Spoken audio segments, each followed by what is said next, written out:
Hello, I'm Jennifer Joy, author of Colonel Fitzwilliam's Challenge. Please stay to the very end for the answer to a question I get asked pretty frequently. You'll only hear it here on this channel. Happy listening.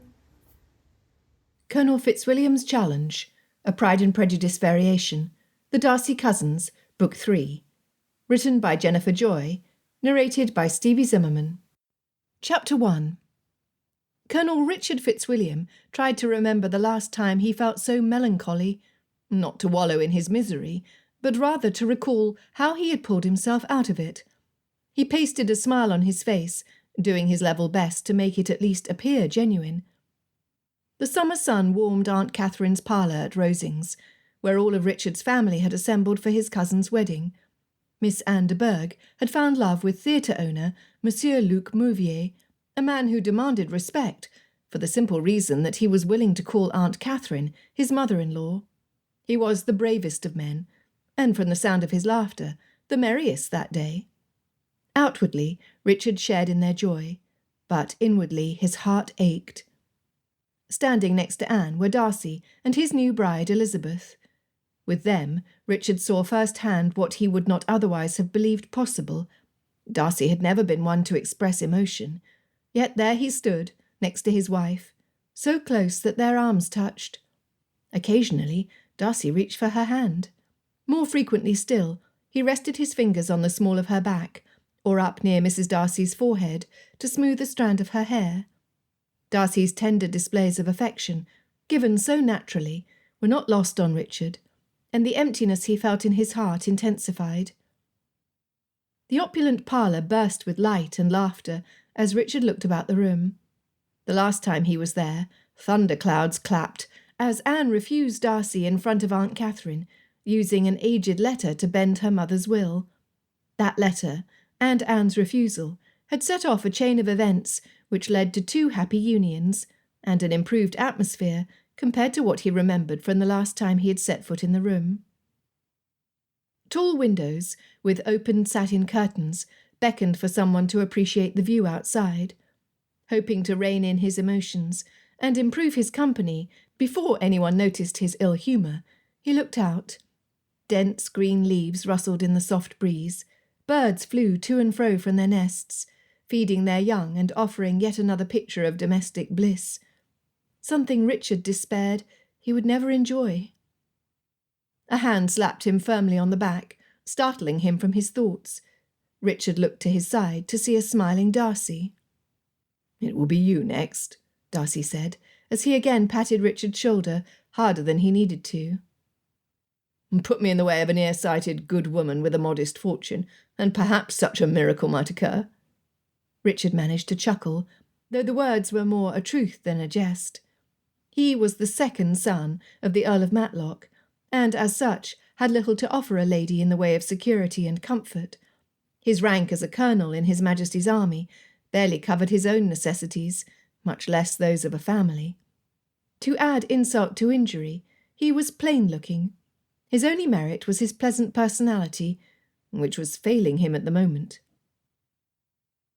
"You have made me a believer of miracles, my good cousin, and I have no doubt that you shall receive your heart's desire. I had thought my heart incapable of feeling such love, but I was wrong. You were right when you said that a good woman is worth fighting for. I have never been happier in my whole life than I am now with Elizabeth. You are a good man, Richard. You deserve such happiness." Richard smiled and clapped his well-meaning cousin on the back, squeezing his opposite shoulder. "Thank you, Darcy. I hope you're right." Feeling that a change in topic was necessary, Richard asked, "What are your plans now?" "I'm eager to show Pemberley to Elizabeth. Today we will return with Father and Georgiana to Darcy House in London, and tomorrow we will go as far as Netherfield Park, so that my wife might see her family again before we go home." Darcy's chest expanded in pride as he spoke of his wife. "It is a good plan. I wish you a safe journey, and a pleasant visit with Mrs. Bennet." This time Richard's chuckle was in earnest. Mrs. Bennet, Darcy's new mother-in-law, tested his cousin's patience and sense of propriety to the limit. "Father teases me as you do, and Georgiana encourages him. Though I love my family dearly, I am grateful they shall continue on to Pemberley before we do." Darcy glanced at his wife, who was deep in conversation with the elder Mr. Darcy. Richard could sense the calm and peace that overcame him from that quick glimpse. After a long sigh, Darcy added, "I will not deny that Mrs. Bennet challenges my forbearance, but Elizabeth has helped me see how my character stands to improve with her association." "Like tempered steel," suggested Richard, the grin still on his face. "That is precisely what Elizabeth said. She has such a way of seeing the humour in ridiculous comments and situations. From her, I am slowly learning to focus on the fun, instead of allowing myself to become offended." Pleased at the positive effect Mrs. Darcy had on his cousin, Richard said, "I dare say you would put up with anything to keep your dear wife happy. It is as it should be, Darcy, and I congratulate you for it." A demanding voice pierced through the noisy chatter in the room. "Darcy!" Both men cringed at the sound of Aunt Catherine's sharp voice. Darcy sighed. "I had best see what she wants." Richard nodded, content that Aunt Catherine had not called his name. After Darcy married someone other than Anne, she had made it clear to their relatives that Richard was now her favourite nephew. The negatives far outweighed the benefits in his thinking. Wrapping one arm around himself and resting his chin on his uplifted arm, Richard turned his attention back to the window. He would control his emotions. This was a happy day for his cousins, especially for Anne. He would not spoil it for the world. He stood up straighter, his hands dropping to his side, and filled his lungs with determination. Richard turned toward the centre of the room to enter the conversation, when he saw his mother walking in his direction. She joined him by the window. Gently placing her delicate hand on top of the bold gold tassels on the shoulder of his uniform, she asked, "How are you, son?" Richard smiled at his mother, Lady Hannah Matlock. He knew he could not fool her motherly intuition, so he nodded his head firmly and said, "I'm well now. Sometimes it feels I may never settle, but these dark thoughts rarely last long." He patted her hand reassuringly. Mother squeezed his shoulder. "It is difficult to wait for the one thing we long for most, but you will find that the waiting makes it all the sweeter when it is found. That is how it worked with your father and me. I have no doubt that you will have your turn too." He squeezed her hand, holding it between his own. "I hope with all of my heart that you are right." She tilted her head off to the side, looking at him from the corner of her eyes. "My boy, when have I ever been wrong?"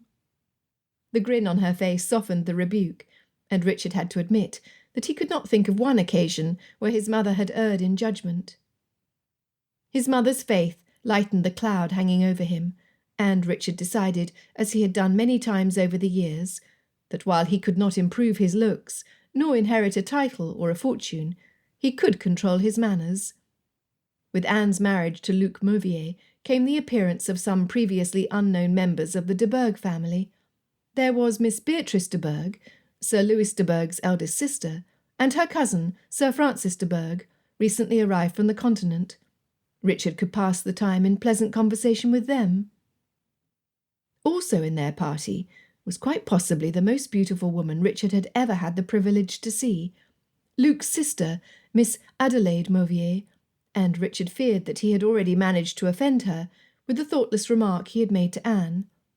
It had been meant for his cousin's ears only, but Miss Mauvier entered the room just as he voiced his careless opinion of the French. He would apologize at the first opportunity. The afternoon sun slowly began its descent in the sky, and though he had attempted to be near Miss Adélaïde so that he might beg her pardon, she had managed to avoid him. The game of cat and mouse they played only intensified Richard's determination to set things right with the lady. But time was running out. The wedding party would not last much longer. Richard walked over toward Miss Beatrice, where Miss Mauvier stood, when Aunt Catherine announced that the carriages were ready whenever the guests in her home were ready to depart. Nobody in the room was surprised at Aunt Catherine's not-so-subtle dismissal. Her social graces came with a limit, and it had surprised Richard that she had insisted on having their relatives over for refreshment after the wedding ceremony. Richard walked in the direction of his family's carriage. He had come on his stallion, charming, but he now hoped to enjoy the company of his mother and father during their return to town. He was still on leave, and he much preferred spending his nights in his own room instead of at the barracks. A stable boy brought Charming out to tie to the back of the Matlock carriage. Richard hastened to take the horse away from the boy before the miscreant beast stomped on his foot. Grabbing the reins, Richard kept his feet a safe distance. Looking into the soft brown eyes of his horse, he said, "I know your tricks, old boy. You will not step on anyone today." A voice from behind him said, "You are just the man I was searching for." Richard turned to see Sir Francis. "I hate to impose, but I hope you might be able to help me. You see, I accompanied Miss Beatrice here in her carriage. Mrs. Mauvier, that is. She and Mr. Mauvier, knowing my desire to purchase a small estate at the seaside, have offered to take me to the coast in their carriage. I would love to travel with them, but cannot in good conscience send my cousin and Miss Mauvier home unaccompanied." Richard could see where this was going. "Would it appease your conscience if I were to escort them home?" He was pleased to have the opportunity to set things right with Miss Mauvier, and he still knew very little about his great-aunt by marriage, Miss Beatrice. "I would not abandon them without ensuring their safe journey home with the companionship of a gentleman." "Very well, Sir Francis. If the ladies in question have no objection to my company, I shall travel with them." Having overheard their conversation, Father joined them to say his farewell to Miss Beatrice. She was pleased to welcome Richard. "I think it hardly proper for two ladies to travel without the protection of a gentleman. Thank you for lending me your son, my lord." Father shook his head and waved off her formality. "Please, I do not think such a dress is necessary between relations. It is why my boys refer to Cathy as aunt rather than lady, though she would much prefer for them to use her title," he said in a lower tone. "I do not doubt that. She is the reason I prefer to be called Miss Beatrice, rather than Miss de Bourgh.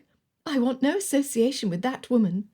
Now," she said, looking to Richard, "it would bring me great pleasure for you to call me your aunt, if you would." She leaned forward and whispered, "I have already determined that you shall be my favourite nephew." Father and Sir Francis chortled at her audacity. Richard looked forward to knowing more about Aunt Beatrice. All he knew was that she was the eldest sister to Anne's long-deceased father, Sir Lewis, and that she despised her sister-in-law, Aunt Catherine. The elderly woman was not all pepper and vinegar, however. The sharp look she had when in the presence of Aunt Catherine softened significantly when Anne was present, so much so that Richard suspected that Aunt Beatrice had been highly influential in Anne's recent development. Anne's cheeks glowed a healthy pink, and her manners were self-assured. She was completely changed, for the better. Father left to join Mother, as Sir Francis did with the newlywed Mauviers. Richard assisted Aunt Beatrice into the carriage. Though she walked with a cane, she was surprisingly spry for her age. He hopped in behind her once she was seated. Two emerald-green eyes regarded him from across the coach. Miss Mauvier. Displeased with his presence, she resembled a temperamental cat with her glowing eyes and extended claws piercing the reticule in her lap. Richard acknowledged her with a nod of his head. She inclined hers reluctantly, her eyes narrowing in dislike. Not one to be intimidated, Richard anticipated their carriage ride. It would be a glorious challenge. Chapter 2. "So, Colonel Fitzwilliam, you have come to offer your protection to us poor, defenceless females. How thoughtful." Miss Mauvier crossed her arms and tilted her chin up. "While I do not know enough about your circumstances to confirm whether you are poor or not, Miss Mauvier, I am rather certain that you are not defenceless. I've seen too much of the world to discredit your sex so." "You have seen much trouble, have you? Tell me, Colonel, what have you seen?" Richard considered. While he had been fortunate in his assignments of late, he had spent some time on the continent. It was not something he chose to discuss, especially in the company of females. "I have seen more cruelty than a person should see in a lifetime, miss. It is not something I take pride in. Please, let us talk of more pleasant things. Your English is perfect, Miss Mauvier. I commend you.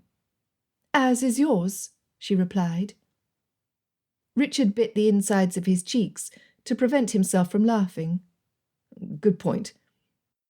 I have met some foreigners who, though they have lived in England most of their lives, never lose their accent. Your brother, for instance. Luke is in a profession which allows that extravagance. It is seen as exotic and artistic, especially in a man. I have not had the same experience. Some people here do not take kindly to English spoken with the French accent. Her arms remained crossed in front of her. I had to learn French during my stay on the continent.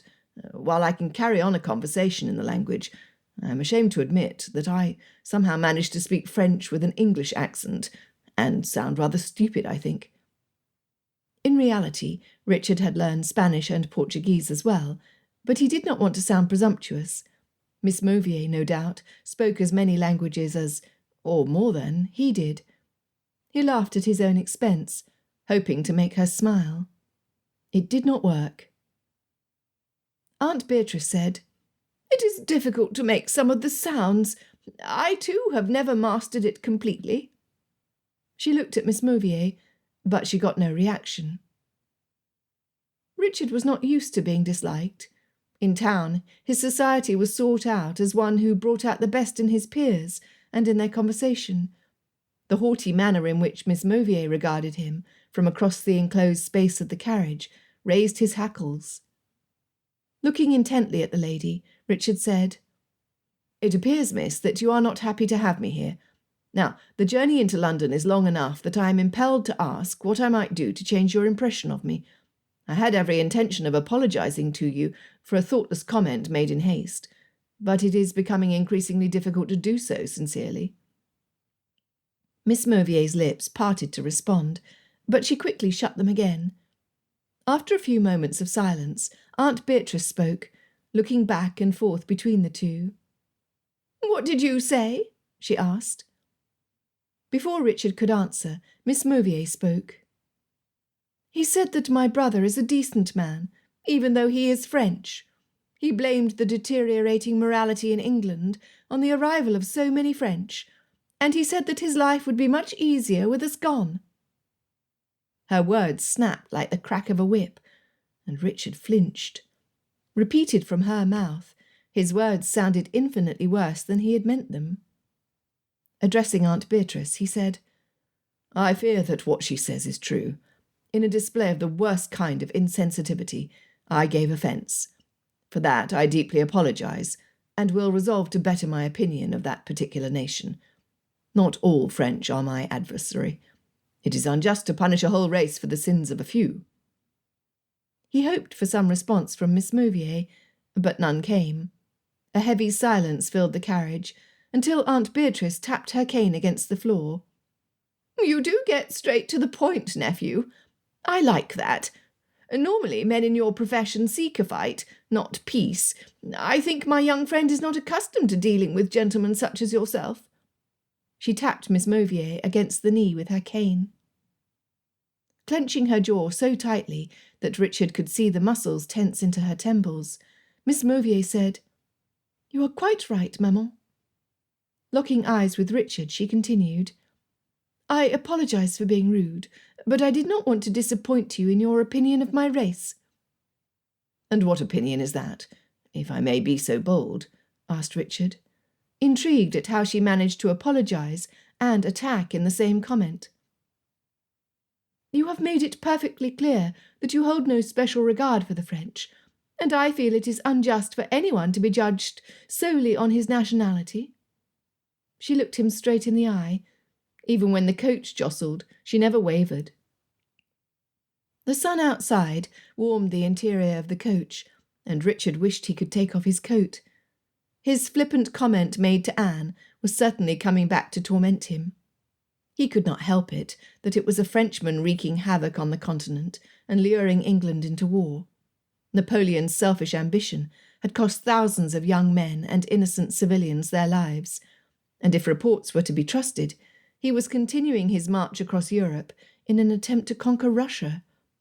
Richard had seen enough of the kind of suffering he had witnessed in Portugal.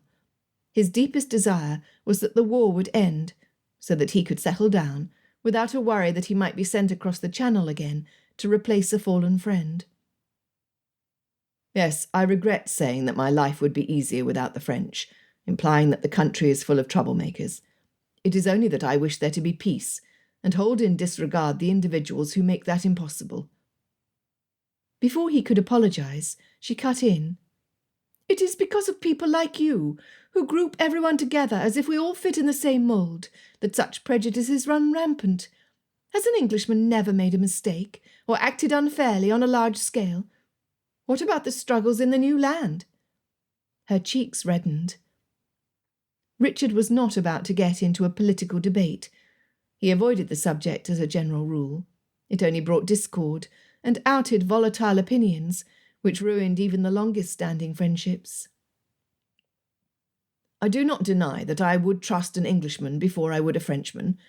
Perhaps it is a casualty of my profession, but I do not trust foreigners as readily as I do a good old Englishman. Miss Mauvier raised her eyebrows. So, you admit it. You are partial. Do you not believe that the actions and attitudes of the individual bear more weight than the country in which he or she happened to be born? It was unpleasant to feel misjudged. Of course. The problem is that in some situations there is not sufficient time to learn what one's motives are. I must judge on instinct, and I have not been led astray thus far. I speak only of my experience in the military. I have many friends who bear your nationality, and I trust them because I have had sufficient time to know them. Is it not natural to place more trust in what you know? Naturally, so long as most of your close friends are what you call a good old Englishman. Am I right? Aunt Beatrice broke in, her voice stern. Adélaïde, that is enough. In some matters we must agree to disagree.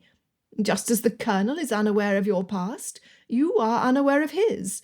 Were you to have more understanding, I dare say you would not be arguing as you are presently. I will not listen to more on this subject. She gave Richard a significant look, and he correctly took her warning to include himself. Richard, for a moment during their verbal battle, had decided not to apologize. Such a stubborn woman would not appreciate it. But after some minutes of silence, where his conscience condemned his pride, his resolve returned. Miss Mauvier, my comment was thoughtless and insensitive. I regret that I offended you, and I want to apologize for causing you to feel anything other than rejoicing on the day of your brother's wedding. I am sorry.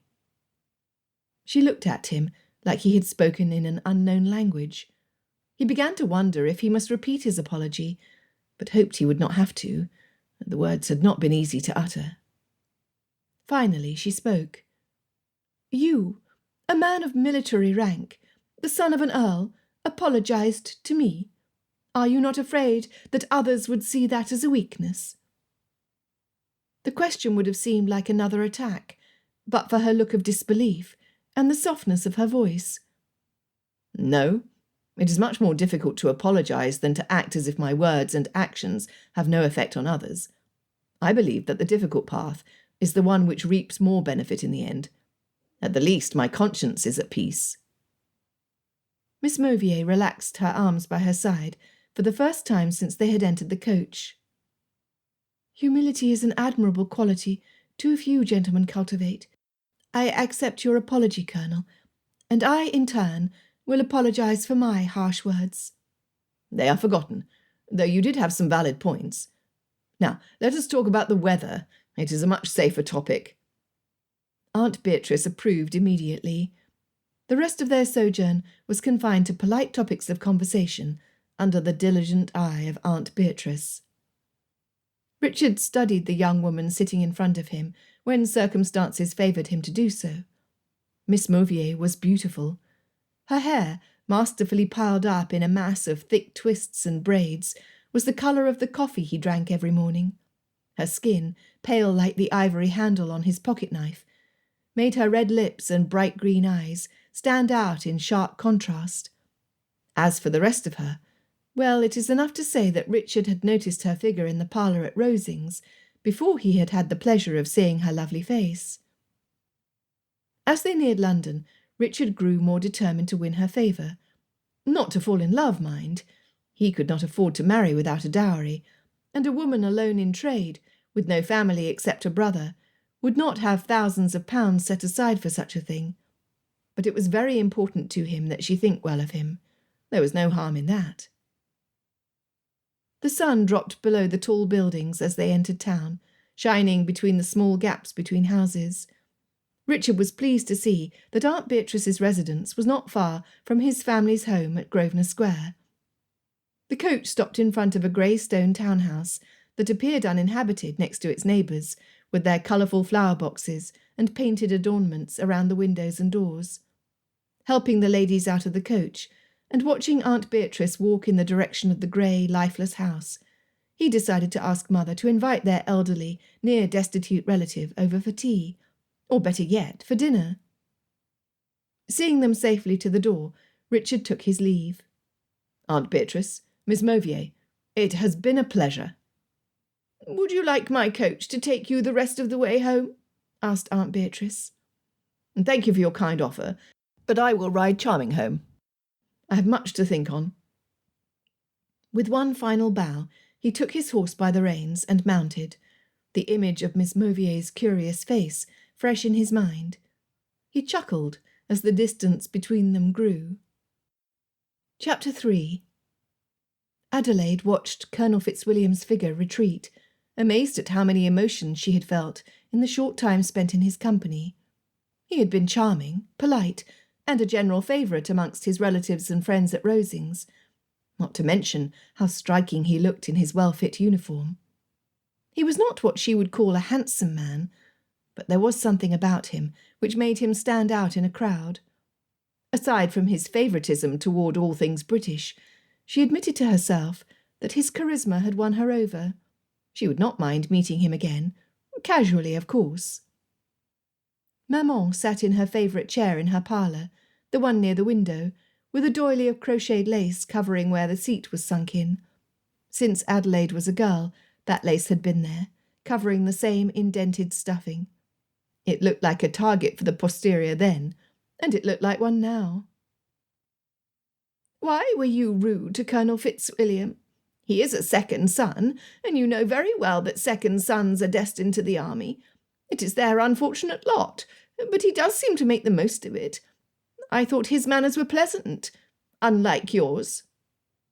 "I noticed how quick you were to request that he call you aunt. I suspect your motives, maman." Adélaïde lifted her chin and waited for an answer. Maman chortled. "Of course I have my reasons. Nay, reason, for there is only one, but it is a good one in my opinion. The Colonel seems to be the favourite nephew of my sworn enemy." Sitting in the empty chair next to Maman, she said, "You think about Lady Catherine far too much. If you would devote more time to cultivating healthy relations amongst the family you can no longer ignore, rather than separating yourself so completely from Lady Catherine, I think you would only stand to benefit."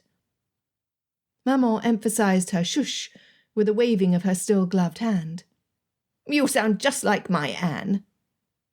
At the mention of her niece, Maman looked about the barren room and let her eyes rest on some of the miniature paintings Anne had fixed on a previously empty wall. Adélaïde watched Maman shrivel in her chair, heaving a loud sigh. "I will miss her, Adélaïde.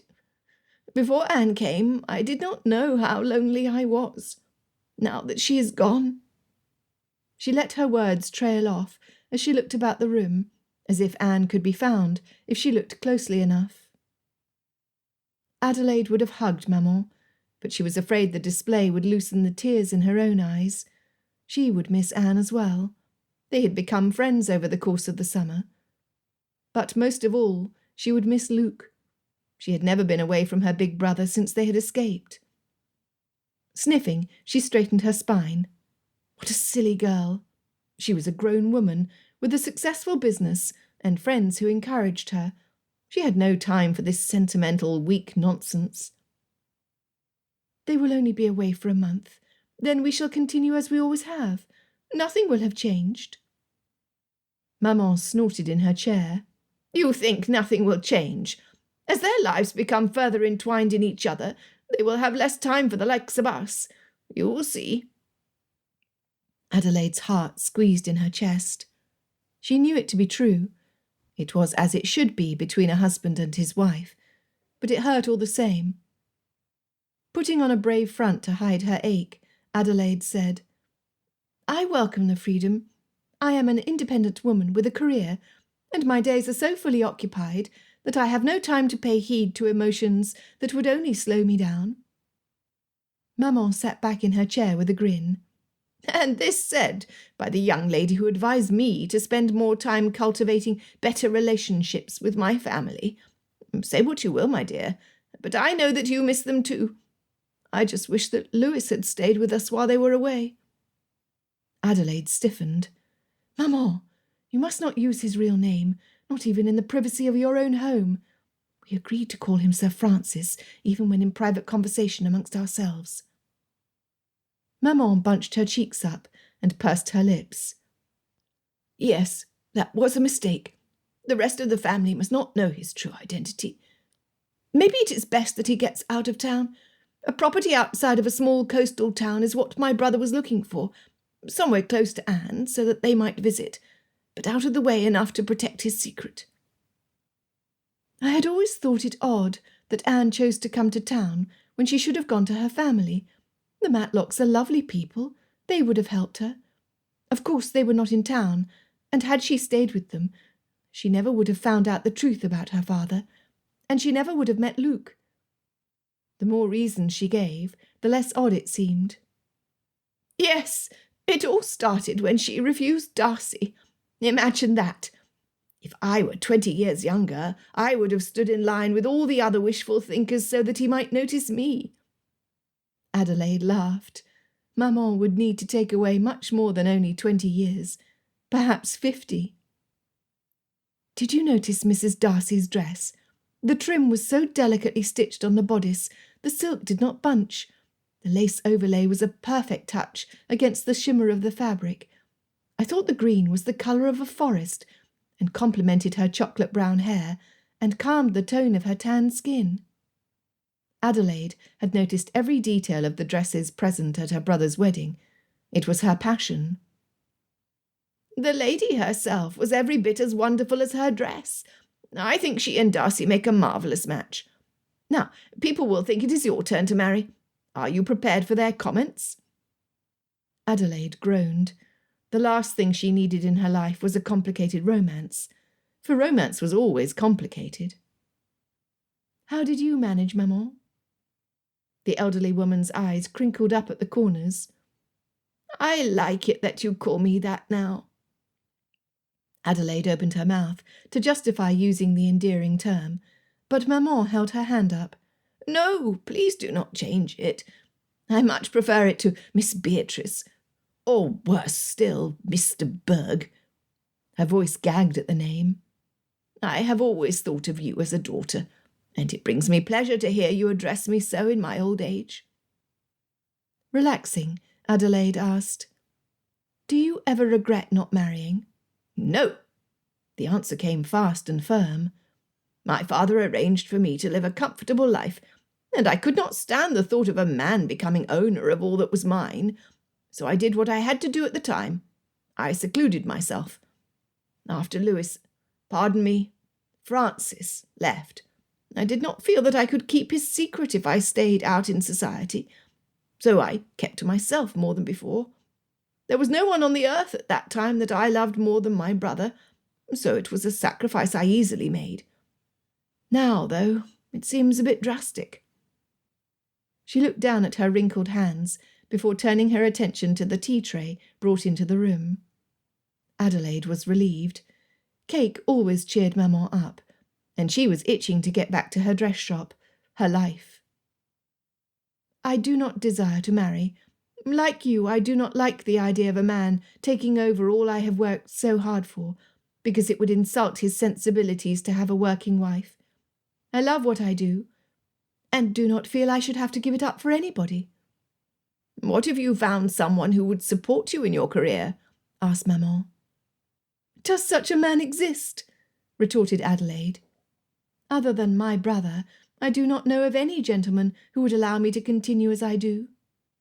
"Good thing you have your girls to keep you company.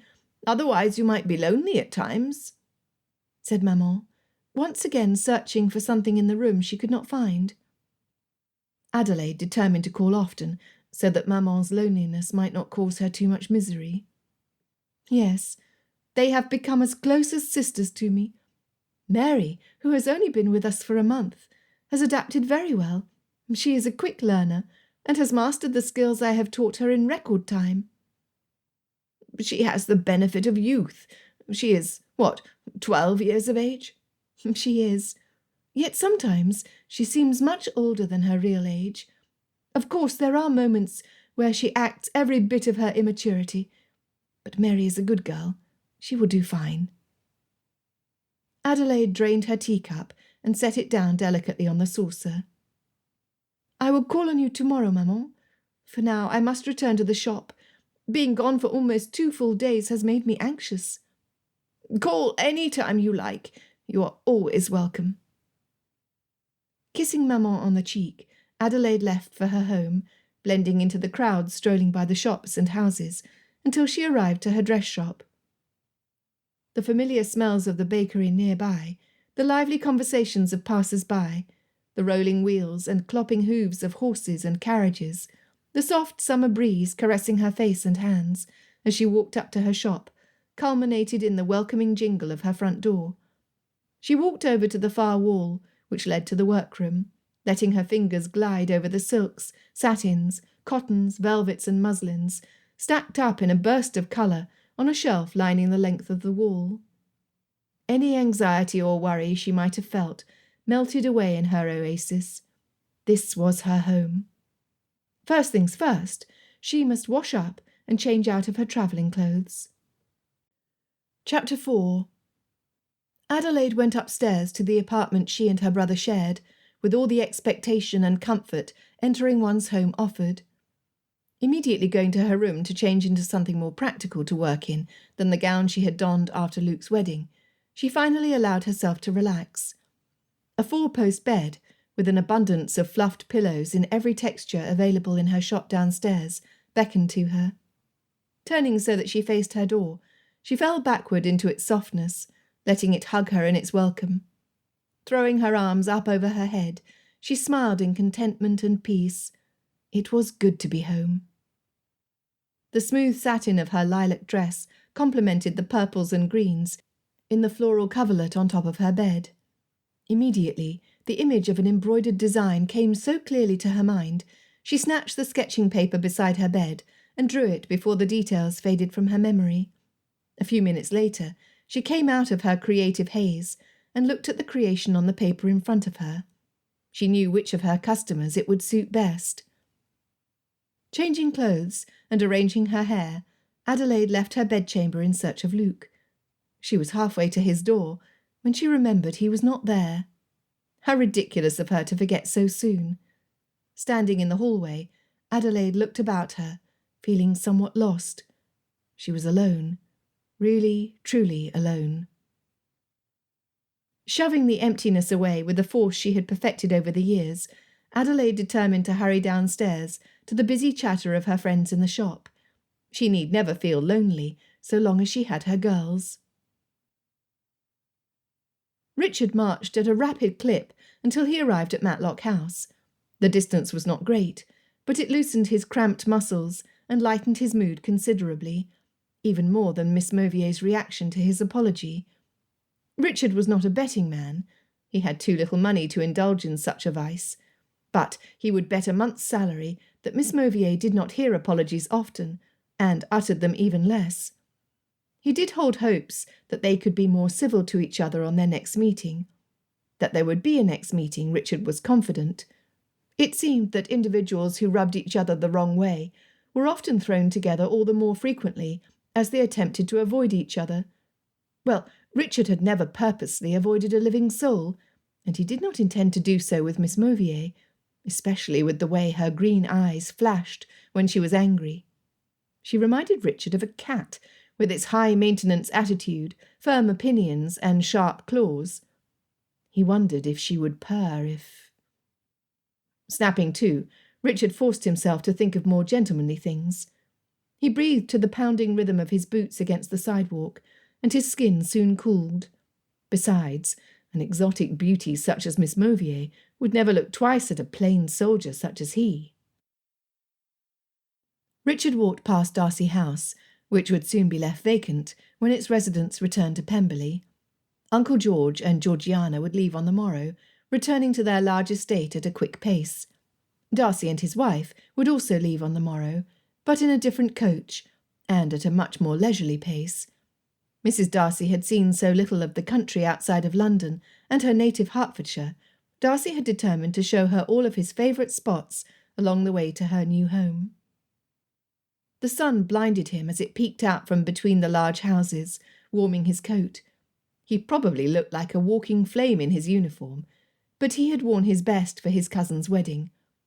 Now he longed for a steaming bath, a good shave, and the softer fabric of his off-duty clothes. He had one more free evening, and he would make the most of it before returning to duty in the morning. Richard could see his family's townhome just down the street. They would stay the entire summer. Richard's elder brother Harold was awaiting another child to be born in the winter, and his demanding wife became difficult to live with because of her incessant whining. It would be their second child, and Mother had determined to find an excuse to leave their estate should another confinement have to be endured. They would arrive with more than sufficient time for the blessed event, but Mother had been delighted to have Anne's wedding as an excuse to leave. Now, since they were to stay in town for another couple of months, she had decided to redecorate the front parlour at Matlock House. He found her in said room, with two maids standing atop chairs on either side of the window, facing toward the street, holding up lengths of silk in varying colours.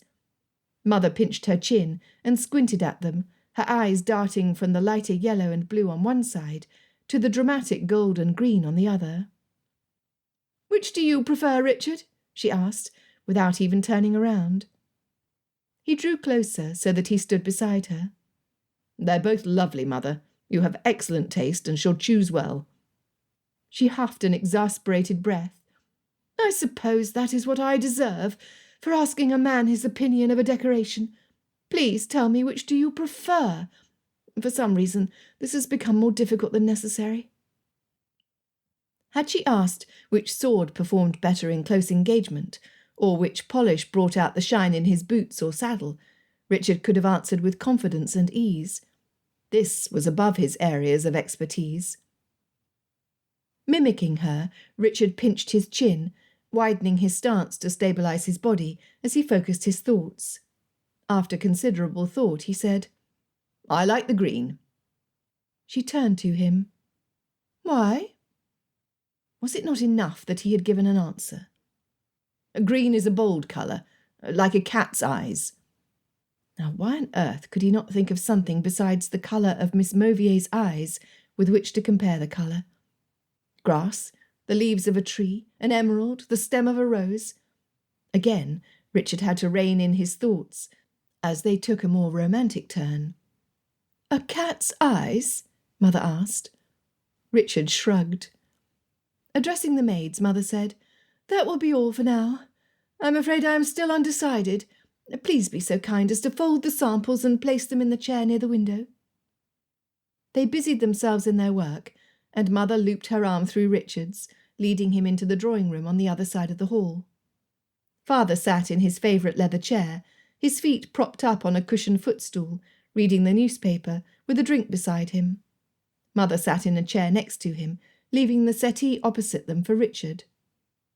Lowering the paper, Father asked, "How was your ride into town?" with a sheepish smile. "Interesting. Aunt Beatrice has a sharp mind, and a way with plain speech any gentleman could appreciate." "And Miss Mauvier?" he asked, without finishing his question.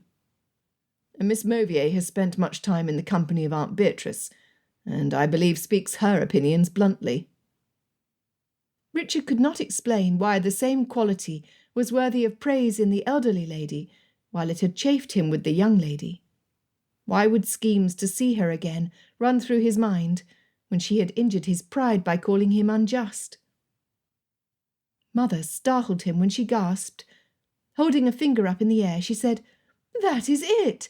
What a brilliant idea! Miss Mauvier is well known for her designs in ladies' gowns. Her popularity grows amongst the temps with each season." Addressing Richard, she asked, "Do you think she would help me?" "You want her to make you a gown?" asked Richard, not quite following his mother's reasoning. "Since you mention it, I might as well see to that as well. I could stand to have a couple of new dresses made. But I'm thinking about the decorations in the house. She has an eye for that sort of thing, and I would trust her good taste." Father spoke up. "My love, you have superb taste. You would do just as well on your own." Richard nodded in agreement, but kept silent. If Mother visited Miss Mauvier's shop, it would be easy to arrange to accompany her. "It is much more enjoyable to dream of improvements to one's home in the company of another female, who can envision what I see in my mind. The part I can see, that is. There are some areas of the parlour I have no idea what to do with. It is such a large room."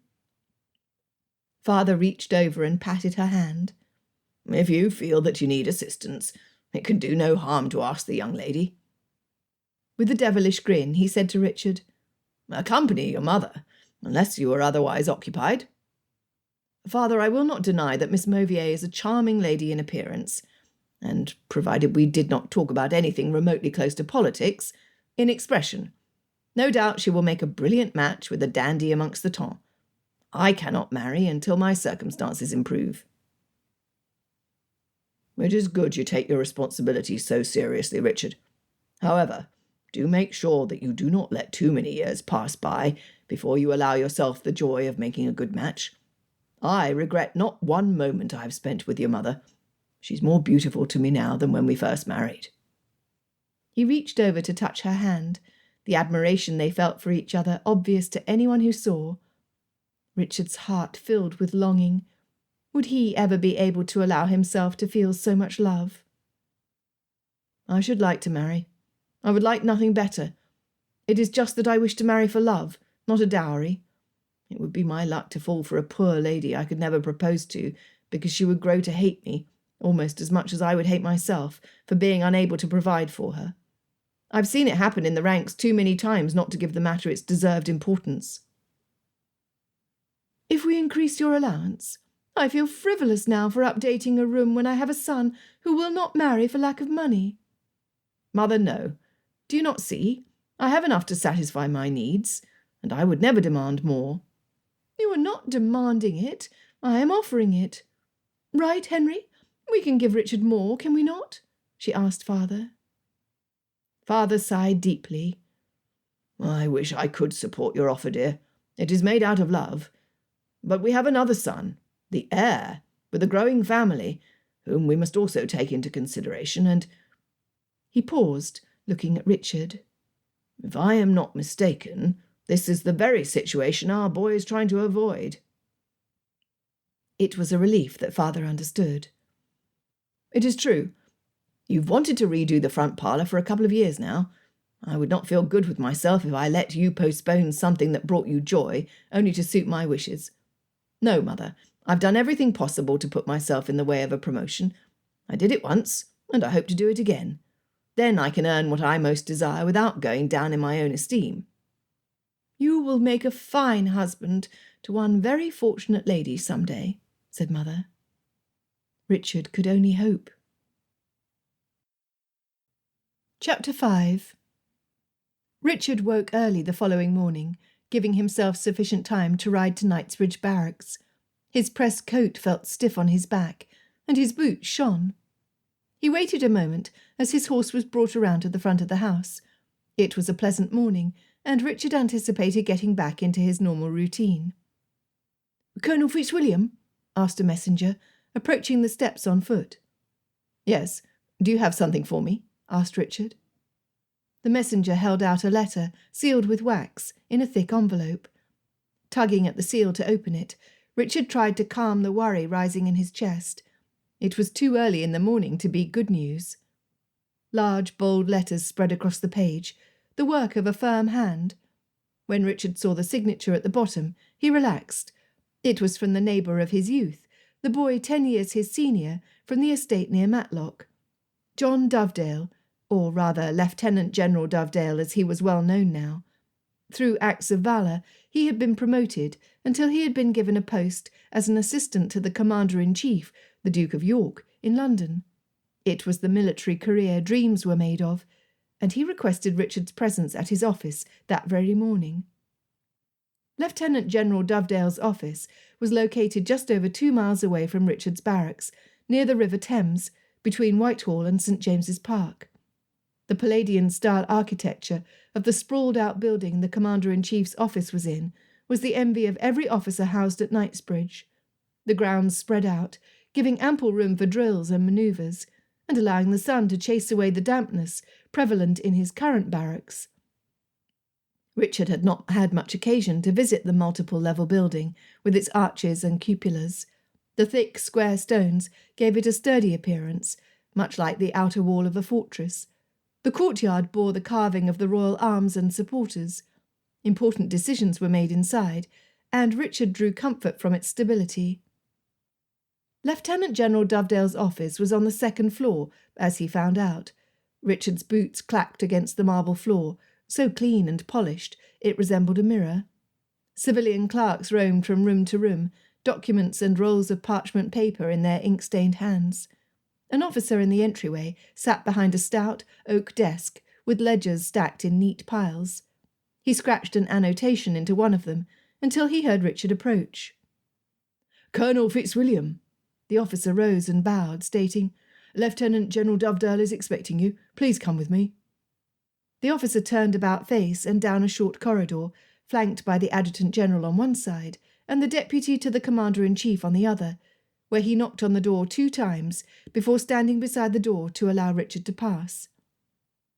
With a nod to the officer, Richard entered the room. It was a magnificent space, one befitting a great man who had achieved lofty goals. He had only taken 3 steps into the room, and already he felt its influence. Windows lined the wall in front of him and to the side, illuminating everything clearly. High white ceilings, with intricate engravings etched in gold, and a painting of cherubs looked down upon him. A thick rug, with a bold red and gold design, padded his steps as he crossed through a sitting area near the fireplace to an imposingly large desk, where a man with premature silver hair stood. Walking around the desk, Lieutenant General Dovedale welcomed Richard with the warmth of an old friend. "How good to see you after all these years, Fitzwilliam. Please, in the confines of this office, call me Dovedale. You knew me before all this."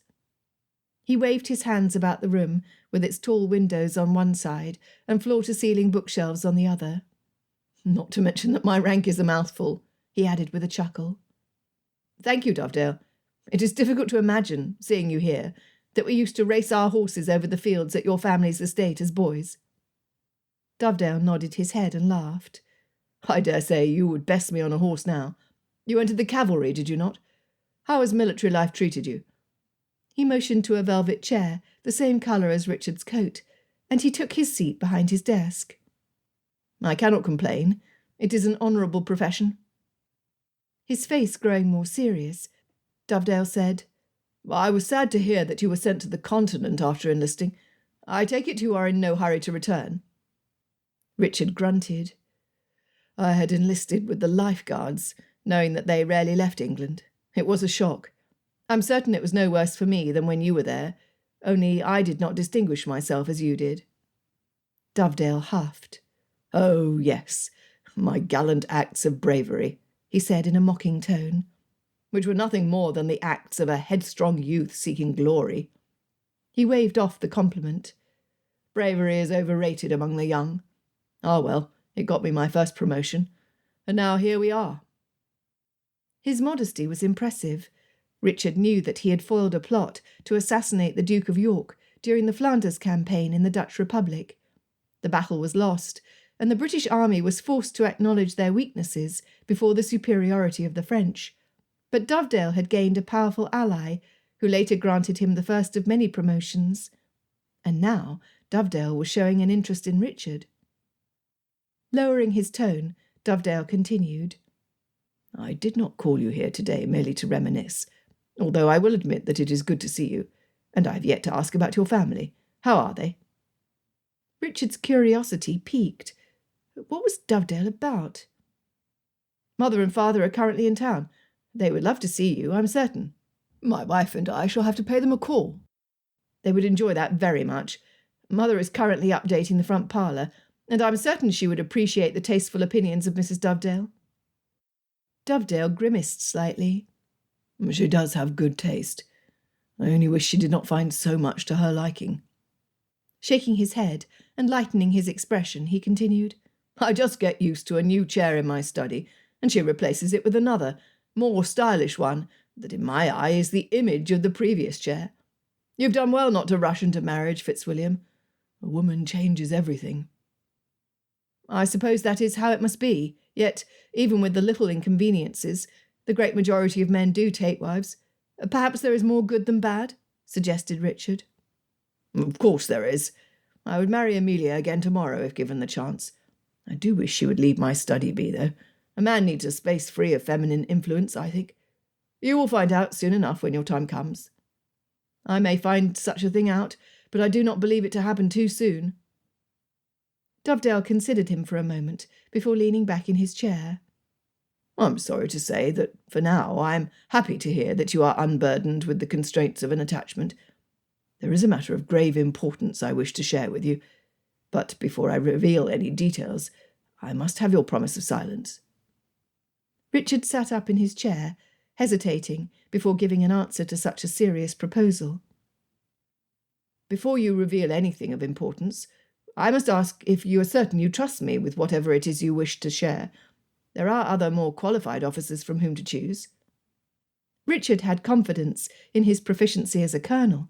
He commanded his men well, and they respected his position out of both duty and friendship. But this was different. Dovedale shook his head before Richard could enumerate his deficiencies. "I'm certain. I personally chose you because I know you to be an honourable man. You have a way with people, making friends easily, and you excel in diffusing conflict. Your only fault has been modesty. I have read your records, and you have acted with loyalty, integrity, and efficiency during your career in His Majesty's army. You should be commended for your service, instead of living on meagre means in a cramped, damp barracks. I am able to offer you an opportunity." Richard leaned forward in his chair. "Before I reveal the details of the assignment, let me elaborate on what it will do for you. Naturally, if we work together, you would be offered a promotion, along with the appropriate pay raise. It would enable any gentleman to purchase an estate, should he wish, within a reasonable period of time." Dovedale paused, allowing his words to sink in. Richard swallowed hard. Could this really be happening? "What would this new assignment require of me?" "Your discretion and silence. You would report to me, and to me only. We are not to be seen often in each other's company, so I will arrange for ways to communicate what is necessary without giving suspicion or needlessly linking our names. The continued success of the campaign against the French depends on it." Richard's eyes widened. He was being entrusted with an assignment so important. The future of nations rested on it. Humbled beyond measure at the honour of being asked, Richard steadied his gaze and his voice. "Tell me what I must do." Dovedale smiled. Placing his hands on top of his desk, he said, "That was the answer I had hoped for. I believe that the more I explain your mission, the more you will understand why I chose you." Taking a deep breath, he began, "You are aware, I am assured, of our recent captures of Ciudad Rodrigo and Badajoz in the north and south of Spain." It had been a bloody massacre. Of course Richard knew about it. He shivered as the reports of murder, rape, and pillaging circulated, which the newspapers wrote about as if it were some sick form of entertainment. The justification he often heard for the officers' barbaric behaviour was that they had been too long away from home. However, Richard could not justify them. No proper Englishman would have acted in such a manner. Apparently, Dovedale shared his disgust. His hands formed fists on top of his desk. "The men are under control now, but they are in desperate need of supplies. We have managed to send gold and weapons to them over the years. It is one of our major advantages over Napoleon, who has taxed his country to the limits. I tell you, Fitzwilliam, this war will be won or lost with bread. If we cannot supply our men with what they need, we will lose all that we have gained. But there is a problem." Dovedale sighed, lacing his fingers together. "Someone has been leaking the time and location of our shipments." Richard gasped. "How many shipments have been interceded?" "Just the last one. But one is more than enough to get our attention, and that is where you come in. Your assignment will be to find and stop the leak." Overwhelmed, Richard asked, "I have no training in espionage. I have no connections whatsoever with those who could help shed light on this problem." Dovedale tapped his finger on his desk. "That is where you are wrong." Chapter 6. With Luke gone, Adélaïde aimed to spend most of her time downstairs in the shop. She would throw herself into her work, like she had never done before, drawing new designs, taking inventory of the supplies on hand, tending to the ladies who came in for their fittings, and helping her girls improve their work to the best of her ability. She had 8 girls at the moment, ranging in age from 12 to 32. Each one of them had been picked up from off the street and offered food, a bed, and an honest wage for their work. Some of them already had talent with a needle and only needed instruction on the finer stitches and embroidery needed in a dress establishment that catered to high-born society. Others had made their first stitches under Adélaïde's tutelage. They would arrive to the shop dirty, hungry, and, too many times, beaten and bruised. Not all of them stayed, but most did. Those who stayed learned a skill which allowed them both their independence and their dignity. Yvette had been with Adélaïde the longest. She stood behind the glass counter in the main room when Adélaïde entered the shop, ready to begin a new day. "Thank you for taking care of things while I was away, Yvette. I do not know what I would do without you," said Adélaïde, as she entered the shop just before opening time. Yvette scurried about the room, ensuring that everyone had their work out and ready.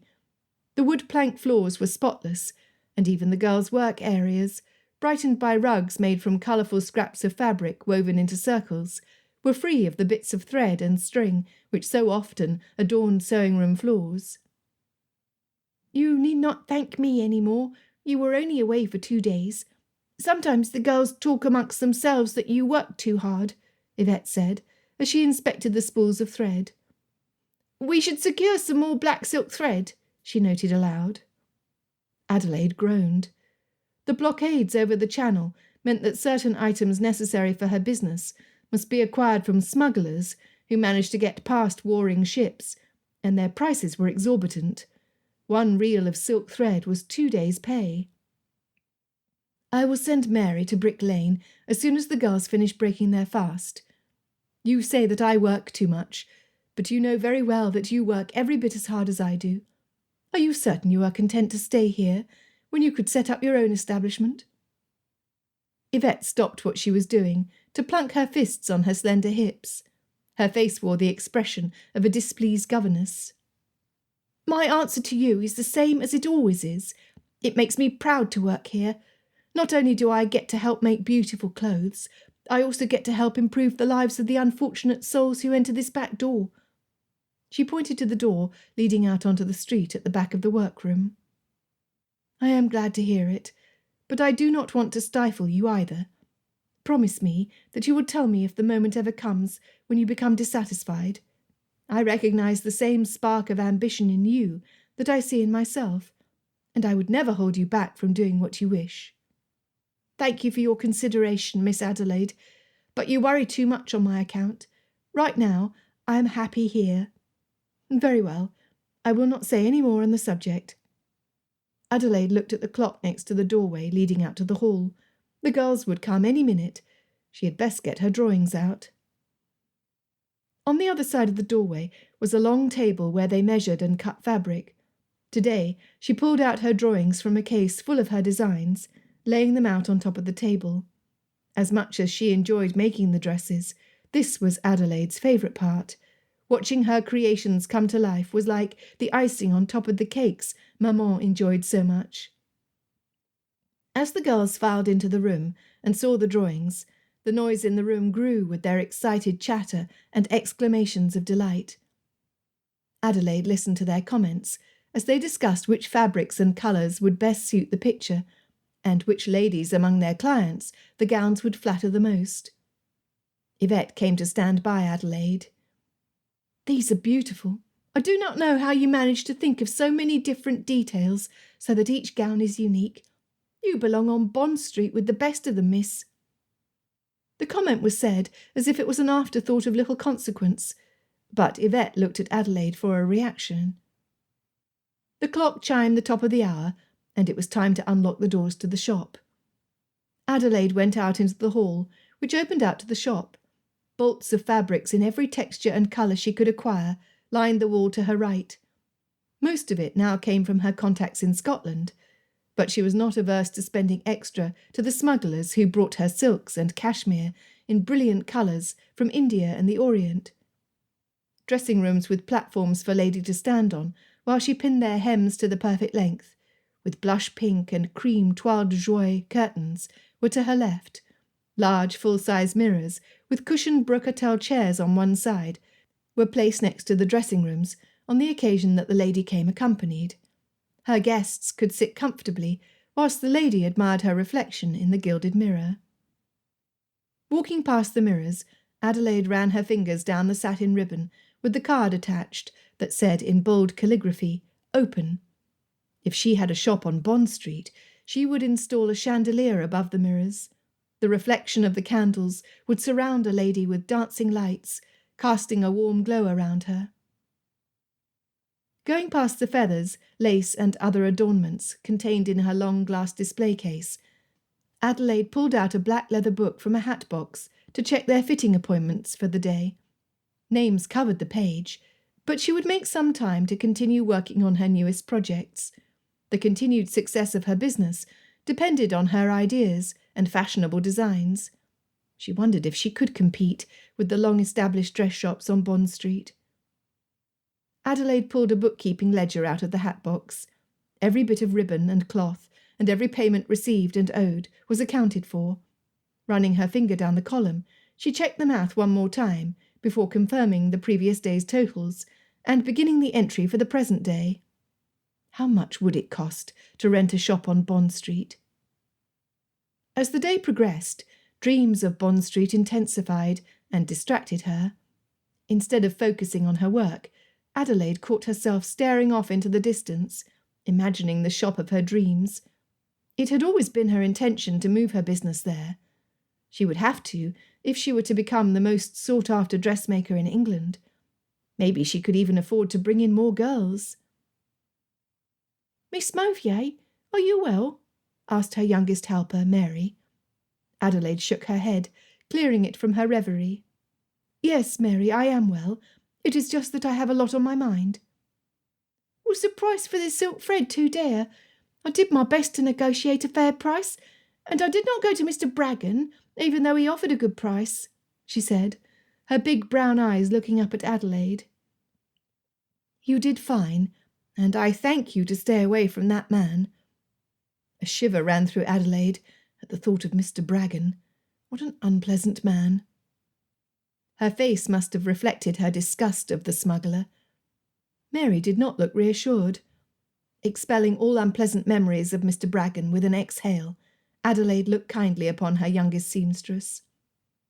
"I would not send you if I did not believe you capable of performing the task as well as you do.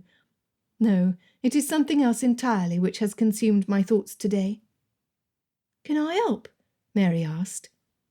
Adélaïde smiled at the girl, young in age, but wise beyond her years. Mary followed her around like a little puppy, and was always eager to be of service. If Adélaïde did not stop her, Mary would let her dinner go cold, just so she could finish her work sooner. A more grateful creature could not exist than the girl standing before her. "You already do so much, Mary. Please, just finish the work we discussed together this morning. Then I will look over your progress." Mary had not said much about the circumstances that led her away from the place she had formerly called home, but someone had taught her how to sew in neat, straight stitches. Through her diligent practice and determined effort, Mary would soon become her best seamstress. "Do you think Nancy will come back, miss?" asked Mary. Adelaide sighed. Nancy was Anne's maid, and was a genius with her embroidery. She had been instructing the girls in her technique before she went away to attend to Anne when she and Luke married. Adelaide could only hope that Anne would let Nancy continue giving lessons to the girls once they returned from their wedding holiday. "I hope she comes back. Do you miss her?" "Oh, yes. She was very nice to me, and she made such beautiful things. I should like to learn more." Adelaide made a mental note. Perhaps Mary's passion lay in embroidery. She would teach her more until she could see what arrangements could be made with Anne. The rest of the day passed too busily for Adelaide's thoughts to get distracted, but that changed the moment she sat down to eat a midday repast. She had always eaten her meal with Luke in their dining room upstairs in the apartment. Today she requested that her meal be brought downstairs. It was much too quiet in the apartment by herself. An ambitious idea formed in her mind, a thought which continued developing as the afternoon progressed. By the time the clock chimed that it was time to close the front doors, she had decided. Going into the workroom, she announced, "Ladies, I am going to take a stroll down Bond Street." Chapter 7. Had he heard correctly? Richard sat forward in his chair, his attention fixed on Dovedale. "What are you implying? That I am in association with a spy?" Lacing his fingers together, Dovedale set his hands on top of the desk. "This might be difficult for you to hear, so I will give you the facts as I know them. There are gaps in my understanding, and you will be key in filling them in." Nodding for him to continue, Richard maintained his intent pose. "Some months ago, a shipment of supplies was stolen from under the noses of our men. This was before Salamanca. The soldiers were in need of basic things: firearms, provisions, blankets, money for food, and fodder, the usual things. You can imagine how devastating a blow it was for them to enter into such a decisive battle without these much-needed supplies." Dovedale paused, sighing. 2 weeks before, we caught a smuggler. You know, one of those types who paints his boat black to cross the channel at night. Richard knew of such men. Everybody did.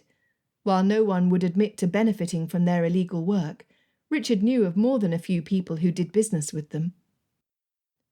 Anyone with a well-provisioned wine cellar was proof of that.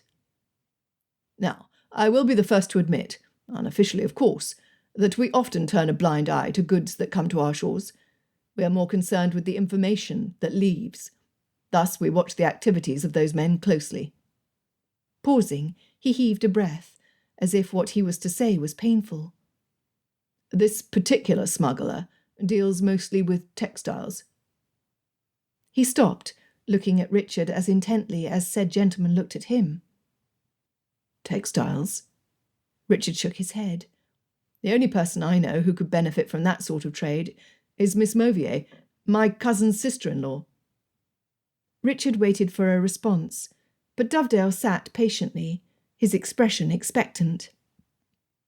Understanding dawned, illuminating Richard's mind, as surely as the sun illuminated the sky every morning. Miss Mauvier, you suspect her of selling secrets? We have been watching her activities. She has many contacts amongst the smugglers who provide her with materials from the opposite shore. It would be a simple matter for her to arrange a trade of information. But how would she have known the information in the first place? Richard could not believe that a savvy businesswoman, such as Miss Mauvier, would act so treacherously. Lord Palmerston's wife had several dresses made by her during the season. I can only surmise that he shared this confidential information with his wife, who then unintentionally passed it on to Miss Mauvier. You know how ladies are with their gossip. Richard thought of Darcy's newly acquired family, Mrs. Bennet and her youngest daughters, and could understand Dovedale's comment. He did, however, have difficulty believing Lord Palmerston to be so relaxed in his duties. Like I said, Fitzwilliam, there are many details left out. All I know for certain is that information was hidden on a dress made by Miss Mauvier information which helped the French and hindered our men.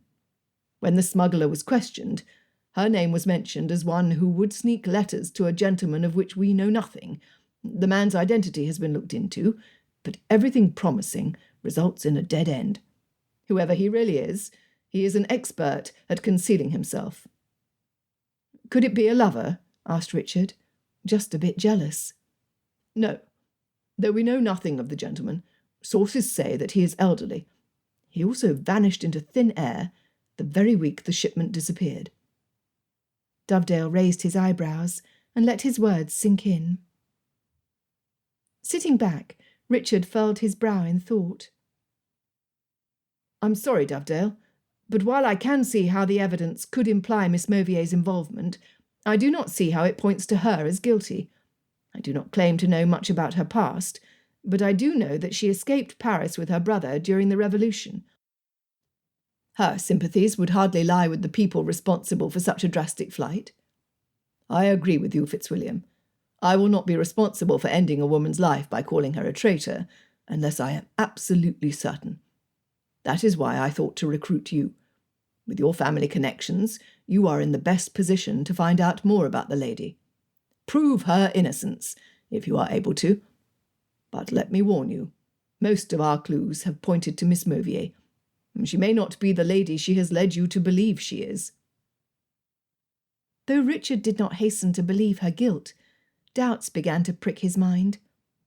Miss Mauvier was sharp. If she wanted to, she would be capable of the crimes she was accused of. With her line of business, she would often be in contact with men who had little, if any, respect for the law. She was ambitious, Richard knew. But was she that ambitious? "I concede that you have already begun to give the issue thought. Let me remind you that you agreed to assist in our investigation. I am not aware of the exact date of the next shipment, but it will be soon. After the last failure, Lord Palmerston and the Lord Mulgrave are exercising great caution. They will not release any unnecessary details before it's time, lest our supplies fall once again into the wrong hands. That would be a devastating blow to our troops and to our nation's security. I realise the gravity of the situation, and I will do what is humanly possible to find out who is behind this leak of information. Then take my advice and start with Miss Mauvier. She is our biggest suspect at present." Poking into the life of Anne's new sister tasted disagreeable, but better he do it than to allow a stranger. "Anne Fitzwilliam, one word from me to the Duke of York, and I can secure you a position here as Deputy Assistant Adjutant General. The pay is better, and the living quarters are far superior to your current situation. If you perform, as I expect you will, the promotion is yours." It was difficult to contain his excitement. He would help look into Miss Mauvier's affairs. If she was involved in sordid activities, then she deserved to be brought to justice. If Richard could explain her activities, which tainted her name, then he would take great pride in clearing it. Either way, he would help keep England's secrets safe, and he would earn the promotion. There was no doubt in his mind that he would find success. Failure, when his dreams were so close to becoming reality, was not an option. "You can count on me, Dovedale." "Very good. Take an extended leave. I want all of your focus on this investigation, and your duties would only take away time and prove to be a distraction. If I need to contact you, it will be much easier to do so at your family's residence. It is very convenient that they are still in town. If you need to contact me, have a messenger leave a note with the butler at my club." With a few more final instructions, Dovedale dismissed Richard to begin this new path in his military career. The seriousness of his task was the only thing to keep Richard from floating off the ground. So light-hearted was he as he walked down the corridor to the steps leading out of the building. Deep in thought, the sounds of conversation and boot heels, which had echoed throughout the building on his way in, faded to a low hum on his way out. What would be the most effective way to begin? Ideas ran across his mind in quick succession, but one stuck. Money. If Miss Mauvier had indeed traded a secret, there would be some evidence of extra money about. He would have to check for recent expensive purchases, anything out of the ordinary. Rounding the corner to the stables, Richard bumped rather forcefully into a gentleman carrying a black medical bag, which fell to the ground. "Dear me, I do apologise," said Richard, as he picked up the bag, while the gentleman caught his balance. "No matter, sir. I've done the same when lost in thought myself. No damage has been done." The gentleman brushed himself and straightened his hat. Richard handed the bag back to its owner. "Colonel Richard Fitzwilliam at your service. I hope the contents did not suffer from their fall." Bowing, the gentleman introduced himself. "Mr. Bradley Thorpe, doctor by day and by night, well, also a doctor," he said in good humour, opening the bag to ensure that its contents were not too disturbed. "Good doctors are hard to find, and the ones who are found are kept very busy." The doctor, who looked to be a few years younger than he, seemed a happy sort, and Richard liked him immediately. "Thank you for the good word, Colonel. My patients are mostly the servants and clerks of the great men who work inside, but they too are deserving of proper care," he said. "I will not detain you any further, then. A pleasure meeting you, Mr. Thorpe," Richard said with a bow. "Indeed. Maybe we shall meet again," he said, as he continued to the main building. Richard was not opposed to the idea, but doubted it would come to pass. Soon enough, all thoughts of Mr. Thorpe were crowded out by the daydreams Richard had not allowed himself to dwell on. With a promotion, he could marry for love, dowry or no dowry. Indulging himself by thinking on the desires of his heart, he waited for his horse to be saddled and brought to him, savouring every detail of what he imagined his future life to be. Chapter 8. Richard could hardly contain his excitement. If all went well, and Dovedale approved of his work, everything he ever wanted was within reach. A small estate in the country, enough income to marry whom he pleased and live comfortably, a better guarantee that his feet stayed on English soil. He felt like a man freed from the burden of unfulfilled expectations. Charming sensed his pride and pranced in response. Richard patted his neck and turned in the direction of Hyde Park. Neither he nor his horse was ready to return home. Their excitement and pent-up energy would give them away, and Richard was never a good one to keep a secret. But he felt confident that this secret was one he could keep. Too much rested on his ability to do so. The sun shone brighter, the grass looked greener, the ladies dressed finer. Everything was to Richard's liking. Had it rained, he would have welcomed the rainbow it brought. When Richard felt that he could trust himself to act normally, he turned his horse toward his family's home. Father was away at his club, and Mother continued her struggle in the front parlour. She was deep in thought, staring at the lengths of colours in front of her. To the blue and green she had added also pink, a lighter green, and a red. "There are just too many to choose from." She shook her bowed head. "I've never known you to be indecisive. Why is this proving to be so difficult?" Richard asked. "Were it my taste alone, it would be easy enough. I prefer the rose colours. But I want to please your father, and though I know he would never say anything to me, I know that he would not feel comfortable in such a feminine room." Her comment was so true to his mother's concerned character. Richard wrapped his arm around her shoulders and rested his cheek on the top of her greying head. "Father will be pleased with whatever you decide to do. You know that as well." "I do. However, I would feel horribly selfish were I to decorate this room without taking him into consideration. He would do exactly the same for me. Do you not remember the special chair and table he bought for his study, so that I might feel comfortable visiting him in his room?" Richard squeezed her shoulders again. The relationship his parents shared was one of cooperation and consideration. He loved it that his mother and father took care of each other the way they did. It was what he sought for in a wife. "You are overwhelmed, Mother. Do you know what I think you need?" asked Richard, dropping his arm to face her. "I am your mother. I should be the one giving you advice," she said with a snap. "True enough. What advice would you give me, then?" he asked, trying to keep the grin off his face. Mother was so rarely in a poor mood, and she so rarely expressed her frustration as passionately as he naturally would. He found some humour in her current situation. Poking him in the chest, she said, Do not give me that attitude, Richard. Do not forget that I used to swat your bottom when you misbehaved as a little boy, and many occasions you gave me to do so, my boy. But since you ask—" She paused to capture Richard's curiosity. It worked.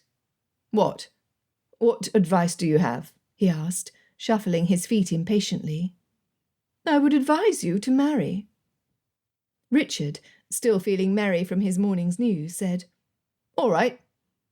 She turned away from the fabric to face him directly. Grabbing both of his arms, she said, "Are you serious? Do you mean to tell me that you will look for a bride in earnest?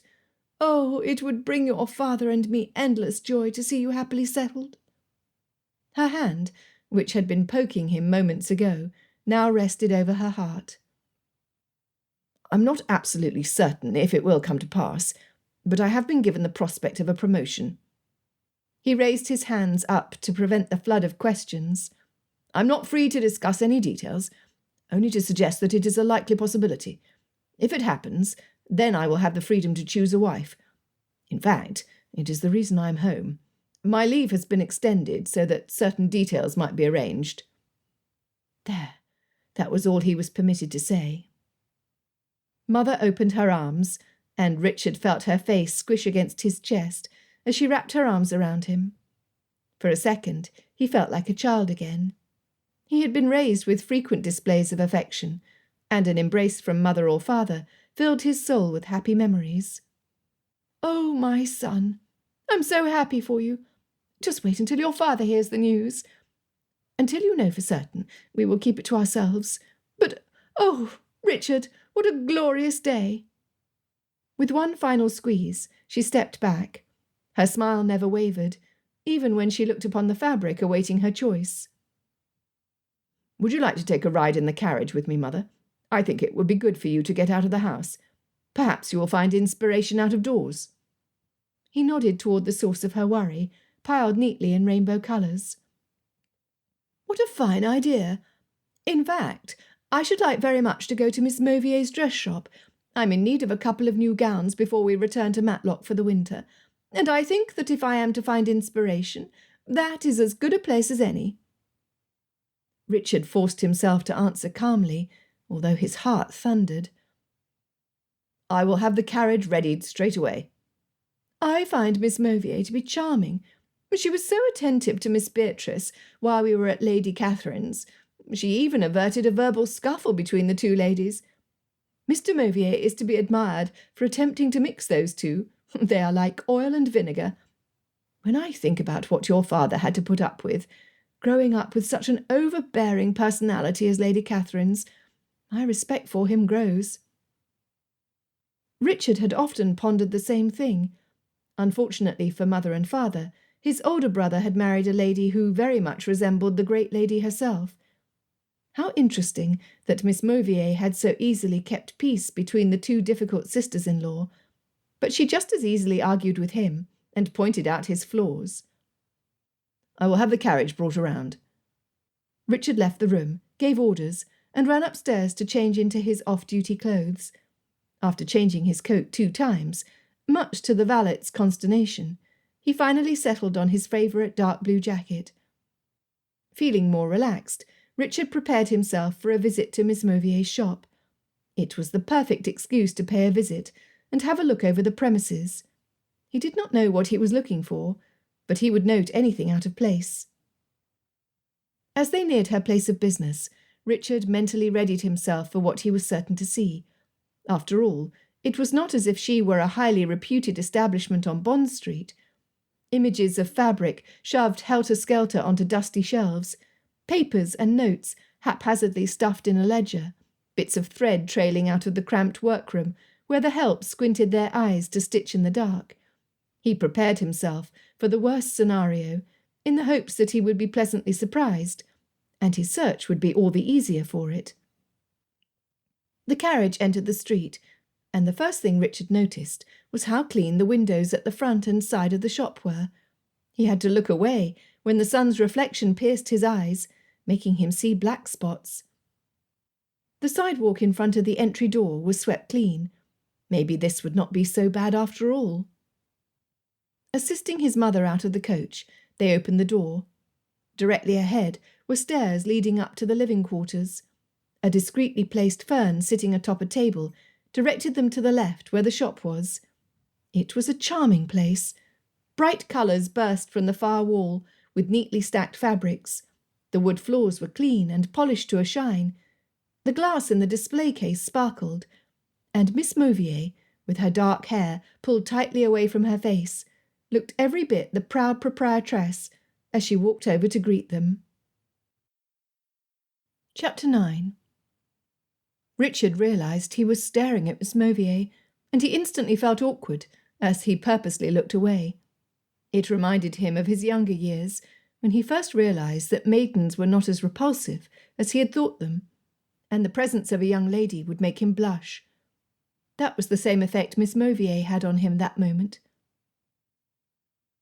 "Colonel Fitzwilliam? Colonel?" Richard snapped to, looking in the direction from whence his name was called. Miss Mauvier tilted her head, one eyebrow raised, and a teasing expression on her face. "I am afraid we have already bored you, sir. Please take a seat in the waiting area, and I will have one of the girls bring you the paper or a magazine, whichever you prefer." His eyes drifted to her mouth as she spoke, and remained there until he realised she awaited a response. Holy heavens! It was like he was 16 all over again. Bowing gallantly to draw attention away from his colouring face, he said, "Thank you, Miss Mauvier. I should like very much to read the paper." He caught the look on Mother's face as he sat in the chairs next to the full-length mirrors. Was it pity? Incredulity? The chair swallowed him, the smooth texture gliding across his coat and trousers as he sank into the puffy furniture. Comfortable," he remarked aloud, and immediately felt stupid for his lack of eloquence. Maybe nobody had heard him. Mother rolled her eyes at him, then continued her conversation with Miss Mauvier and a couple of helpers. Miss Mauvier whispered something to the youngest girl, who scurried away to the back of the room, where there was a hall. Richard could not see far from where he was seated. He would have to think of an excuse to walk around if he wanted to see if anything struck him as suspicious. The girl came back with the newspaper in her hand. She smiled and bowed as she handed it to him. "Thank you very much, miss," said Richard. The girl looked away shyly, but stood in place as if she had something to say. Out of politeness, she would not speak unless first spoken to. "I'm sorry, I do not know your name. When someone does me a service, I like to acknowledge them by name. My name is Colonel Richard Fitzwilliam. What is yours, if you please?" Grabbing her skirt and swaying from side to side, she said, "My name is Mary, Colonel." "Then I thank you, Miss Mary. It is a pleasure to meet you. Have you been working here long?" "Not so long as the other girls. I've only been here 2 months, but Miss Mauvier says that I'm learning quickly." She beamed in pride. It concerned Richard that Miss Mauvier would hire someone so young. "Does your family live nearby, Miss Mary?" As soon as the question was asked, he wished it unsaid. Her face, which had been rosy and smiling a second ago, changed. Jutting out her chin, she would have appeared rebellious, had it not been for the sadness in her eyes. "I have no family any more." Richard could have kicked himself. What was it about this place that made him say the stupidest things? It was as if he had left his brain at the door. Just then Miss Mauvier swooped in. Protectively placing both hands on Miss Mary's shoulders, she asked, "Is all well? Do you require anything further, Colonel?" Her voice was hard, and the look she gave him was harder. Miss Mary squirmed around. "It's not his fault, Miss Mauvier. He did not know how you took me in when my family left." For a moment, Richard wished the chair would swallow him whole. But his intentions had been honourable, and there was no shame in that. Sitting up taller, Richard looked boldly at Miss Mauvier. "I merely asked Miss Mary if her family lived nearby." He looked at Miss Mary. "And I am so sorry they are gone. It takes strength of character and a good deal of bravery to learn how to live with such a great loss." His throat tightened, but he choked out the last few words. He thanked God Almighty that he still had his family with him, though he had lost too many friends over the years. Miss Mary's smile returned, and Miss Mauvier loosened her hold on the girl. Patting her on the shoulder, Miss Mauvier said, "Miss Yvette is helping Lady Hannah. Please go and see if there is anything she needs. I am expecting Lady Honoria at any moment now." Richard bit his lips together when he saw Miss Mary roll her eyes. "I hope she leaves Lord Tefton home." So quietly he doubted if he heard it or not, Miss Mauvier whispered, "Me too." But she quickly recovered, sending Miss Mary away. "Take care to behave yourself, Mary. Off you go." After Miss Mary had gone, Miss Mauvier clutched her hands together, most likely to keep herself from strangling him, thought Richard. "If you insist on speaking with my girls, there is something you should know. Each one of them has a very sad history, and if they were not working here, they would now be out on the streets. Please do not ask any more questions.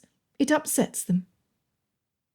Richard could not help but admire her protective nature. "Rest assured, it will not happen again." He looked steadily into her eyes, doing his best to communicate to her how seriously he took promises. Finally she nodded, and without another word, she went back to assist Mother. It would be difficult to investigate Miss Mauvier. From his observations thus far, she was neat, orderly, and respectful to her clients, and to her seamstresses. His admiration for her grew, though he tried to stop it. Had he not been warned of this? The person least suspected of such lying treachery was usually the very one capable of the worst crimes. He must not let his emotions get in the way. A much greater cause was at stake, and he must not trust her too easily. Folding out the paper, he scanned the room from over the top of the pages between articles. He began to despair that he would find nothing of use during this first visit, and that Miss Mauvier would not be so easy to investigate as he had hoped. The front door opened, and bells tinkled to announce a new customer. Richard turned around to see who it was. Lord Tefton entered the shop with his bride, Lady Honoria, nearly bowling both of them over as he tripped on the rug leading into the room. "Dash it all! Who put a rug there so that a fellow might trip on it? Dashedly bad place, if you ask me," Lord Tefton complained, concerning himself more with his crooked waistcoat than attending to his wife, who winced and rubbed the side where he had elbowed her. Miss Mauvier came over directly. "Lord Tefton, how lovely of you to accompany Lady Honoria to her fitting. I will see to the placement of the rug as soon as possible. Please, have a seat while I show my lady her new gowns and do a final fitting. We should not take long." The ladies departed for the curtained fitting rooms, and Lord Tefton seated himself across from Richard. "Goodness gracious, Colonel, I did not see you there." He looked about the room. "You've not married, have you?" "Not as yet, though allow me to congratulate you on your recent marriage." "Ah, yes. A gentleman reaches a certain age when such a thing is expected of him. I dare say it was an improvement for her." Richard clenched his jaw, all polite comments escaping him. "Would you like to read the paper?" he asked, hoping that with the Lord distracted, he would not be forced to converse with him. "A good idea. There's nothing equal to the paper and a cigar whilst one is forced to wait." He grabbed the paper from Richard's hand. "Surely you do not think to smoke, Tefton?" He addressed the gentleman the way he had at university many years ago, in hopes of softening his resolve to fill the room with the stench of smoke. "Why ever should I not? It is the duty of the shopkeeper to keep her patronesses content, and right now a cigar would bring me much contentment." "I do not think the ladies would agree. Their comfort is worthy of consideration." "Nonsense," said Lord Tefton, signalling one of his men over so that he could demand his cigar. To Richard's great relief, it was the servant who cut the tip off the cigar and lit it with the flintlock pistol. Lord Tefton would have cut off his finger, then lit a curtain on fire had he been entrusted with the task. Lord Tefton received the odorous object and stuck it into his mouth. Inhaling, he swirled the smoke around his mouth like it was a fine wine, before expelling it through his mouth and nose.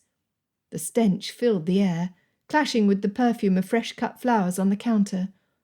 Richard imagined the blooms withering up at the overpowering smell.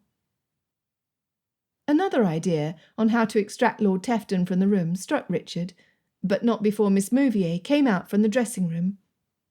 "My lord, please be so kind as to smoke outside. My lady does not want her new gowns to smell of cigar." The words were kind, but firm. "Oh, it's not a problem. She's grown accustomed to it, I assure you. It's no bother," he said, puffing smoke between words. Miss Mauvier crossed her arms and tilted her chin up. Before she could make a scene, Richard stood. "I say, Tefton, is that a new blood bay? He is a beauty. Please come outside with me so I can admire your acquisition." Appealing to Lord Tefton's vanity smarted, but Richard could cut the tension in the air with his knife. Something needed done. "Ah, you do have good taste, Colonel." Richard took a step closer to the door, watching Lord Tefton. Unfortunately, Lord Tefton chose to stub his burning cigar into the upholstered arm of the chair he sat in. The black mark left sparkled with red, and Richard lunged forward to smother them before the chair burst into flames. Miss Mauvier fumed. Richard could practically see the insults on the tip of her tongue, but she kept them to herself. Her fisted hands and white knuckles were the only outward displays of anger on her part. Richard could imagine the position she was in.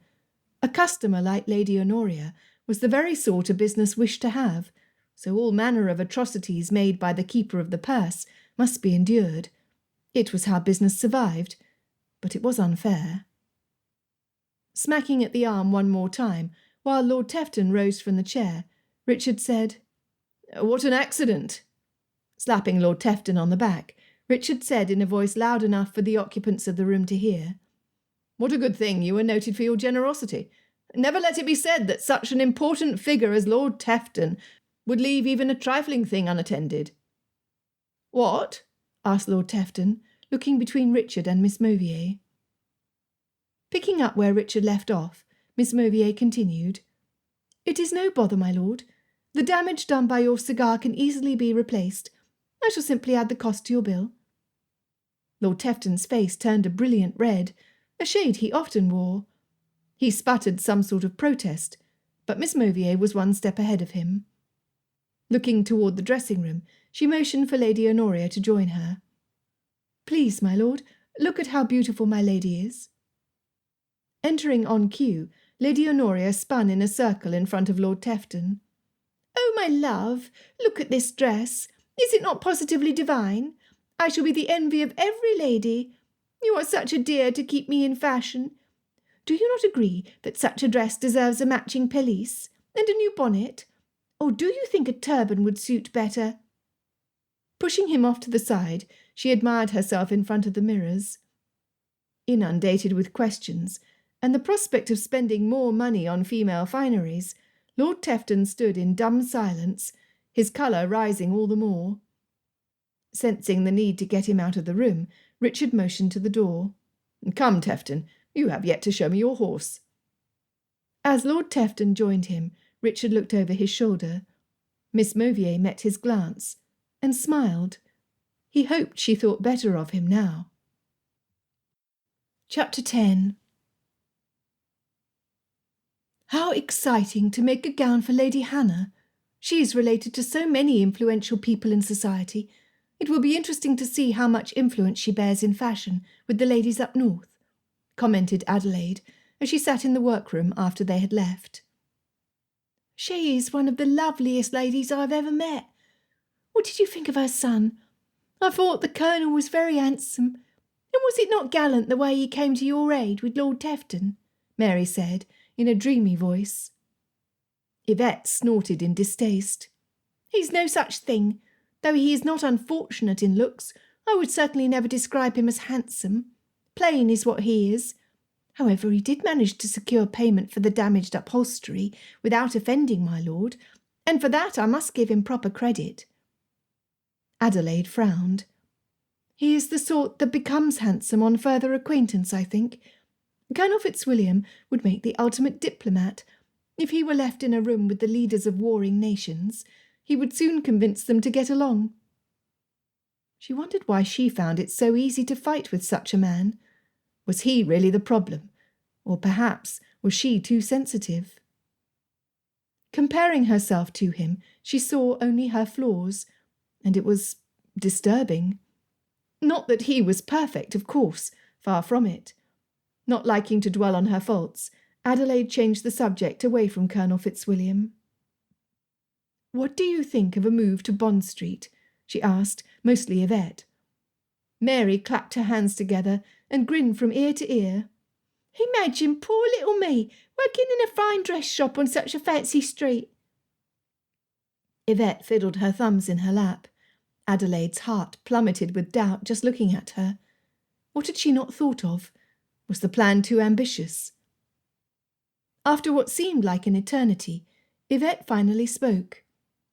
"I hope you do not think me impertinent, miss, but on the possibility of this happy occurrence, I have been cultivating a friendship with a shopkeeper on Bond Street these past few months."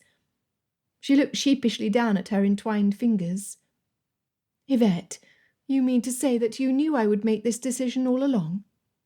At first, Adélaïde was shocked, but on further thought she should have known. Yvette smiled as she looked up, a twinkle in her eye. "I suspected as much.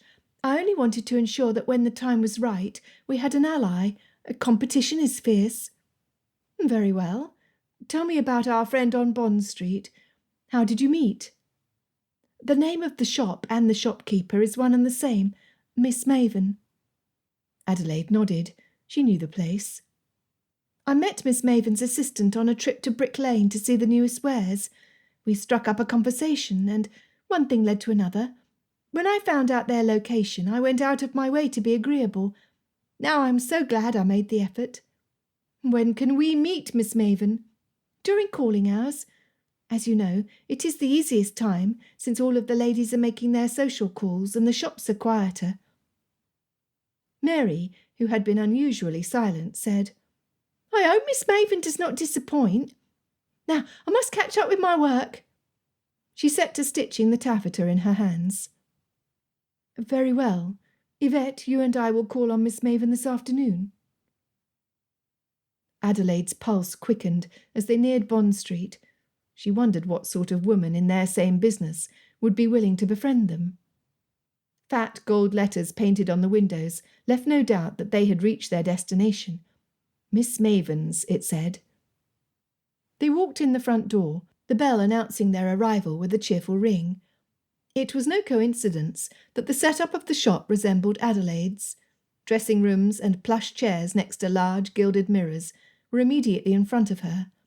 A glass case displayed fineries to accompany and adorn the dresses against the back wall, and luxurious fabrics of all colours and textures lined the wall to the left. Large windows faced the street, allowing passers-by glimpses of the treasures within, luring ladies to take a step inside. A woman with her hair pulled back so tightly it pulled her eyes taut welcomed them from behind the counter with a crisp voice. "Welcome to Miss Maven's. How may I be of service to you?" She spoke in a staccato, enunciating each syllable clearly and precisely. Adélaïde felt certain her stitches would be just as precise. Her dress was simple, with no adornment to it other than a thin piping around her collar. When Yvette asked to see Miss Maven, Adélaïde was relieved. The lady behind the front counter did not appear friendly.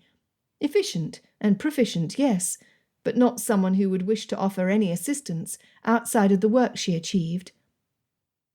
Not even a minute had passed when the harsh lady returned with an older woman with round rosy cheeks and a smile displaying all of her teeth. White fabric with a red netting overlay was complemented by rosettes stitched on the bodice and along the hem. Tying it all together was a red velvet ribbon. She looked like she sprang from an English rose garden. The contrast between the two ladies was striking. "Welcome to my shop. You must be the Miss Mauvier I've heard so much about." Miss Maven stood between Adélaïde and Yvette, looping her arms between theirs, as if they were friends of many years. Leading them back to a room decorated as a study, she sat them down in a grouping of chairs situated in front of the unlit fireplace. "Yvette has told me so much about you. I'm positive we will become the best of friends," she said, as she joined them after ordering some refreshment to be brought in. "So," she extended one hand out and waved it over the room. "What do you think of what you see thus far?" Adelaide liked the room they were in. She could see herself bringing ladies in and offering them tea as they decided on their gowns. "It is a lovely shop. Do you use this room to discuss dresses with your clients?" "I do. I find that it is easier to do business with a lady in a more relaxed environment." Leaning closer, she said in a conspiratorial tone, "You met Miss Matilda out front. Can you imagine her assisting a lady to arrange her trousseau?" Adelaide admitted that she could not, though she was careful not to reveal too much of what she thought of Miss Matilda. "Miss Matilda's sole purpose is to project an air of efficiency that communicates to the lady that her dress will be made well and be finished on time, so long as payment is received. She's brilliant with ensuring that I get paid." She sat back and chuckled. Adelaide relaxed. "I think we need a Matilda, do you not, Yvette?" The richer and more extravagant the customer, the more difficult it was to pry the payment due from their hands. "Before I knew better, I used to do all that unpleasant work myself. I've learned that delegating not only makes my business run smoothly, but it eases my concerns." A tea tray was brought in by a waif of a girl. She was so thin, the tray looked heavier than she was, and it was all Adelaide could do to keep from helping her. After the girl left, closing the door behind her, Miss Maven said, "She's my newest addition. She's still dreadfully thin, but you should have seen her when she first arrived. I say, it is a pleasure to help some of these young girls by giving them something respectable to do." Adelaide's respect for Miss Maven grew. Still, she was curious as to why she was so willing to assist them when they were her competition. "Miss Maven, I thank you for your hospitality in meeting with us. You have made me feel most welcome. It seems that we have much in common in the manner we do business. What I would like to know is why. Why are you willing to help me?" Miss Maven sipped her tea thoughtfully. "It is an honest question, and it deserves an honest answer. After all, you are my competition." Shaking her head in resolve, she added, "I am of an age when I realise the value of doing a good turn for others. I've dedicated my life to my business, even forsaking marriage so that I could avoid the distractions said union brings. My hard work has benefited me in more ways than I can count, and I feel it is my privilege to help others where I can. From what Yvette has told me, you and I are very similar." Her explanation sounded reasonable. Continuing, Miss Maven said, "It is no easy task to find a vacancy here, but I will keep my eyes and ears open for any hint of one. All the gossip passes through my shop, and I'm certain that if something becomes available, we will be the first to know about it." "That is very kind of you, Miss Maven. I thank you." Miss Maven considered Adelaide a moment before adding, "I am going to suggest one thing more. For you to consider such a move, you must have a steady stream of clients." Adelaide did not want to reveal more about her business than necessary. Miss Maven was being extremely helpful and had answered her concerns plainly, but Adelaide did not trust anybody easily. "I have enough, I think. My hope is that the exposure my business would receive here will fill in where it is lacking." Miss Maven shook her head. "Just as I suspected." She took a bite of a biscuit, washing it down with her tea. "I have a plan that might suit you very well." Chapter 11. Richard could not stay home long. His mother, full of praise for Miss Mauvier, felt ready to conquer her front parlour with the suggestions she had been given, and Richard needed some distance from the constant compliments doled out to the lady.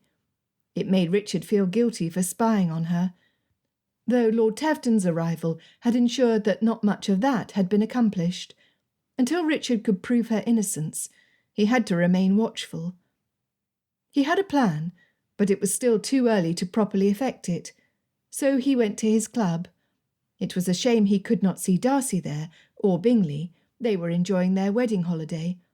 Richard wondered where he would take his future wife for their first holiday. Maybe Scotland. In the army, he had been sent all over England, but it would be very different travelling in leisure from travelling out of obligation. Walking in the centre of the blue carpet going upstairs, Richard greeted a couple of gentlemen on their way down. They were dressed for dinner. Turning right at the top of the stairwell, he found the room he wanted. It was cloudy with smoke and smelled of brandy, a preferable odour to the stench of London in the warm summer months.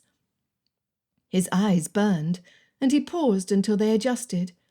Funny how the smell of smoke had been so offensive in Miss Mauvier's shop, whereas here it was expected and welcomed. To his left, some gentlemen were engrossed in a game of cards. Richard steered clear of them. He had learned his lesson long ago. He sat at a table facing the door and requested a drink. One would be enough to steady his nerves. To his right sat the quiet gentlemen perusing their papers or one of the books brought up from the library. Settling back, he crossed one ankle over his knee and thought over his plan for that night. He had been disappointed not to see more of the shop, but he could not think of any reasonable explanation to go exploring freely with Miss Mauvier and her seamstresses watching. And there was Miss Mary. She had watched his every move, and he had to take care not to be too inquisitive in front of her. She was a bright one. A gentleman entered the door. He looked familiar to Richard, but he could not quite place him. There was nothing extraordinary in his wardrobe. Black trousers, black waistcoat, white shirt and cravat. He was dressed in such a way that he would blend in anywhere. Richard's suspicion that he had met the gentleman somewhere was confirmed when the man smiled and walked toward his table. "So we meet again. I'm so sorry for running into you earlier today," he offered. Ah, the man he bumped into outside the horse guard's stables. That was why he looked so familiar. Richard extended his hand to the empty chair beside him. "Well, I should be the one to apologise. You took the worst of it." Sitting down, the gentleman said, "No harm done, though it did feel like I'd run up against a marble column." Richard chuckled. "A symptom of my profession." Leaning back into his chair, imitating the Colonel's same relaxed posture, he said, "That explains it then. Your training has benefited you, Colonel. As a medical doctor, I recommend frequent exercise to my patients. Where do you hail from, Colonel? I've not seen you here before." "I tend to keep busy most of the time, and do not come here so often as I would like, and my family's estate is at Matlock." "A second son?" Richard nodded. "What about you?" Mr. Thorpe grunted. "Even worse. I'm the fourth son of a family who made its fortune in trade. In my favour, my mother was the daughter of a highly respected gentleman, but alas, she married for love. It was at my grandfather's insistence that I be admitted here." Richard signalled for a drink to be brought over for his new friend. "Some of my best friends are in trade. I believe a man's character defines whether he is a gentleman or not. What kind of trade does your family do?" "Mostly import and export, though it's been blasted difficult of late with the war on the water. It will be a relief when all this business is done and trade can continue as it did before." Richard nodded. Even the Grand families had to reuse tea leaves, and the only good wine for the table was one that had been smuggled into the country. Still, people had their ways. He thought of all the fabrics in Miss Mauvier's shop, and wondered how much of it was smuggled. Could she smuggle secrets out of the country, just as the same as she could smuggle the best silks from the continent in? "Everyone will benefit when this war is over. It has gone on long enough," said Richard. Mr. Thorpe nodded. Taking a sip of his recently served drink, he said, "It is bad enough that there's a war on the continent, but it has affected us here as well." Richard could list 100 ways this was true, but he wanted to know what Mr. Thorpe meant. "How's that?" "Well, I would hate to be a Frenchman living in England, for example, and I imagine it is no different across the Channel toward us. Nobody trusts anybody. It is a sad state of affairs." Again Richard thought of Miss Mauvier. He knew of certain families who would refuse to do business with her based merely on her nationality. No wonder she had been so offended by his comments on the way home from Rosings. He wished he could help her see that he viewed her as his equal. Instead, he was about to breach her trust. Did the cause justify the action? Richard furrowed his brow. "I'm sorry if my comments offend, Colonel. I do realise that my views on the subject may differ from yours. I cannot imagine that the French have made your life easy." Richard waved off Mr. Thorpe's concern. "To the contrary, I do not think it just for a man or woman to be cast into the same lot as Napoleon simply because they share the same birthplace." But had he not done precisely that with Miss Mauvier? His guilt increased, and it would be particularly difficult to do what he had to later that night. Raising his half-empty glass, Mr. Thorpe said, "I salute your reasonableness. It is far too uncommon nowadays. The only other man whom I have had a rational conversation with recently about the state of affairs in our nation is Lieutenant General Dovedale. It was outside his office building I bumped into you, I believe. Do you know the gentleman?" Acting naturally, though his nerves were on high alert, Richard said, "We grew up together on neighbouring estates.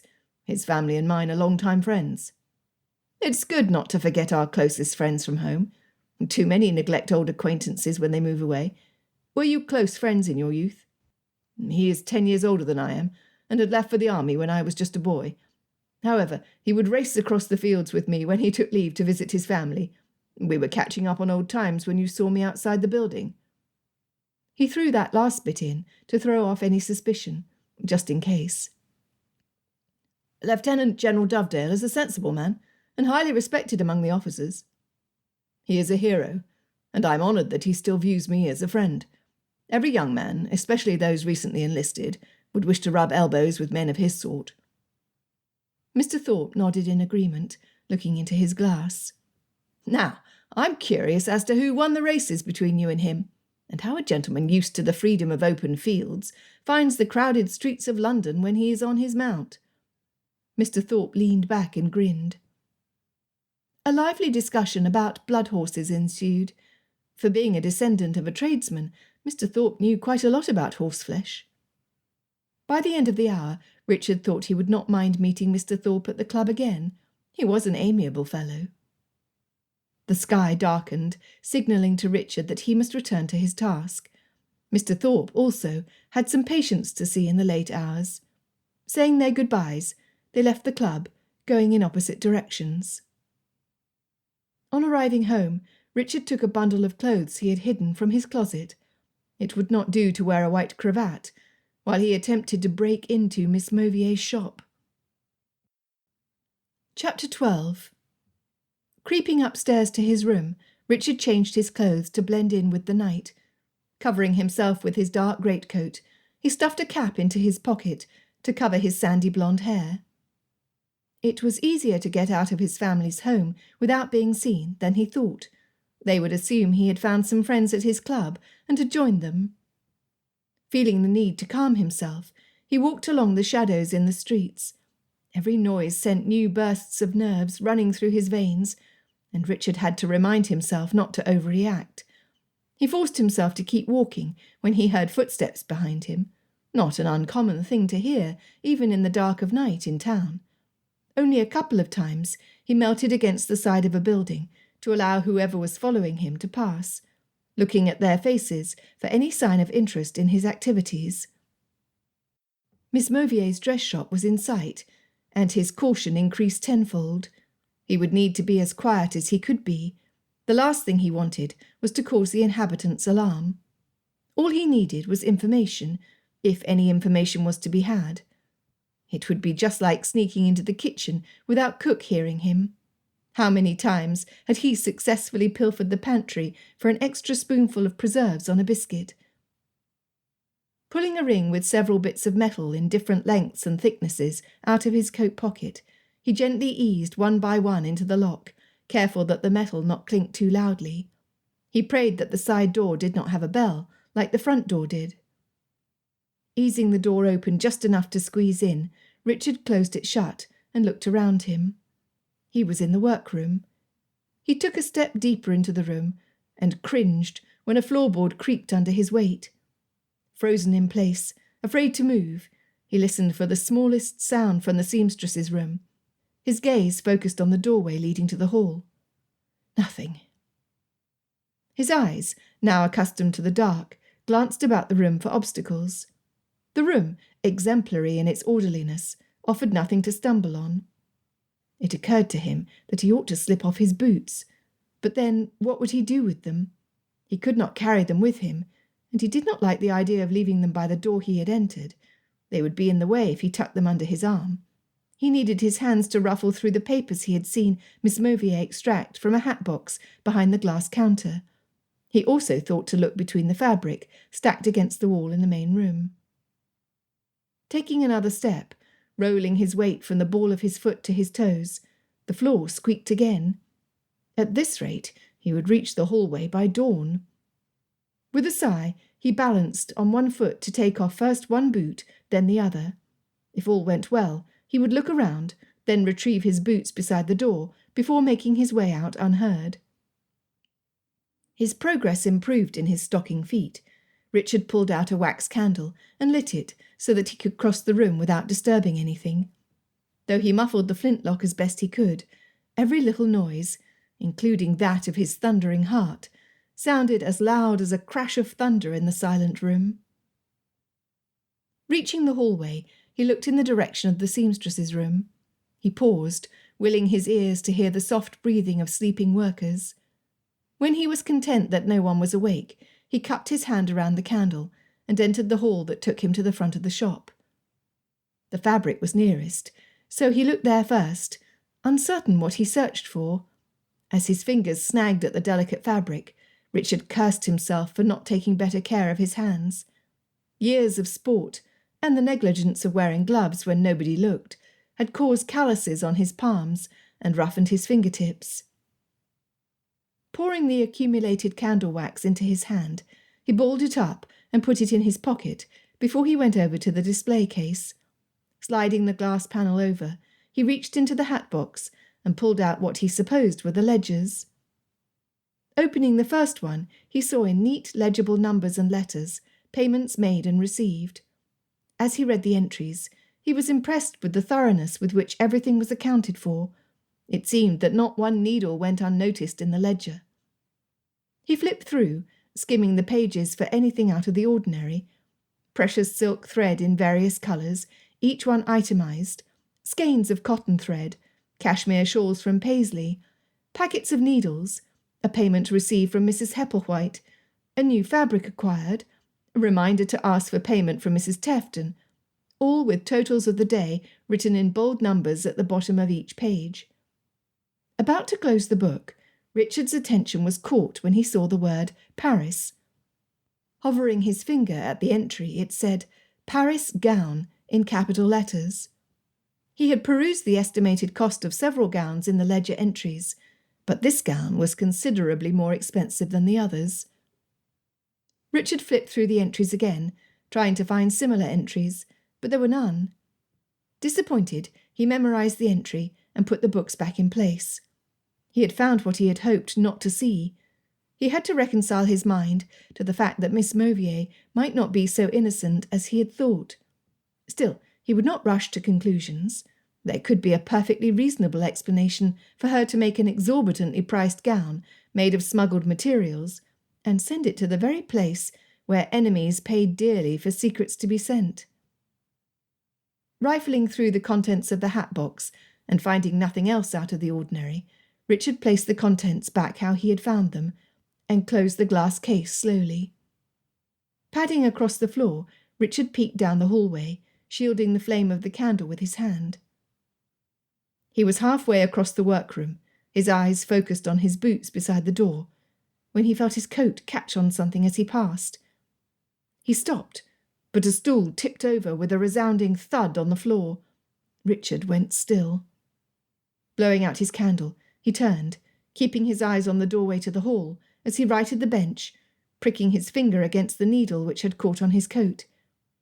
Backing out of the room, his hand reaching out behind him to feel the doorknob leading to his escape, he heard a noise. Excited whispers and footsteps added to the pounding in Richard's ears and the rasps of his own breath.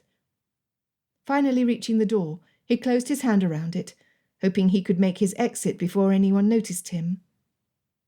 A loud crash, like breaking glass, came from the front of the shop. As Richard closed the workroom door behind him, he watched the shadows run by the room to the storefront. Cold seeped through his stockings. and Richard realised the mistake he had made. So distracted was he to leave the room unseen, he had left his boots beside the door. Cracking open the door, he looked into the dark for any sign of life, then reached out and grabbed his boots, pulling them outside and onto his feet in one smooth motion. The chill ran up his back and down to his fingers. It had been dark, but he could have sworn that there was a small figure standing in the doorway. Pulling his greatcoat snugly about him, he walked to the end of the side street, taking a different route to his home. Adélaïde pored over her sketches for Mrs. Bartlow's dress. It had to be perfect.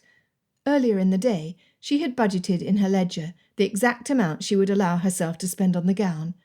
It was extravagant, but the end result would be worth it. Now she used the time she should sleep to settle on the design and begin her work. There was no time to waste. The Bartlows would leave for Paris in less than a month. A thump downstairs broke her concentration.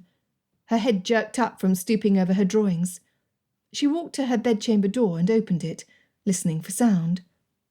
She heard the butler go down the creaky stairs, as well as the shuffling feet and whispers of her girls downstairs.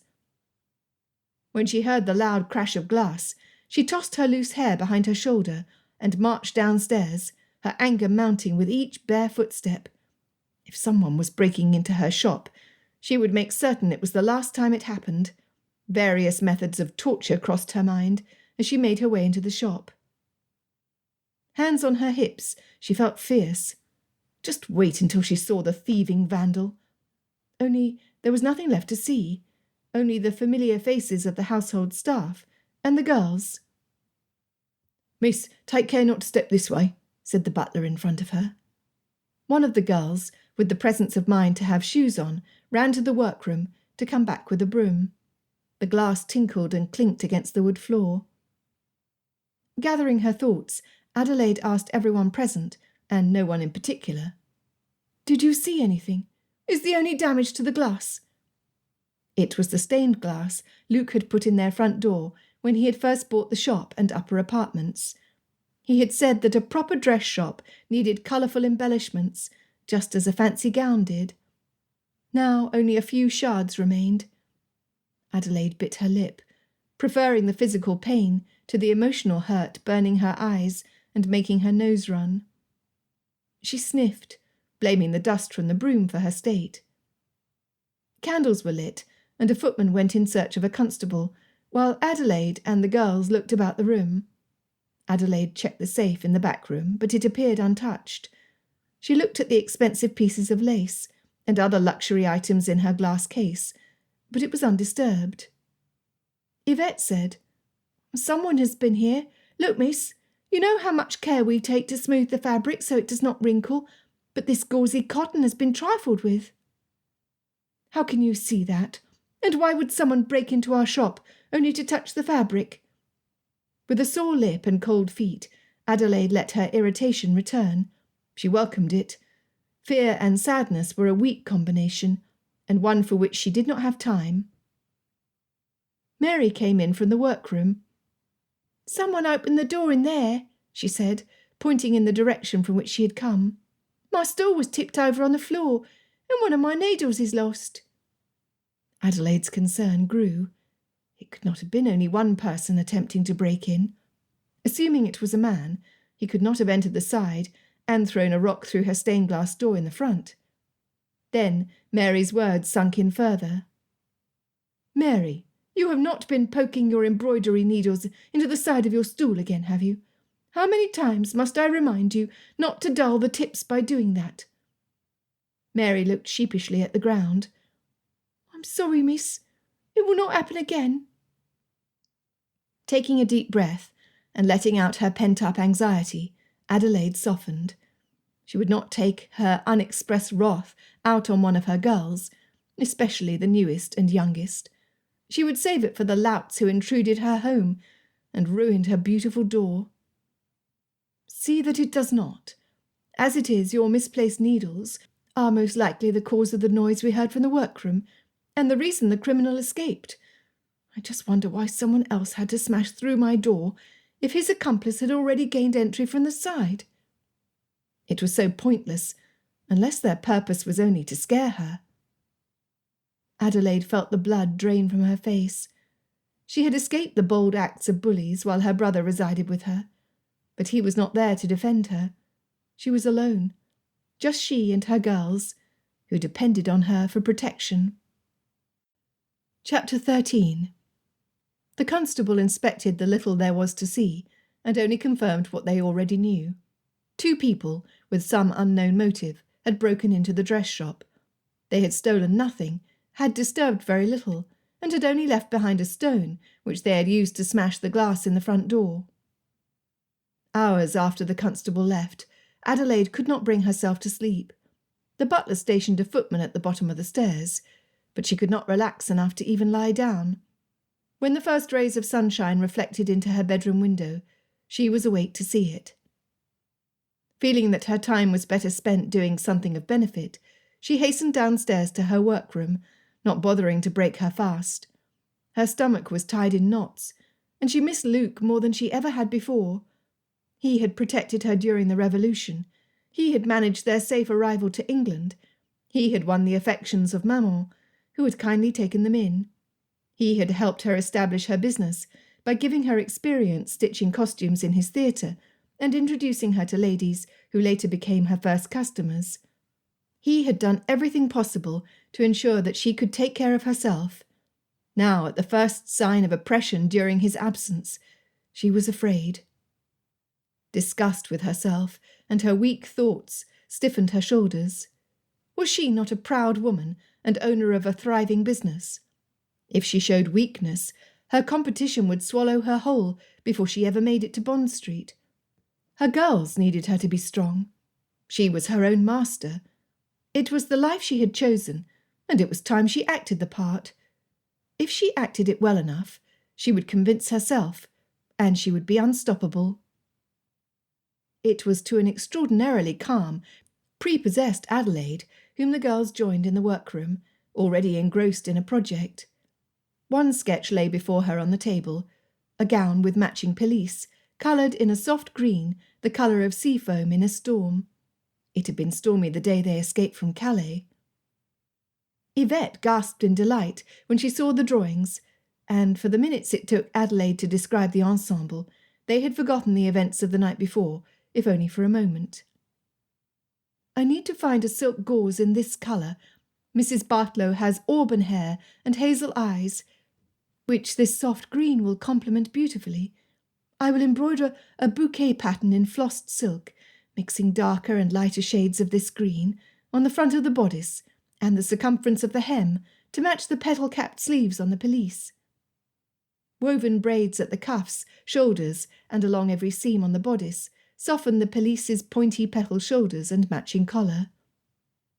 Mary exclaimed in awe, "It looks like the dress of a garden fairy." Adélaïde tried to conceal her pleasure at the girl's reaction, but it was exactly the reception she sought.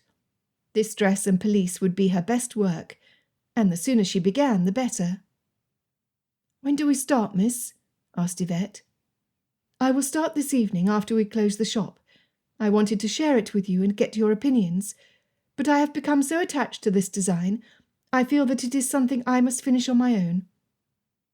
Adélaïde saw the disappointment in Yvette's face, but it did not last long amongst the cheerful comments of her peers. As the excitement over the design wore off, the air grew tense with worry. Yvette stepped forward, speaking for the group of girls standing behind her. "Miss, we cannot ignore what happened last night. We discussed it amongst ourselves, and we all feel that you would be safer if you left this residence." The girls nodded unanimously in agreement. "But what about you? I cannot leave you, knowing that whoever broke in last night might attempt it again." Mary spoke up. "In all sincerity, miss, who would want us? We are only a sad group of females fortunate enough to be here. We can take care of ourselves, but if anything were to happen to you—" Mary bunched her fists and pinched her lips together. Adélaïde had no doubt but that Mary would triumph in a fight against a grown man to defend those closest to her, but Adélaïde would never put the girl in the position to have to do so. I am no different from you. I am not considered to be of noble birth. I am not worth a fortune, and while my fame as a designer of dresses has grown, I hardly think that makes me a target. Your life is every bit as valuable to me as my own is." Adelaide's voice rose in her passion. "Without you, where would we be?" implored Mary. Yvette spoke in her calm, clipped manner. "We would take extra precautions. Perhaps the footman could alternate a watch downstairs until we relocate. But I know I'm not the only one here who would sleep much sounder if I knew you were in a safer place. Please, miss, we worry about you. Mr. Mauvier is not here to protect us." Adelaide's determination waned. She did not want to cause her girls any more worry than they already had. Folding her arms in front of her, not yet ready to give up her argument, she asked half-heartedly, "Where would you suggest I stay? I have no family here." As soon as the words left her mouth, she knew they were not exactly true. She had maman. Incredible looks stared back at her. Throwing her arms up in the air, she said, all right, I will tell maman what has happened. Once she knows, she will insist that I stay with her until we move or until Luc returns with Anne." Yvette said, "That is the most sensible thing to do under these circumstances, we think." Several of the girls had their hands clasped together, big smiles of relief on their faces. Adelaide hated to ask for help from anybody, but she could see how much better the girls felt. She would talk to the butler and the footman to see what could be arranged for their safety, and to have them see to the replacement of the glass in the door. It was an eyesore, and would deter customers from entering. Adelaide practised in her mind how best to tell maman about what had happened. She had kept busy most of the morning, but she could no longer put off her visit. The girls would have no more delay. They had practically pushed her out of her own shop, insisting that they could take care of business while she called on maman. Of course they were right. They would manage well without her. She had trained them to be self-sufficient. Maman sat in her chair, a picture of domesticity, with her embroidery in hand, and her spectacles balanced on the tip of her nose. "Good morning, Adelaide. How good of you to call. It is rather quiet here without Anne." A sadness emitted from maman's eyes when she spoke of her absent niece. Adelaide felt guilty for not visiting before. She had been so occupied with her plans to move to Bond Street and the dress she was making for Mrs. Bartlow, she had not paid a call since returning from Anne's wedding 2 days before. Had it only been 2 days since she had arrived home? So much had happened, it felt as if weeks had gone by. "I have found that my house does not feel like the home it was without my brother too. I'm sorry I've not called more often the past 2 days." "You are a busy young woman, a tradeswoman." Tying off her pink wool thread, she put her embroidery aside. "So, tell me, what have you been up to of late? Do you have any news?" By the time Adelaide told maman about Bond Street and the dress, maman requested a tea tray brought in. When she told her about the break-in, maman requested her bottle of nerve-soothing tonic as well. Pouring a healthy amount of the restorative into her steaming saucer, she took a scrutinizing look at Adelaide. Shaking her head firmly in decision, she added an equally large dose to Adelaide's cup before handing it to her. Adelaide sipped, coughing as the liquid burned down her throat. Casting an accusatory glance at maman, she fanned her face to calm the fire consuming it and running down her throat. "The next sip will be more pleasant, dear. Drink up," was all maman said, herself delicately sipping away at her tea and tonic. Adelaide hesitated to drink more, but after imbibing a few nips, she had to admit that her nerves felt so relaxed she was uncertain whether she would be able to stand up from her chair. They drank their tea and ate their cake in silence, maman's eyes on Adelaide the whole time. Exhaustion hit Adelaide, a combination of the tonic and the stress of the day, and she feared she might nod off in maman's sitting room. Her eyelids already felt so heavy it proved difficult to lift them up.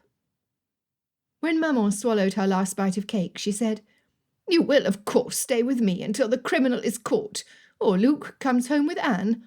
I do not like your staying in that house alone." "I am not alone." "If it is your girls that you are thinking about, they can take care of themselves. Most likely much better than you can. I have no doubt that they want nothing more than for their benefactress to remain unharmed. I will send a man over to have your maid pack your things to be brought here. You can stay in Anne's old room and rest. You look tired." Adélaïde was tired, too tired to argue. What was in that tonic? She managed a nod, and the last things she remembered were Maman's voice giving orders and the maid helping her take off her shoes before she crawled, clothes and all, into bed.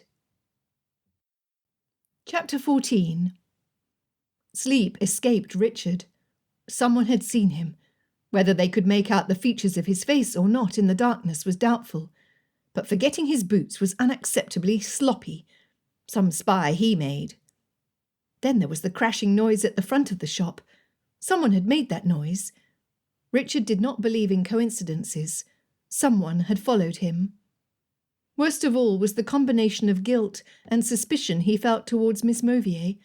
The way she managed her business earned his respect, but that suspicious entry in her ledger was enough to convict her as a spy. Others had hung on less evidence, yet he could not bring himself to believe her guilty. In his note to Dovedale, Richard told him that he had been followed, and that he suspected there might be something worth seeing inside the shop. Left out of the note was the ledger entry. He needed to make certain it meant something before reporting it, but years of following orders to the letter plagued his sentiments at withholding what could be significant information.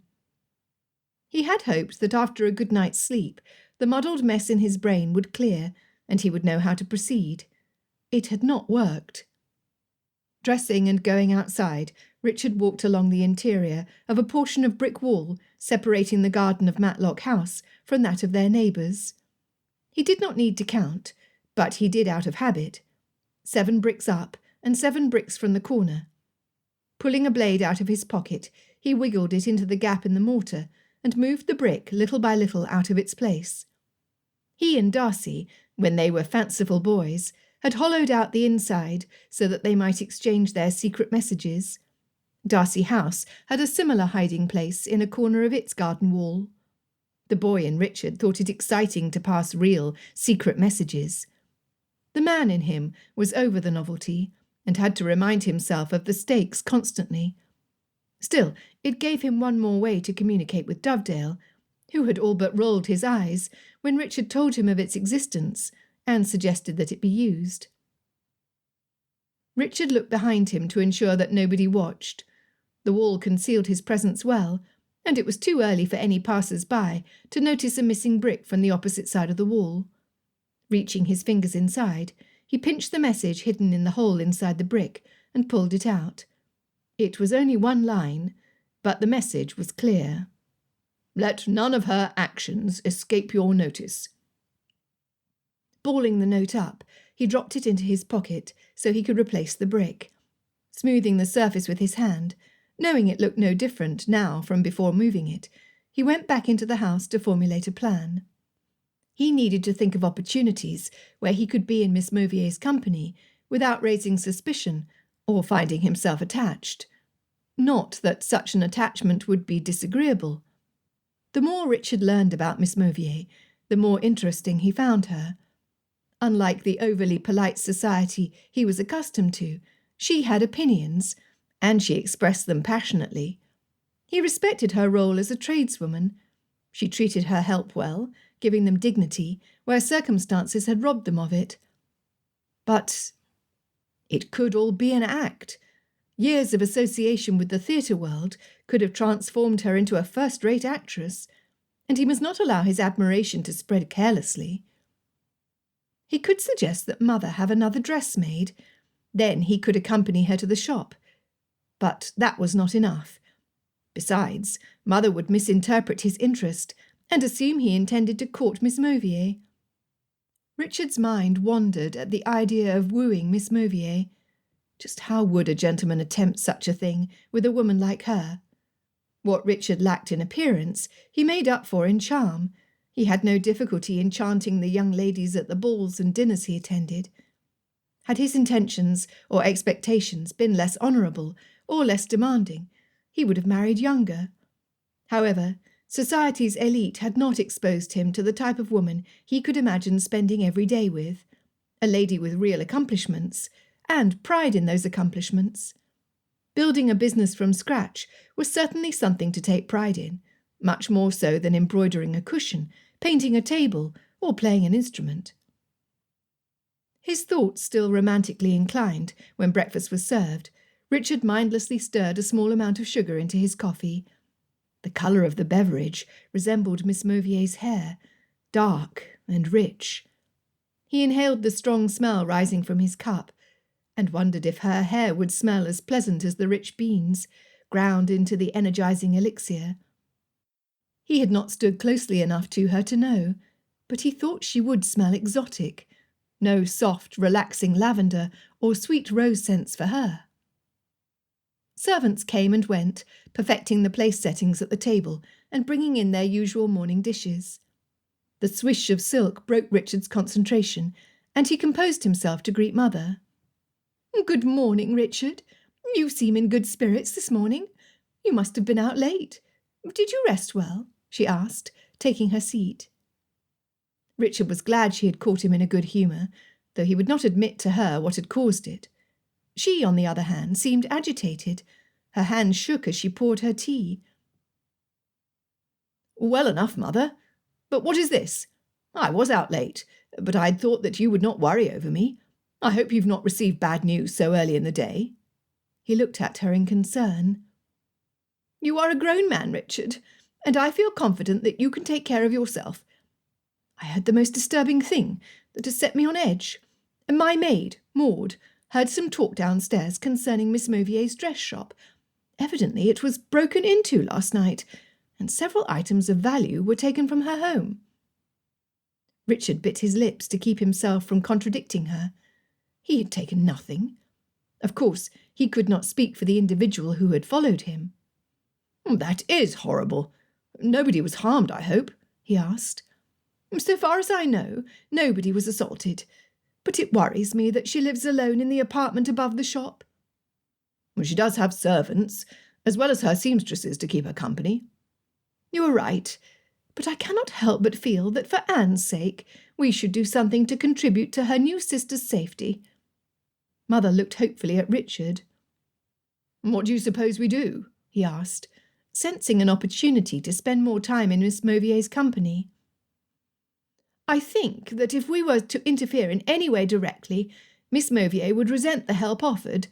She is a capable young lady who would put the interests of her career and her help before her own safety."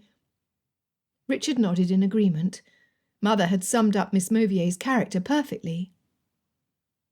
Tapping her fingernails against the polished mahogany table, she continued, "I have been thinking on this all morning, and am convinced that our best option lies with Miss Beatrice.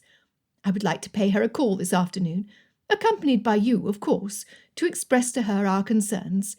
With her as our ally, I am certain we can think of an agreeable solution." Richard wanted so badly to tell Mother that there was no cause for concern, that the criminal held no ill will against Miss Mauvier, but he remained silent. It was not entirely true. Someone else had been at the scene, someone who may not have Miss Mauvier's best interests at heart. Trying to think logically, what would he do if he found out that Miss Mauvier was indeed a spy for the French? His involvement in revealing such a scheme would divide his family. Determination to clear her name welled up inside his breast. She had to be innocent. He felt it deep in his bones. For his own sanity he must prove it. Otherwise, the emotional pendulum he suffered from would drive him mad. "I will accompany you with pleasure. Aunt Beatrice is an interesting character." Anyone who could hold her own against Aunt Catherine was worthy of respect, thought Richard. "She certainly is. I have never heard anybody else have the audacity to contradict Lady Catherine as she does, or to express such a dislike for her as she does. Of course, at that age one can do as one very well pleases. It is not as if she seeks the approval of society." Richard snorted. Certainly not. Otherwise we would have known of her years before. Let us attempt to make up for lost time, then. Chapter 15. The afternoon sun warmed the chill in the air. Autumn would push out summer, and Richard hoped that this new assignment would keep him in the country. He had no desire to step foot outside of Mother England ever again, at least not until there was peace. It was the reason he had joined the household regiment. Unfortunately, war created all kinds of exceptions to the rule, and he had been sent away his first year. He had been fortunate to return. Mother brought along a basket with sweet biscuits and apples. They knew very little about Aunt Beatrice, aside from her hatred for Aunt Catherine and her love for baked sweets. They arrived at Aunt Beatrice's address, but it appeared that nobody was home. In fact, the house looked to be as uninhabited as it had the first time Richard had seen it. "Are you certain this is her residence?" asked Mother. Mother looked just as confused as he had 3 days before, when he had safely deposited the ladies to the empty doorstep on returning from Rosings. Going up the front steps, Richard knocked on the door. He was about to turn around to leave when a butler, who was old enough to have witnessed Noah's flood, answered the door. He led them into a room Richard supposed was used as the parlour. It faced the front of the house, and the only curtains adorning the windows were a sheer muslin, yellowed with age. The room smelled of lye soap. A settee and 2 chairs were arranged in a circle on top of a threadbare rug in the middle of the floor. The walls had no adornments. Richard looked questioningly at his mother. "She did say that she discouraged company," Mother said, as she glanced about the nearly vacant space. "This makes my front parlour appear extravagant. I wonder if she would be offended if I offered her the rug I want to replace. It is in much better condition than this one. Look, I can see a floorboard through it here." She pointed with her toe. The butler returned. "Miss Beatrice will see you in her sitting room." He waited for them to stand, then directed them to a room closer to the kitchen, judging by the smell of things. They caught a whiff of cake just before turning into the doorway. Mother patted her basket and smiled at Richard. The difference in decor was staggering. Though the furniture was as old as the home's inhabitants, the wood was polished to a shine, and the upholstery was clean and taut. A large circular rug with a couch, a settee, and 3 chairs were arranged between a fireplace with a gold-framed mirror and several miniature paintings around it on one side. Matching windows surrounded the chimney, with thick yellow curtains the shade of butter. By far, the most striking adornment in the room was Miss Mauvier, who sat in a chair next to Aunt Beatrice. Her dress was the same turquoise blue of the Mediterranean Sea. "How lovely you came to call," said the elderly spinster, as she extended her hand out toward the couch in front of her. "I hope we are not interrupting," said Mother, looking between Aunt Beatrice and Miss Mauvier. Richard felt himself being watched. When he finally returned Miss Mauvier's look, he was surprised to see a flicker of vulnerability in her defensive front, like a chink in her brave armour. She did not have the look of a hardened, ruthless spy. The tension in his face softened at the sight of her. Mother gave Aunt Beatrice her basket of treats, much to the older woman's delight. "As you see, I now have company. You might have heard about what happened at Adelaide's shop last night?" asked Aunt Beatrice. "Yes, we heard that you were robbed. What a dreadful thing to have happen. I am relieved to see you here, Miss Mauvier," said Mother, her hand covering her heart. Miss Mauvier smiled. "You are very kind, Lady Hannah. Nobody was harmed, and the only item of value affected was the stained glass my brother had made for the front door. It is odd that nothing else was taken, but it seems that the man, assuming that it was a man, was looking for something specific." Richard asked, more in an attempt to confirm his innocence than extract information. "What would he look for? You're not involved in some sort of clandestine operation, are you?" "As always, Colonel, you think the worst of me. I can assure you that I have no idea what this person could have been searching for. All I know is that the most recent page in my accounts ledger stuck together from a bit of wax that had fallen on it, and a couple of my more delicate fabrics had creases in them. Richard breathed out slowly, controlling his face. He thought he had been so careful with the candle. As for the fabric, try as he might to smooth them out, his fingers were simply too rough to allow it. "I apologise, Miss Mauvier. The comment was made in jest. I've always used humour to diffuse tense situations, and I can appreciate how it may at times be misconstrued. What happened to you and your helpers is no laughing matter." "Thank you, Colonel," replied Miss Mauvier, her eyes narrowing at him. Her look was disconcerting. Did she suspect him? Remembering the figure standing in the doorway, he asked, "Did anybody see anything? I mean, other than the wax and creased fabric? Your seamstresses sleep downstairs, do they not? Perhaps one of them saw the intruder." He forced himself to breathe. "Sadly, no. However, it was not only one man, it was two. One came in the workroom door. It was unlocked. The other destroyed my glass in the front door." Relief that he had not been seen, that the figure in the doorway was a figment of his own paranoia, was overshadowed by worry that he had been followed. "Will you be staying here, Miss Mauvier, until things calm down?" asked Mother. "I will keep Maman company until my circumstances change. My girls would have it no other way." She clasped her hands and sighed in resignation. "A wise decision indeed. It is for the best." Richard heard the satisfaction in Mother's voice. She would not have to insist at all.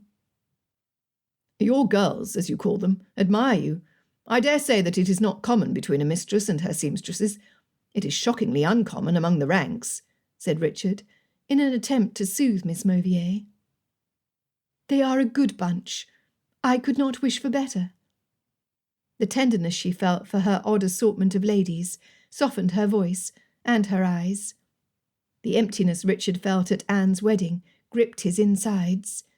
He longed for a lady to look at him with such tenderness. His mind told him to be patient, that he would have his chance all in good time.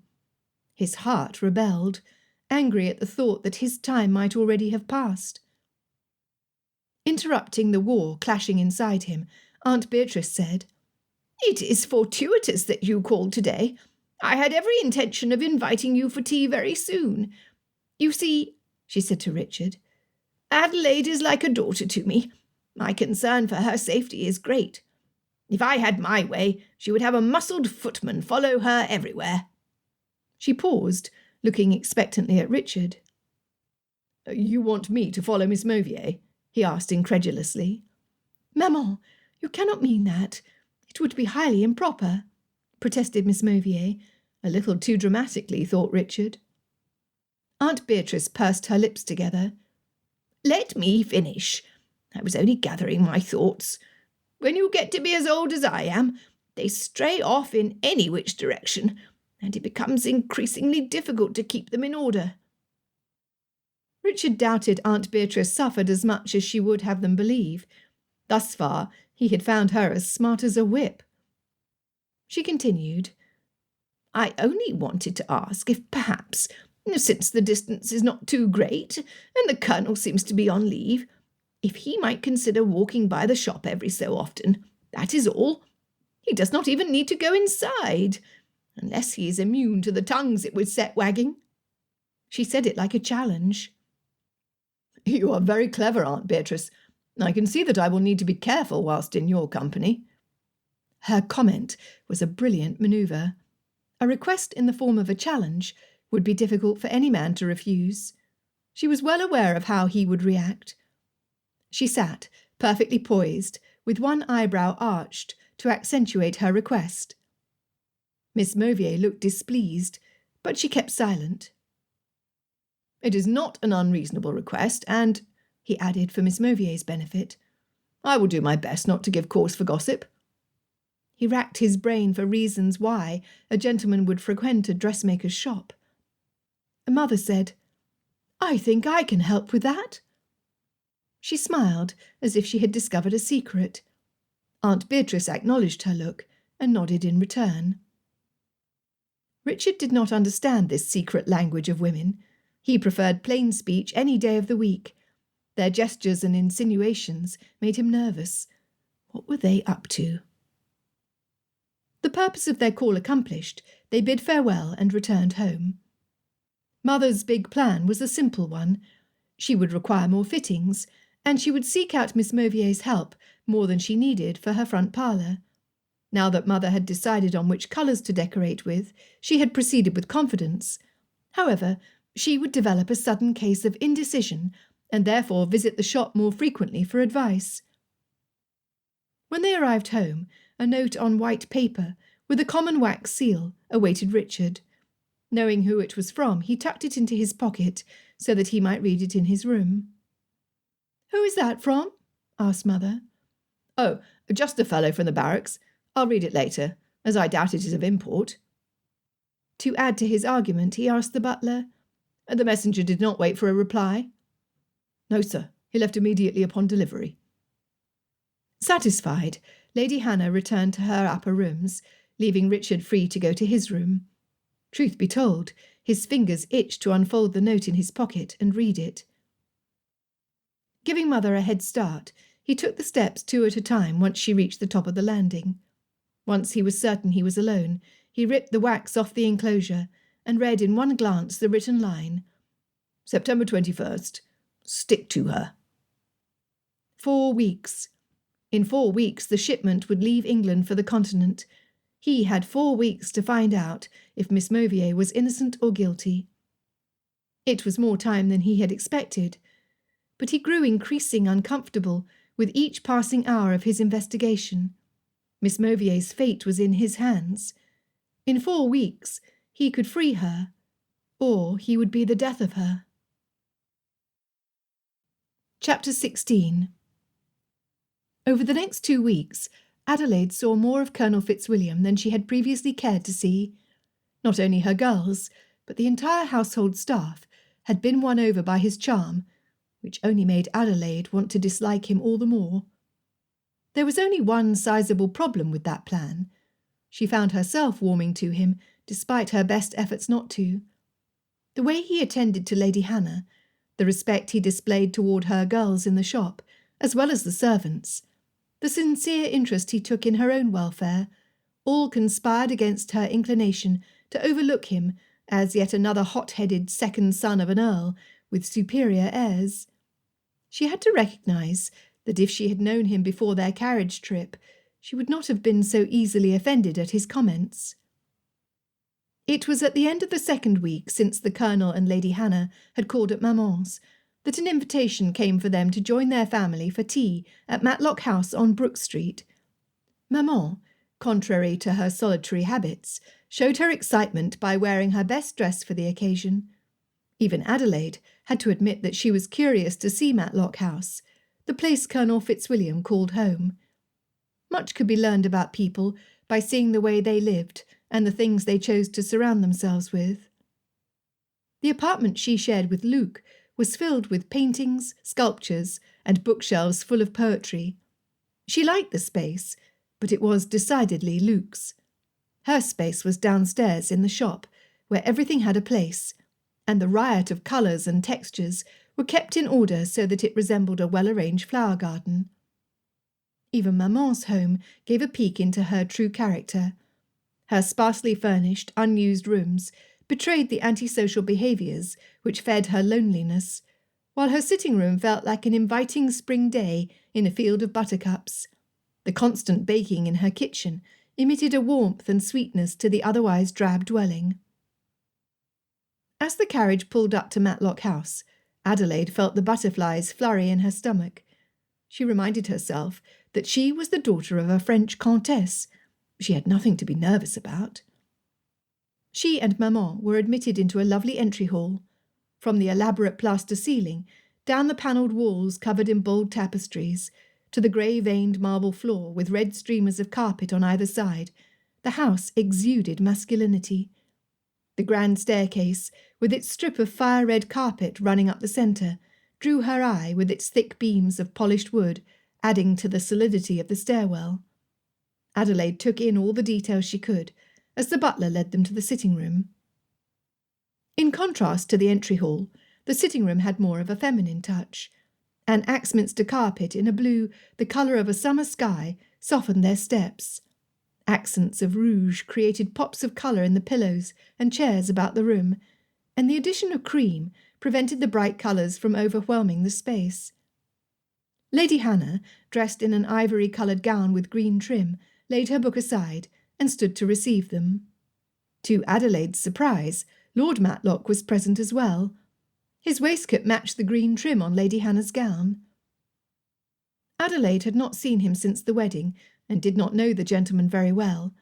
His appearance, with his greying blonde sideburns and smile lines on the corners of his eyes, was what Adelaide imagined Colonel Fitzwilliam would have 20 years hence. Lord Matlock stood beside his wife, so closely that their elbows touched. The Colonel was nowhere in sight. "Please, have a seat. We are pleased you could join us," said Lord Matlock, directing them to a circular table in a nook surrounded by windows. Sunlight bathed the room, casting an angelic glow over Colonel Fitzwilliam as he entered the room and joined them. Adelaide had to stifle a laugh. She would never categorize the Colonel as an angelic man. A good man, yes, but certainly not an angel. She would not like him so much if he were. Lord Matlock said, "Ah, Richard, finally you have arrived. Have a seat, son." "Pardon me for arriving late," he bowed, taking his seat between Lady Hannah and Maman. "It seems that you have reserved the best seat for me, and I thank you," he said with a smile. Maman chuckled at the compliment. "You do know how to make a lady blush, nephew."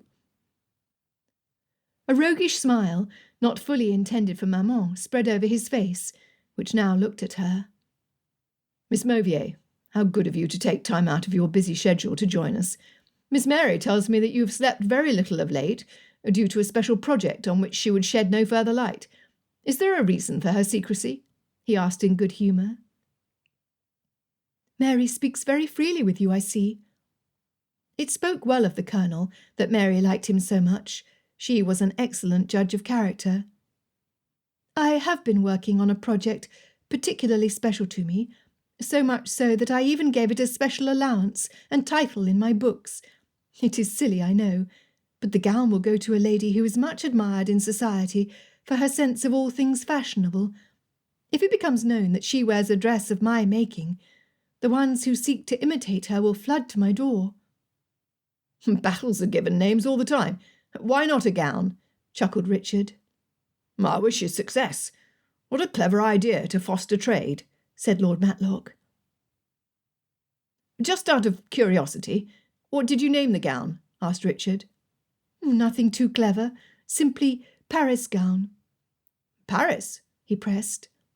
"Paris will always be where one looks for the best fashion. It seemed fitting at the time." She shrugged her shoulders, uneasy with how much she had shared of her life. Talking with the Colonel and his parents came so naturally, but she became nervous that perhaps she had shared too much. The tea poured and treats served, Adelaide's nerves melted away with each bite and sip. The conversation at the table reminded her so much of better times, times that with each passing year grew more difficult to recall. Colonel Fitzwilliam seemed happier than normal, smiling often and filling the table with his merriment. Lord Matlock reminded her very much of her memory of her own father. He was a large man, with a big voice and a commanding presence, much like the Colonel. However, the tenderness and delicacy he displayed toward his wife softened the unpolished edges of his bold character. Lady Hannah was a woman confident of her husband's love. She too had a strong personality. Adelaide had seen her decisiveness in action multiple times as they discussed the decor of the front parlour, as well as the cut of her dress at her fittings, of which she seemed to require an unusually great amount. "Have you heard from your brother and Anne?" asked Lady Hannah, looking at her. "I received word when they arrived at Brighton, but I have not heard from them since." She would have liked more frequent correspondence, but understood that a wedding holiday was not an occasion spent catching up on writing letters. "I'm confident that they're enjoying themselves. Outside of Bath, Anne has not travelled much of England, and even when she could leave Rosings, It was with a trunk full of the awful concoctions my sister insisted she take." Lord Matlock shook his head grimly at the mention of his sister, Lady Catherine. Adelaide tapped Maman's foot with the toe of her shoe. Lady Catherine was the Earl's sister, and she did not want Maman to say anything offensive against the lady, as she was prone to do. Colonel Fitzwilliam must have had a similar thought. He, too, looked intently at Maman. Before Adelaide could look away, the Colonel smiled at her. "As I have nothing nice to say about your sister, I shall bite my tongue," said Maman. Adelaide smiled back at Colonel Fitzwilliam. If she did not take care, she would break out in laughter. The way his eyes danced in merriment suggested that he was very close to doing the same. Lord Matlock, unabashed, said, "There are few people acquainted with my sister who would not agree with you." He paused. Under his breath he added, "Myself included." Maman cackled. "I knew there was something special about your family. I have determined to like you all exceedingly well." What a relief it was to have an excuse to laugh. Adelaide had thought she would burst. She decided not to look at the Colonel, lest she be tempted again. "And we are pleased to call you family. You are a welcome addition, and I'm only sorry that we have lost so many years." He looked between Maman and herself. Surely he did not mean to include her in the welcome to the family. She was, after all, only the sister of the man his niece had married. Yet he had looked at her as he spoke. Warmth spread over her body, the kind of warmth one feels on a cold day, snuggled in a soft blanket, reading a deliciously romantic novel and sipping a chocolate. She felt like she was home. Knowing the rarity of such sentiments, she cherished the feeling, striving to remember the details that had caused it. She could not remember the last time she had felt so content, so like she belonged. From across the table, Lady Hannah said, "Miss Mauvier, I'm almost finished with my parlour. Would you like to see it?" Adelaide excused herself from the table to follow Lady Hannah into the first room one saw on entering the front door. She had expected Maman to join them, but she had stayed behind to converse with the gentlemen. The door opened into the most elegant room Adelaide could recall seeing. The upholstery matched the shimmery wallpaper, the colour of a robin's egg. The combination of pale blue, with the velvet cerulean curtains and cushions, bright red roses in vases about the room, and ivory wool rugs with the bold blue and red woven in, was the perfect mix of sophistication and luxury. It was a room a lady could feel comfortable in as easily as a gentleman. "You have captured your essence in this room, my lady. It is both soft and bold, refined and daring," she said through her breath. Lady Hannah smiled. "Those are the same words I would use to describe you. Thank you for your assistance. I am pleased with this room, and now wish to spend much more time in here." "As would I. But please do not give me too much of the credit. I only asked how you wanted the room to feel." "And that was something I had never considered before you asked. I feel as if I have a secret weapon which I intend to use in future renovations. Is that how you fashion dresses to suit your ladies so well?" "Pray do not tell my competition. But yes, that is what I do. From looking at a woman, her skin, the colour of her eyes and hair, I know which colours complement her the best. From our conversation and a few strategic questions, I ascertain what qualities she wants to emit, and that helps me with the intensity of the colour and cut of the gown." Adelaide stopped herself before she could bore Lady Hannah with all the details. "I can see why Anne befriended you so easily, and I'm glad for it." Lady Hannah squeezed her arm, and together they returned to their party. "Perfect timing, my love," said Lord Matlock, as Lady Hannah took her seat beside him. "We're hosting a dinner party tomorrow, and I could not very well extend an invitation without the hostess present." Turning to Maman, Lady Hannah said, "Do say you will come. We enjoy your company, and you would ensure that an even number of ladies and gentlemen are present." She looked also at Adelaide, extending the invitation to include her as well. Maman looked at Adelaide, nodded, then said, "We would be delighted to come." Adelaide went through the motions of leaving, along with Maman, but her thoughts were far removed. Somehow, it had all felt like a dream, where she was part of a caring family again. She could hardly wait to return the following evening. The same enchantment had touched Colonel Fitzwilliam, as he seemed infinitely more handsome that day than when they had first met. Her knees felt a bit wobbly as she thought of the way the corners of his mouth curled up, his eyes expressing his thoughts so clearly she could understand him without the need of words. His firm chin jutted out over his high collar and cravat, showing the curve under his wide jawline. Even under the layers of shirts and coats, she could appreciate the outline of his muscled shoulders and arms. "Are you well, Adelaide?" asked Maman, reaching out to touch Adelaide's hand in concern. "Your skin looks feverish." Adelaide cleared her throat and looked out the window before looking at Maman. "I'm well, only a bit warm. I should have chosen a lighter pelisse to wear." Maman patted her hand again. The carriage pulled around the corner of Adelaide's shop. Before the coachman could open the door, Mary came bursting in. "Yvette received a communication from that woman on Bond Street. A shop's become available, and she says you must make your move quickly before someone else swoops in." Mary spoke through her heaving breath. How long she must have waited by the window for Adelaide's return so she could deliver the message. Adelaide shook her head. Surely today was only a dream. Mary took her by the hands, helping Adelaide out of the coach. "This is everything you have ever dreamed of, dear. I congratulate you, and leave you with your girls to celebrate the good news." Maman's coachman closed the door, and they departed. Squeals of delight echoed into the street, and Adelaide hurried in to rejoice with her girls, her family. Chapter 17. Richard stood in front of his mirror, discontent with his reflection. He had changed coats twice, and cursed his thick hair multiple times for its inability to stay in place, no matter how much it was combed. His poor valet patiently applied pomade to the rebellious locks, without so much as a look toward the stack of coats piling up on the back of the chair near the mirror. Normally, Richard welcomed the opportunity to attend his family's dinner parties. Mother always invited the most interesting guests, mixing artists, public figures, old friends, and new acquaintances.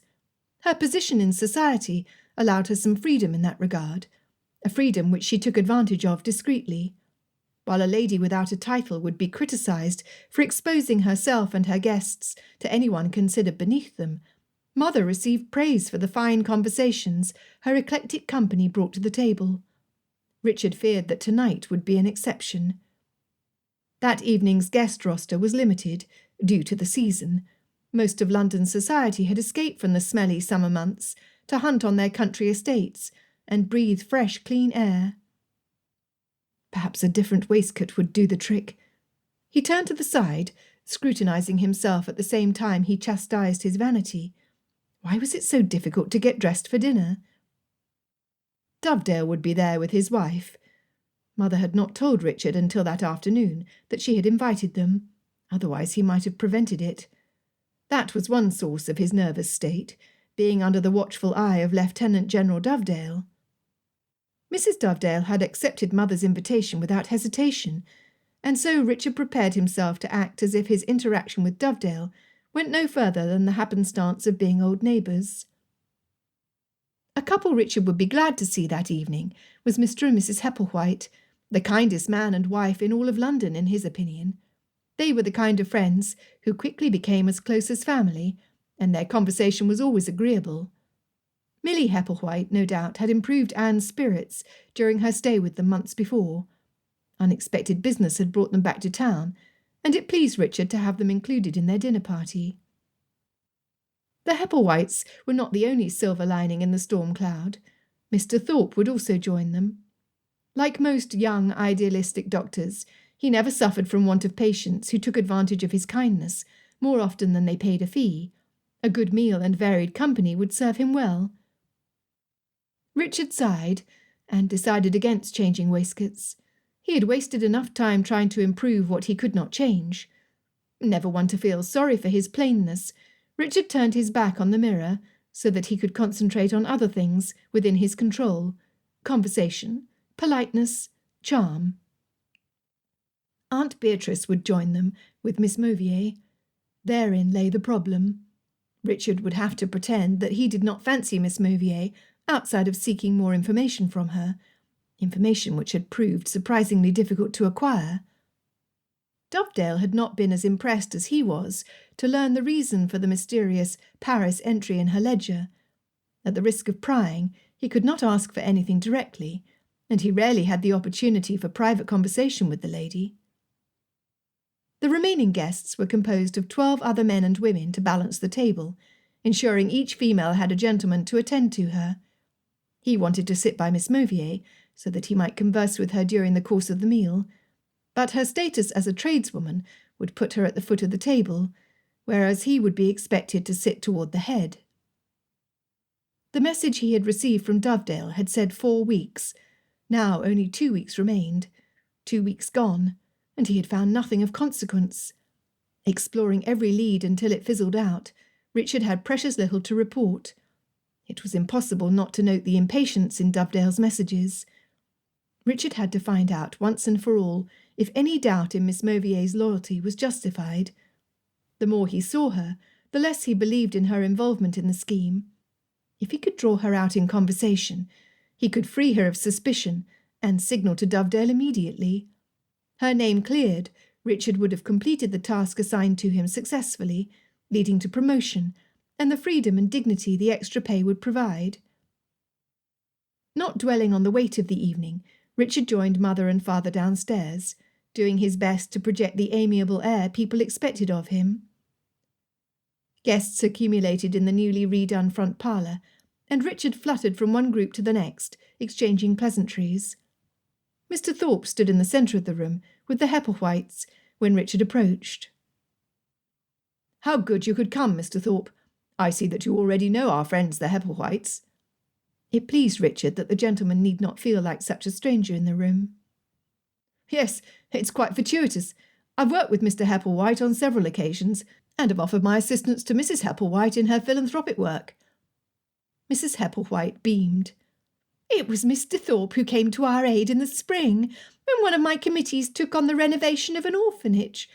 Some of the children were in poor health from living in such cramped, damp rooms, and were in need of medical attention."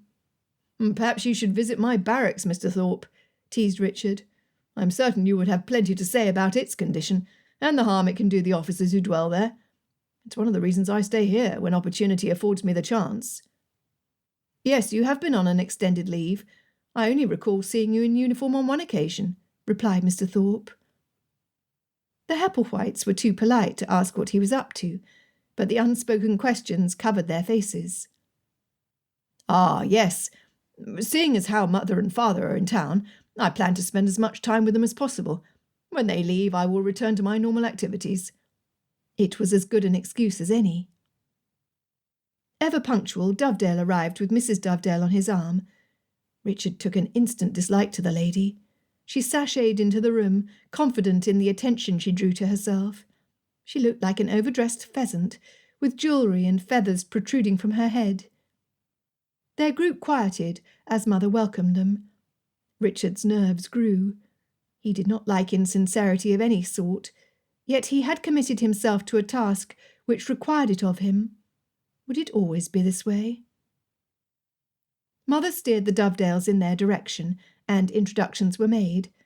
Mrs. Hepplewhite complimented the lady on the embroidery on her dress, which led to an overabundance of information about its origins, intricacies, and cost. Richard could have summed up Mrs. Dovedale's long-winded speech in one neat sentence.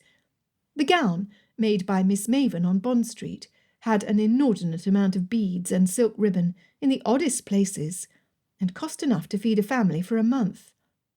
Dovedale's eyes had glazed over, as did those of the other gentlemen present. Richard feigned interest, but he would much rather have discussed the weather. The ladies talked politely for some minutes, the gentlemen mechanically nodding their heads when appropriate. Richard now understood the wisdom of the ladies departing to the sitting-room after dinner to discuss whatsoever they pleased, while the gentlemen stayed behind and talked of matters of greater importance, like hunting, horses, and hounds. Mrs. Dovedale's smooth voice lulled on. "Do I not have the best husband? Any other man would accuse me of frivolity, but not he. In fact—" Dovedale patted his wife's bejewelled fingers. "Nothing is too good for Mrs. Dovedale, but let us not bore our hostess with the details. What a charming room, Lady Hannah. Do you not agree, my love?" "It is elegant, to be sure," she said, half-heartedly. The butler opened the door to announce their final arrivals, and all eyes turned to the entrance. Richard's breath caught in his throat at the apparition before him. Miss Mauvier wore a white dress with some sort of shiny netting over it. She looked as if she had bathed in fairy dust. Her hair, piled loosely on top of her head, seemed so much softer than Mrs. Dovedale's harsh braids and perfect ringlets. One pull of a pin would make the whole mass fall down her back in thick, rich waves. Richard's fingers tingled. To prevent himself from doing anything rash, he cuffed a hand around his wrist. Mother excused herself so that she might welcome the two ladies. Reining in his thoughts, Richard looked at Dovedale, who, like everyone else, contemplated the newest additions to the party. He did not look pleased. Neither did Mrs. Dovedale. Mr. Thorpe stood with his jaw open, tempting Richard to pop him in the chin. He could not blame the gentleman for staring, but he began to have second thoughts on inviting the younger, more handsome doctor. Mrs. Hepplewhite already had her hands extended, ready to greet her old friends. Mrs. Dovedale turned her nose up, in a comment meant for her husband's ears, but loud enough to be heard by others. She said, "I am surprised Lady Hannah would stoop to include a common tradeswoman." Mr. Thorpe furled his brow, but said nothing. The Hepplewhites pretended not to hear. To his credit, Dovedale corrected her. "Lady Hannah is the wife of an earl, and an undisputed lady by both birth and deeds. She may invite whomsoever she pleases."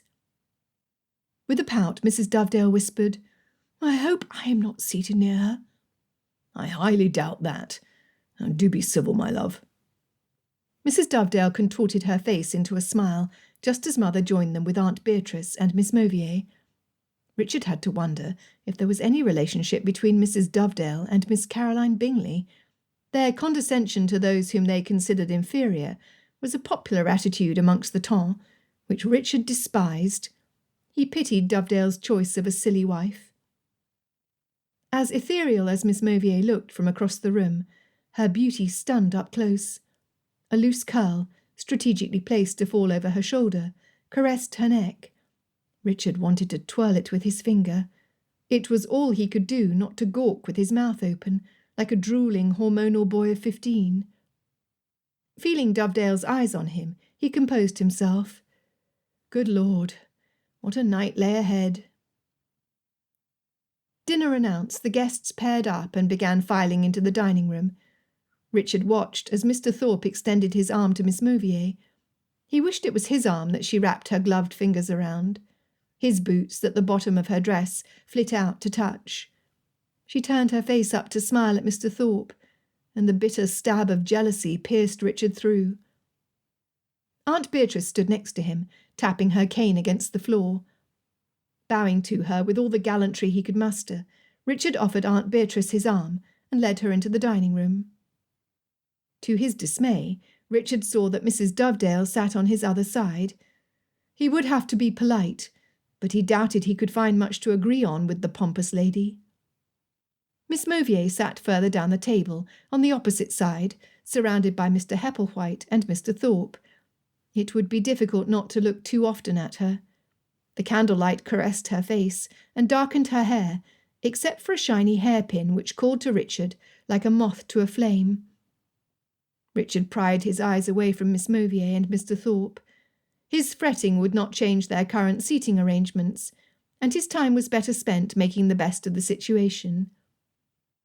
With a devilish glint, Aunt Beatrice said, "Dare I mention politics? That would liven things up."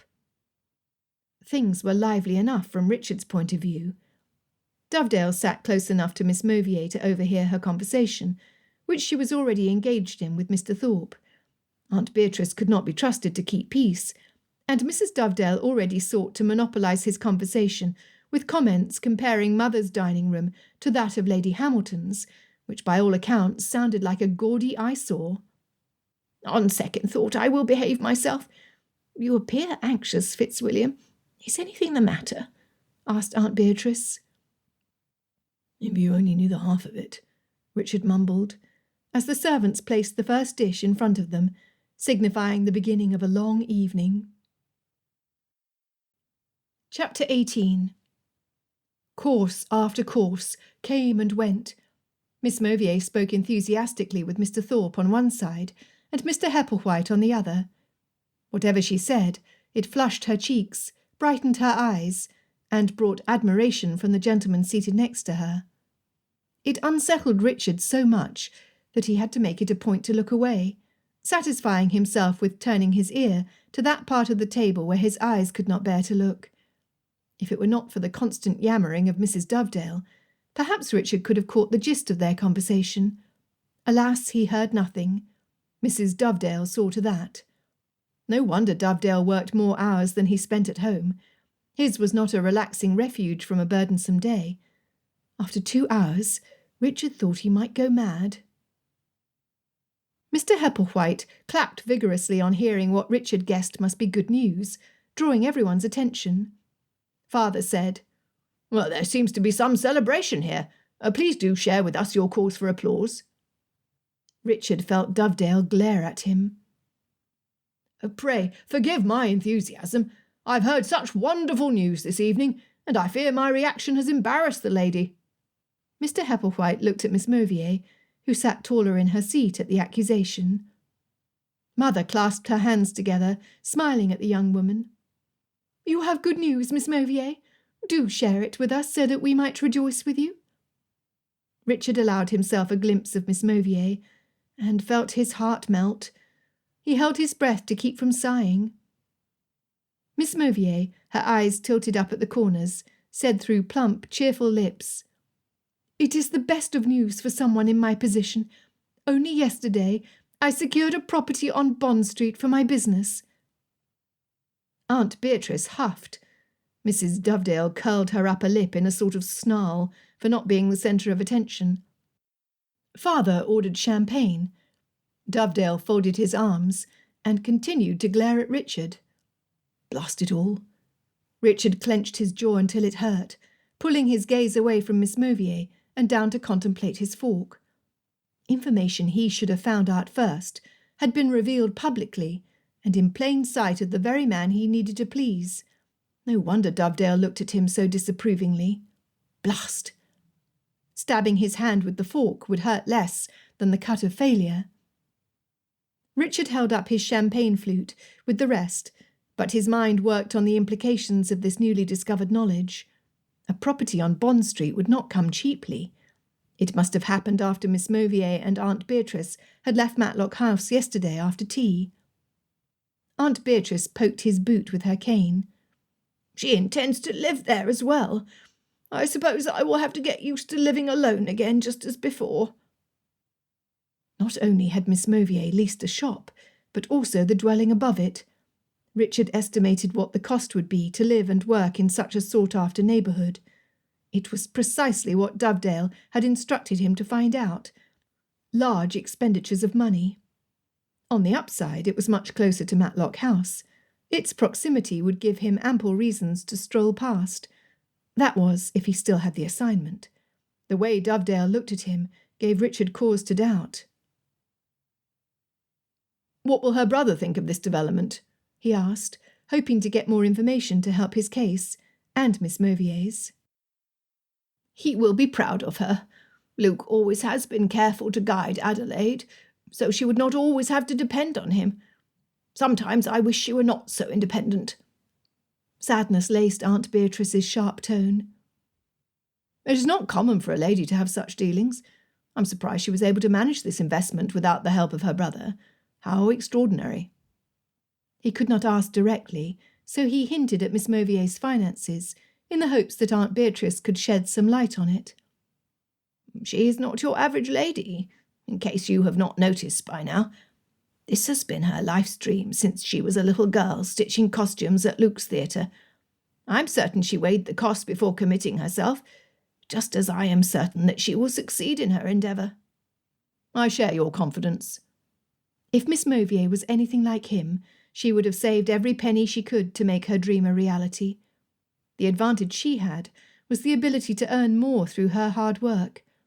Richard could only hope for promotions, and pray the allowance his family allotted him covered his monthly expenses, simple though they were. The more Richard contemplated it, the more convinced he became that she had leased the property with honest money. Finally, dinner came to a close. Father stood to signal that it was time for the ladies to depart to the sitting-room, for pipes to be lit and brandy to be imbibed. Richard needed to find a way to speak with Dovedale. He had to determine if he had lost his chance to improve his circumstances, and he wanted to see what Dovedale thought of Miss Mauvier's news. Moving closer, he sat beside Dovedale. Mr. Thorpe was nearby, so he would have to speak vaguely.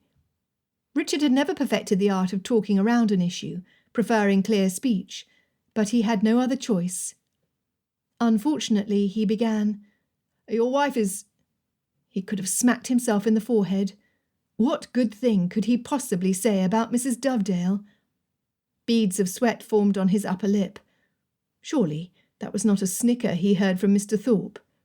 Dovedale looked irritated. "A woman with strong ideals."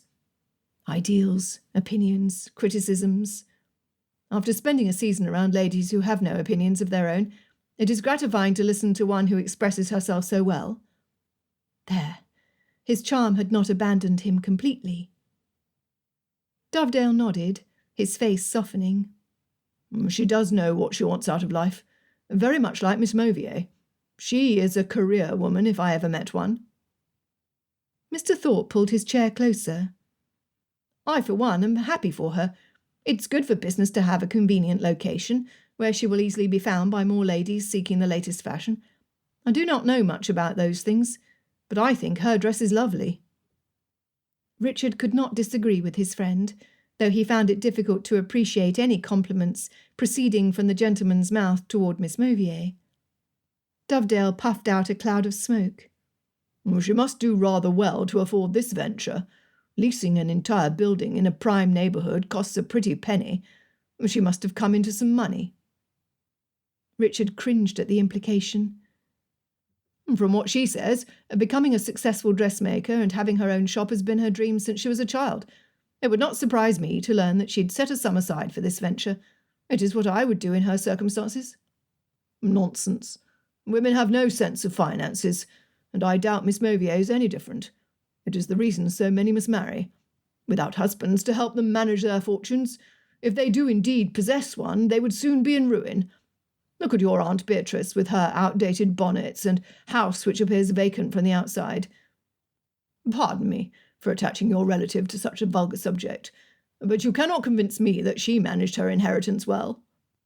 "While I agree with your point that women of society have little understanding of finances, after all, precious few are taught such practical wisdom. I'm of a mind to think women of the working class have an advantage in this regard. My aunt, while she seems to prove your point to perfection, can hardly be used to measure every Englishwoman." "Ah, but Miss Mauvier is no Englishwoman. She is French." Dovedale exhaled a long trail of smoke, through which his focus remained on Richard. In a cheerful voice, Mr. Thorpe added, "And a lovely Frenchwoman she is too. I, for one, am glad for the variety in company. It improves one's culture and world-view, in my humble opinion." Dovedale said nothing. Nothing short of indisputable proof would free his mind of his condemnation of Miss Mauvier. To think that he had agreed with him, even on a small level, filled Richard with shame. Taking Mr. Thorpe's light-hearted comment to advantage, Richard asked Dovedale to enlighten them on his travels. Having much to say on the subject, the time passed soon enough. They would join the ladies in the sitting-room for some entertainment and conversation. Hanging back, Hoping to speak privately with Dovedale without appearing too eager, Richard let the other gentleman leave the room first, fussing with his cravat to gain time. Dovedale took his leisure emptying his pipe and putting it back in its case. They stood to follow, but paused at the door. "I am disappointed in you, Colonel. Imagine finding out such a big piece of evidence against Miss Mauvier in a public setting, when you have been in her company these past weeks." Richard held his breath to steady his nerves. "The very nature of her revelation convinces me that there is nothing untoward about her acquiring the property. Why should she expose herself willingly if she were guilty? It is the same with all these saboteurs. They get away with their evil deeds for so long they believe themselves immune. They take risks, rubbing it in our faces, until they hang themselves with the rope of their own creation. Miss Mauvier is no different, and it concerns me that you cannot see through her devices. I had thought you more discerning, Colonel. Perhaps I was wrong about your abilities." "No, sir," blurted Richard. "Need I remind you that only 2 weeks remain until the supplies leave for Spain? If anything goes wrong, Miss Mauvier will hang for it. There is too much evidence against her." "I cannot believe it of her. If only there was a way to convince you otherwise." I am not the only one who needs convincing. Do not forget whom I work for. The Duke of York himself entrusts me to put the safety of our nation above all else. Are you willing to do the same? Rich rewards and promotions await you if you prove your loyalty to those deserving of it." Richard did not know how to respond. The best he could manage was to maintain eye contact with Dovedale and hold his honour above the insinuations. Taking one step closer, Dovedale said, "If you truly believe in the innocence of Miss Mauvier, you had better prove it soon. Otherwise her blood is on your hands." Richard felt like his broody cousin Darcy. The weight of the world rested on his shoulders, and there was no one he could trust to lighten the load. His mind reeled with plan after plan to free her. He longed to look at Miss Mauvier, to memorize her features, and brand them in his memory. When he indulged himself with a glance, the pain was too great to endure. What if he failed her? Colonel Fitzwilliam acted strangely this evening. Adélaïde had worn a dress she knew would flatter her in the candlelight, and his reaction had brought her much satisfaction when she entered the front parlour with Maman. He had looked at her like she was the most beautiful creature he had laid eyes upon. But he had avoided her for most of the evening. Occasionally she felt his glance. It enveloped her like an embrace, warm and comforting. No harm could touch her whilst in the Colonel's presence. She could feel his regard, so why did he not seek her out? Mr. Thorpe was as attentive as a gentleman would be, but his conversation did not interest her. She smiled and responded as she was supposed to, but her heart was not in it. Was it her lack of a dowry? Adélaïde had learned better than to trust in the fickleness of riches. Jewels, property, and gold had done nothing to save her parents. So long as she worked with her hands and put away the excess of a good month, she could provide for herself. She was self-sufficient. She did not need anybody. But she wanted Richard. Richard. She liked the sound of that so much better than Colonel. As one of the ladies showed off her accomplishments at the pianoforte, Adélaïde looked over her fan at Richard and began planning. Chapter 19. Adélaïde ran her fingers over the cold iron keys to her new dwelling and place of business, letting them cool her skin. She had a place all her own. Nobody could take it away, so long as she did not allow herself to fail. Failure was so far away, Adélaïde dismissed the word, refusing to let debilitating doubt cast a shadow over her perfect day.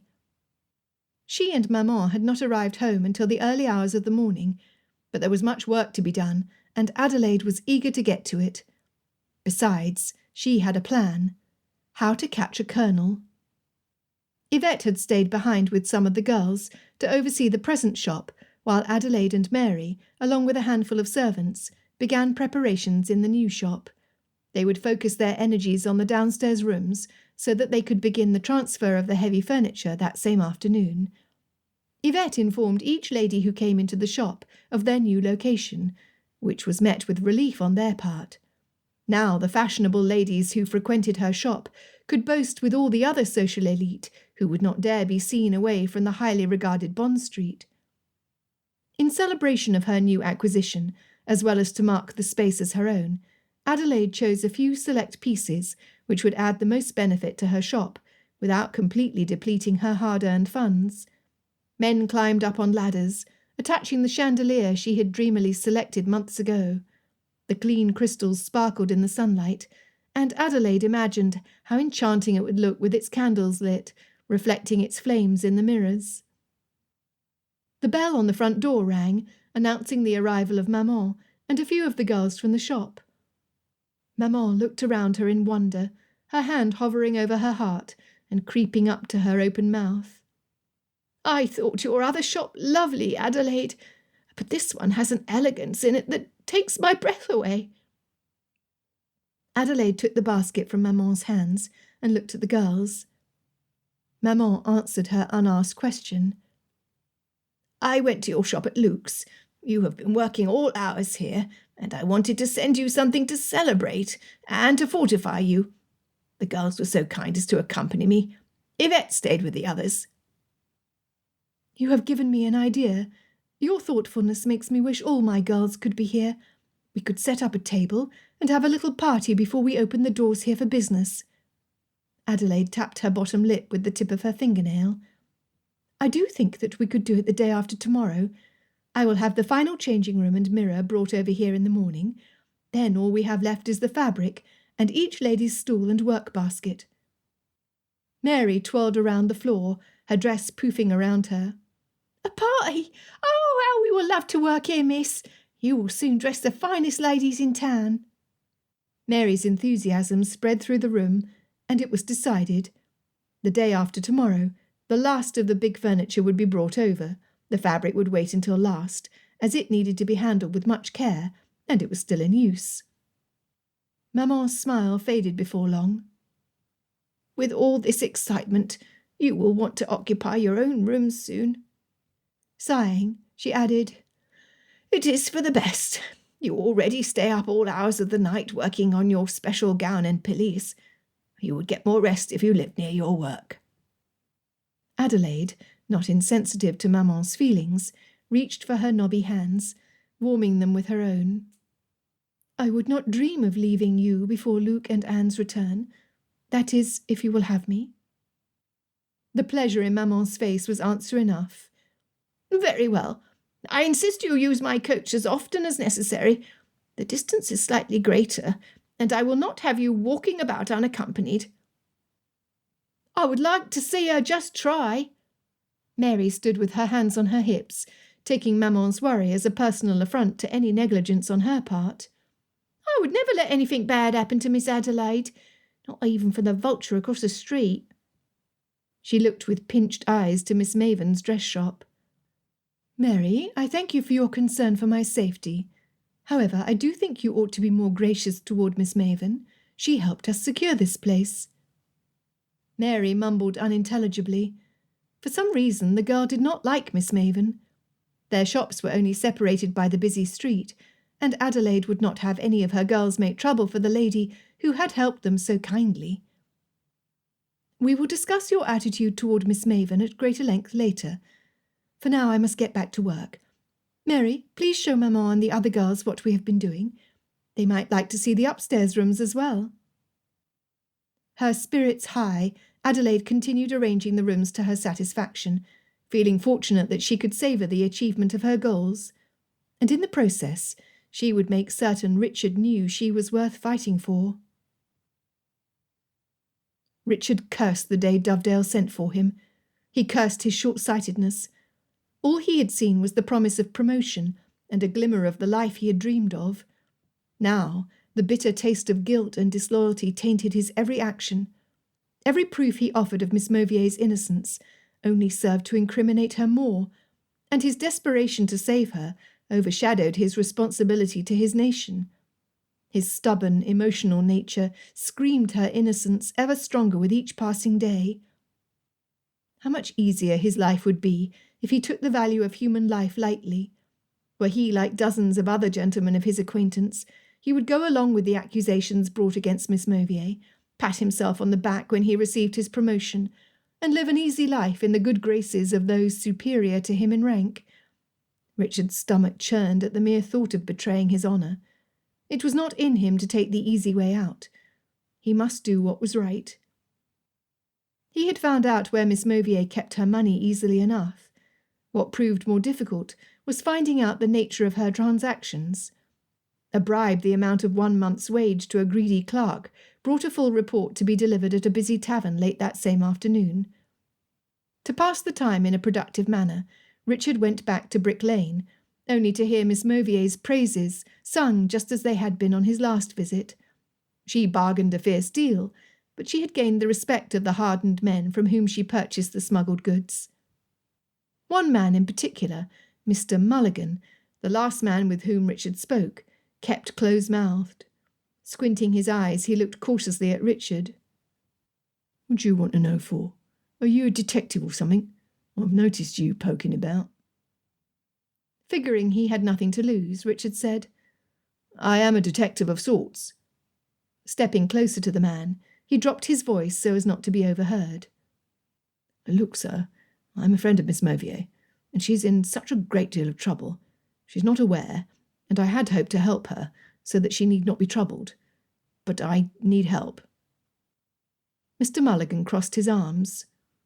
"What kind of trouble is she in?" Richard had to say the words quickly, or he could not have pronounced them at all. "She could hang." Mr. Mulligan's reaction was what Richard had prayed for. His eyes widened, and his arms loosened. His breaths came out in shallow bursts. "I would not sleep well at night if there was anything I could do to spare a life, and I did not take it. Tell me what you need to know, and we'll see if I can help." "I was told that a smuggler attached her name to a lady who was later robbed in Paris. Evidently the dress which was robbed contained valuable information that the French army used to their advantage." Richard gave only the necessary details. "You mean she's accused of selling information to the French?" He whistled low. "That is the accusation. Now you understand the gravity of the situation. Why did you not speak plainly when you come here before? I'm not allowed to discuss the details openly, and am taking on a considerable risk in trusting you right now. It's pure desperation which makes me speak so freely when I ought not." Once again Mr. Mulligan crossed his arms. One hand massaged his chin, while he contemplated Richard before him. Richard held his gaze. One way or another, he would get the information he needed. Now he was certain Mr. Mulligan knew something. "A man would sooner take on a whole army than see the woman he loves come to harm. Is that not so?" Mr. Mulligan's eye twitched with the intensity in which he watched Richard's response. The man could have punched him in the stomach. His words had the same effect. His lungs out of air, Richard forced himself to breathe. In and out, in and out. Putting out one hand to brace himself against a brick building in the street, Richard answered from the bottom of his soul, "I would give my life for her." With a nod, Mr. Mulligan pulled Richard into a quiet side street. He looked around before he spoke. "I never thought much of it before now. Miss Mauvier is a handsome woman, and one of the fellows here took a liking to her. Now, in my opinion, she never did anything to encourage his affections, but one of the seamstresses she sends down here used the information to get better prices. She lured him on, promising him that she could help his suit if he would reduce the price of his cashmere, or whatever else it was that he had to offer." "Which of her seamstresses did this?" "Miss Mauvier usually only sends the same person. Miss Yvette is her name." By all appearances, Miss Yvette was Adelaide's most loyal worker. The protective nature she showed around her mistress showed a hidden hypocrisy Richard would hardly have guessed she possessed. "What happened? Was this man the same who attached Miss Mauvier's name to the stolen dress?" "Why, you see, Miss Mauvier likes to keep on good terms with all of us here. She knows that if she's kind to us, we're more likely to give her a fair price. She came down, and Bregan, oh, that's the lad's name, He took liberties, which he assumed he could take based on what Miss Yvette had led him to believe. Richard stiffened. Liberties? He asked through his teeth. Oh, nothing ungentlemanlike, but a liberty all the same.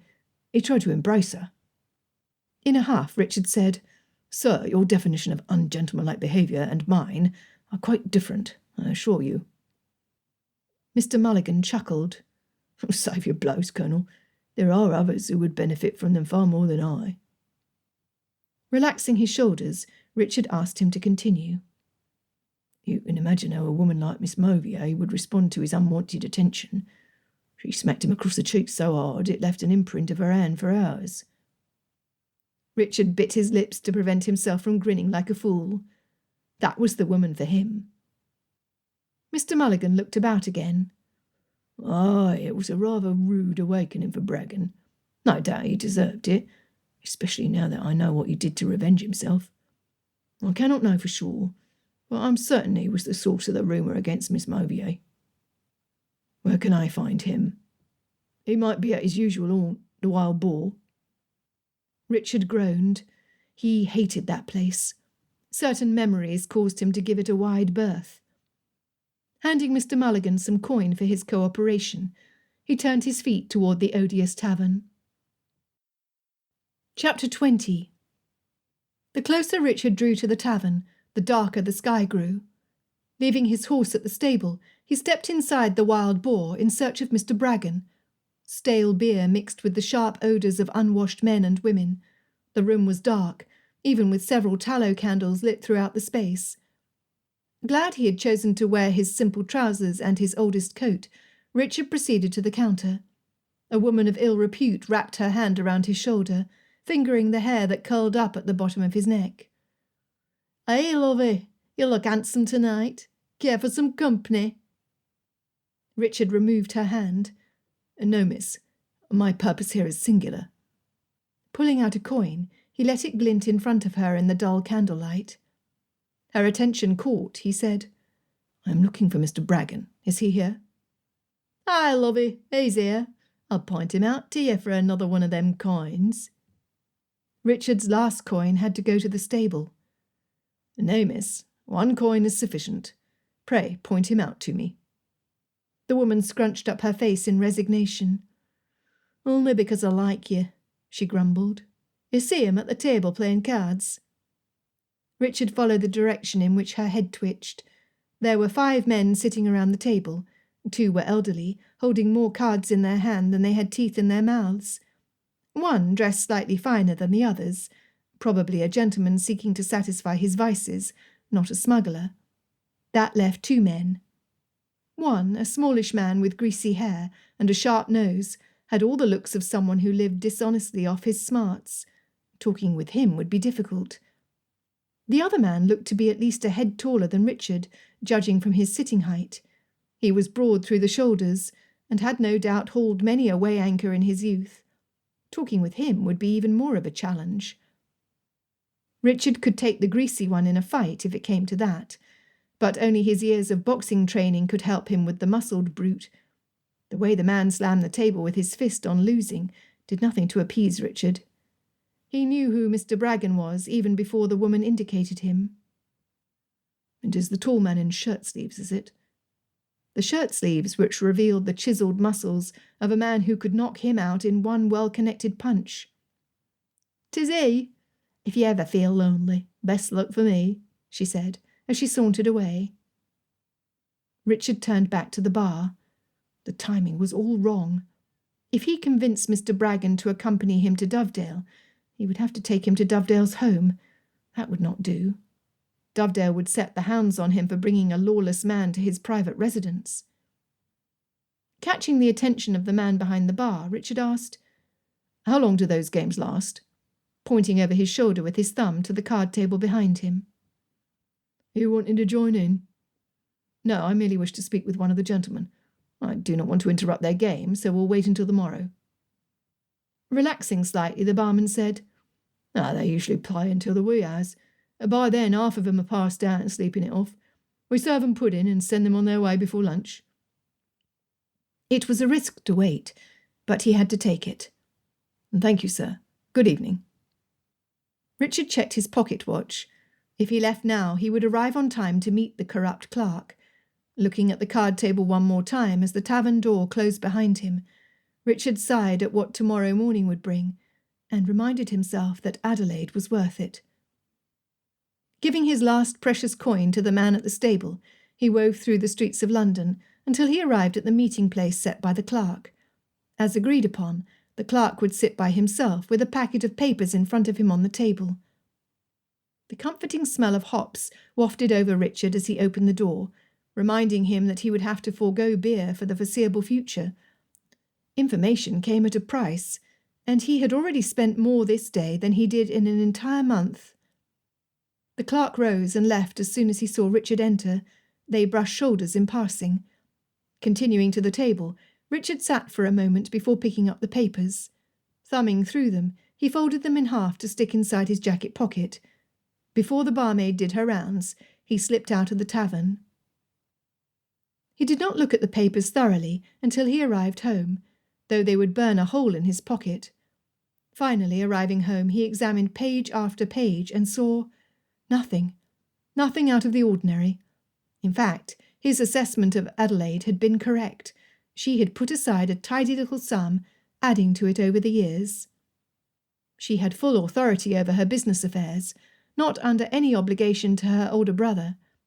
Richard's confidence in Anne's choice of a husband solidified all the more, as did his certainty that he could prove Adélaïde's innocence. His anxiety tinged with relief, Richard ordered a bath.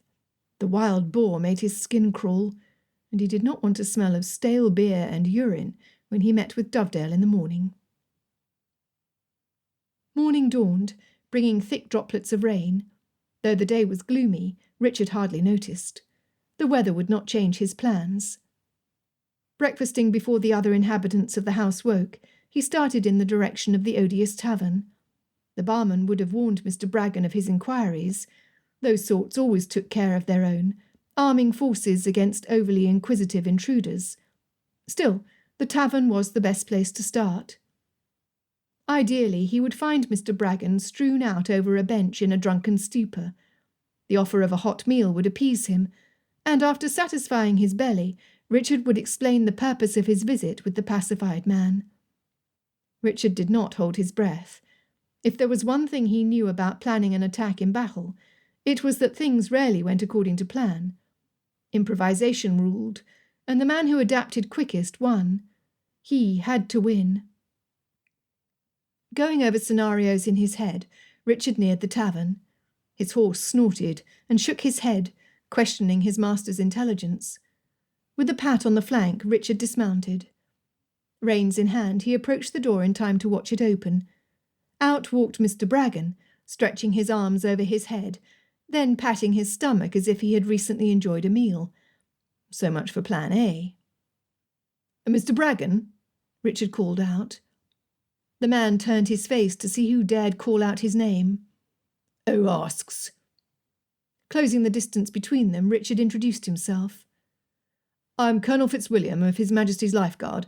I've come seeking information of an urgent nature. You could help save a life if you cooperate. The only life I care about's my own. What's in it for me?" He bent down so that his face was inches from Richard's. The man's selfishness riled Richard's honour. Had the man no decency? A snort from his mount expressed the disgust he felt. "Do you know Miss Mauvier?" asked Richard. Crossing his arms, Mr. Braggan stretched himself up to his full, impressive height. "Of course I know the wench." Richard's fist itched to erase the smirk from the smuggler's face. Clenching his hands together, he held the reins with a vice-like grip.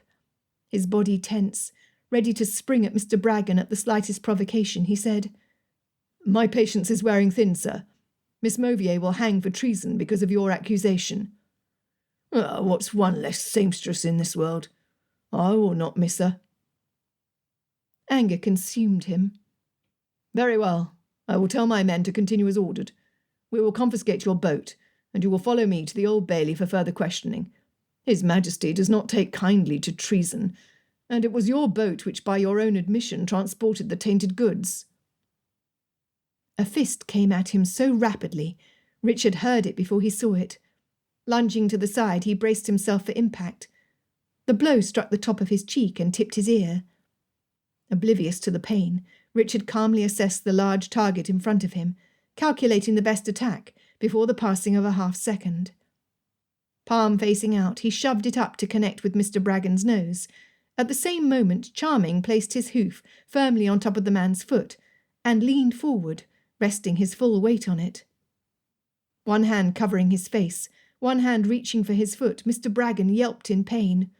"Oh, get off!" To his credit, the stallion did not budge. Rather, he shook his head and whinnied at Mr. Braggon as if to say, "Can you believe this lowlife?" Such good judgment must be rewarded with a juicy apple. As soon as they returned home, a treat awaited his sharp-hooved friend. "Will you talk now, or do you need more convincing?" "I'll talk! I will talk! Just move your beast!" It took some doing. Charming was disinclined to shift his weight, but promises of sweet fruit and a field full of fillies finally convinced him. Now that the adrenaline had worn off, Richard's cheek stung, but he had fared better than Mr. Braggon, who pinched his bloody nose and hopped on one foot. "You are in no condition to walk. I will stop a coach, and while we travel to the Horse Guards, you can tell me what really happened. Miss Mauvier did not have anything to do with the stolen dresses, did she?" He had best clarify that point before dragging the injured man across London to speak with Dovedale. "No." It was amazing how one little word could make Richard's heart rejoice as much as it did. With one simple word, there was no longer any connection between Adélaïde and the dress which hid the sold secret. After tying Charming to the coach, he sat across from Mr. Braggon. "You have my full attention. I suggest you talk." "Well, only if you call your men off my boat. Without my boat, you might as well send me to prison. It's all I have, and my lips will remain sealed if it's taken from me." Richard had forgotten about that empty threat. Still, Mr. Braggon need not know the truth. "I will send a message as soon as we arrive. Your boat is safe." Heaving a sigh, Mr. Braggon, still pinching his nose, began to talk. Chapter 21. Cuffing his hand around Mr. Braggon's arm, Richard reminded him, "Once we are inside, I will send a message to my men. If you attempt to escape, they proceed as instructed." Mr. Braggon nodded, pulled a rag out of his pocket with his free hand, and did his best to clean his face and hands. Looking at the bright buildings in front of them, Richard understood. He touched his cheek and looked at his fingertips, but there was no blood, just the sting of his own touch. Together they climbed the stairs to Dovedale's office. They were immediately allowed entry. Meeting them halfway across the room, Dovedale asked, "What is this? Why is this man here?" He was not pleased. "I apologise for the abruptness of this meeting, but I believe that with this man's honest testimony," he eyed Mr. Braggon, who nodded to affirm his honesty, "as well as the information I have gathered about Miss Mauvier's finances, we may settle the accusations brought against that lady." "If that be the case, then please come and have a seat." Dovedale sat behind his desk and motioned for them to sit in front of him. Addressing Mr. Braggon, he said, "You have come here with information of interest. What is your version of the story now?" "First, let me inform you that I never sought to do Miss Mauvier permanent harm." Mr. Braggon shifted his weight in his seat. "I was sore is all. She thinks she's too good for the likes of me, refusing me flat out in front of my crew. I wanted her to feel my humiliation, but it would torment me to be the cause of her death." "You acted out of revenge? She refused your romantic advances?" asked Dovedale. Holding his gaze steady, but once again shifting in the chair, Mr. Braggon answered, "Why, it's as simple as that." "How did you learn about the stolen dresses with messages sewed into them?" "You ask in earnest. It's my work to know what goes on. When I later found out that my boat had carried the goods to the hands of the enemy, I knew about it. I may not have many scruples, but I would never willingly help bring harm to my own countrymen." "Who really gave you the dresses to transport? Why could they not be sent another way?" asked Richard. It struck him as odd that the lady had not packed the dresses in her trunks, instead choosing to have them sent within days of her arrival to Paris. Mr. Braggan shrugged his thick shoulders. These wealthy types have peculiar ways. Why should I know? Just because there's a war on does not mean that certain families will deprive themselves of the finest spirits and goods to be had from the continent. They're the ones who keep me in coin. True enough, interrupted Dovedale. Is that what you came to say, then? That Miss Mauvier had no involvement with this affair? Aye, I'll swear on my own mother's grave. Lord bless her departed soul. Is there anyone else we may speak to in order to confirm your story?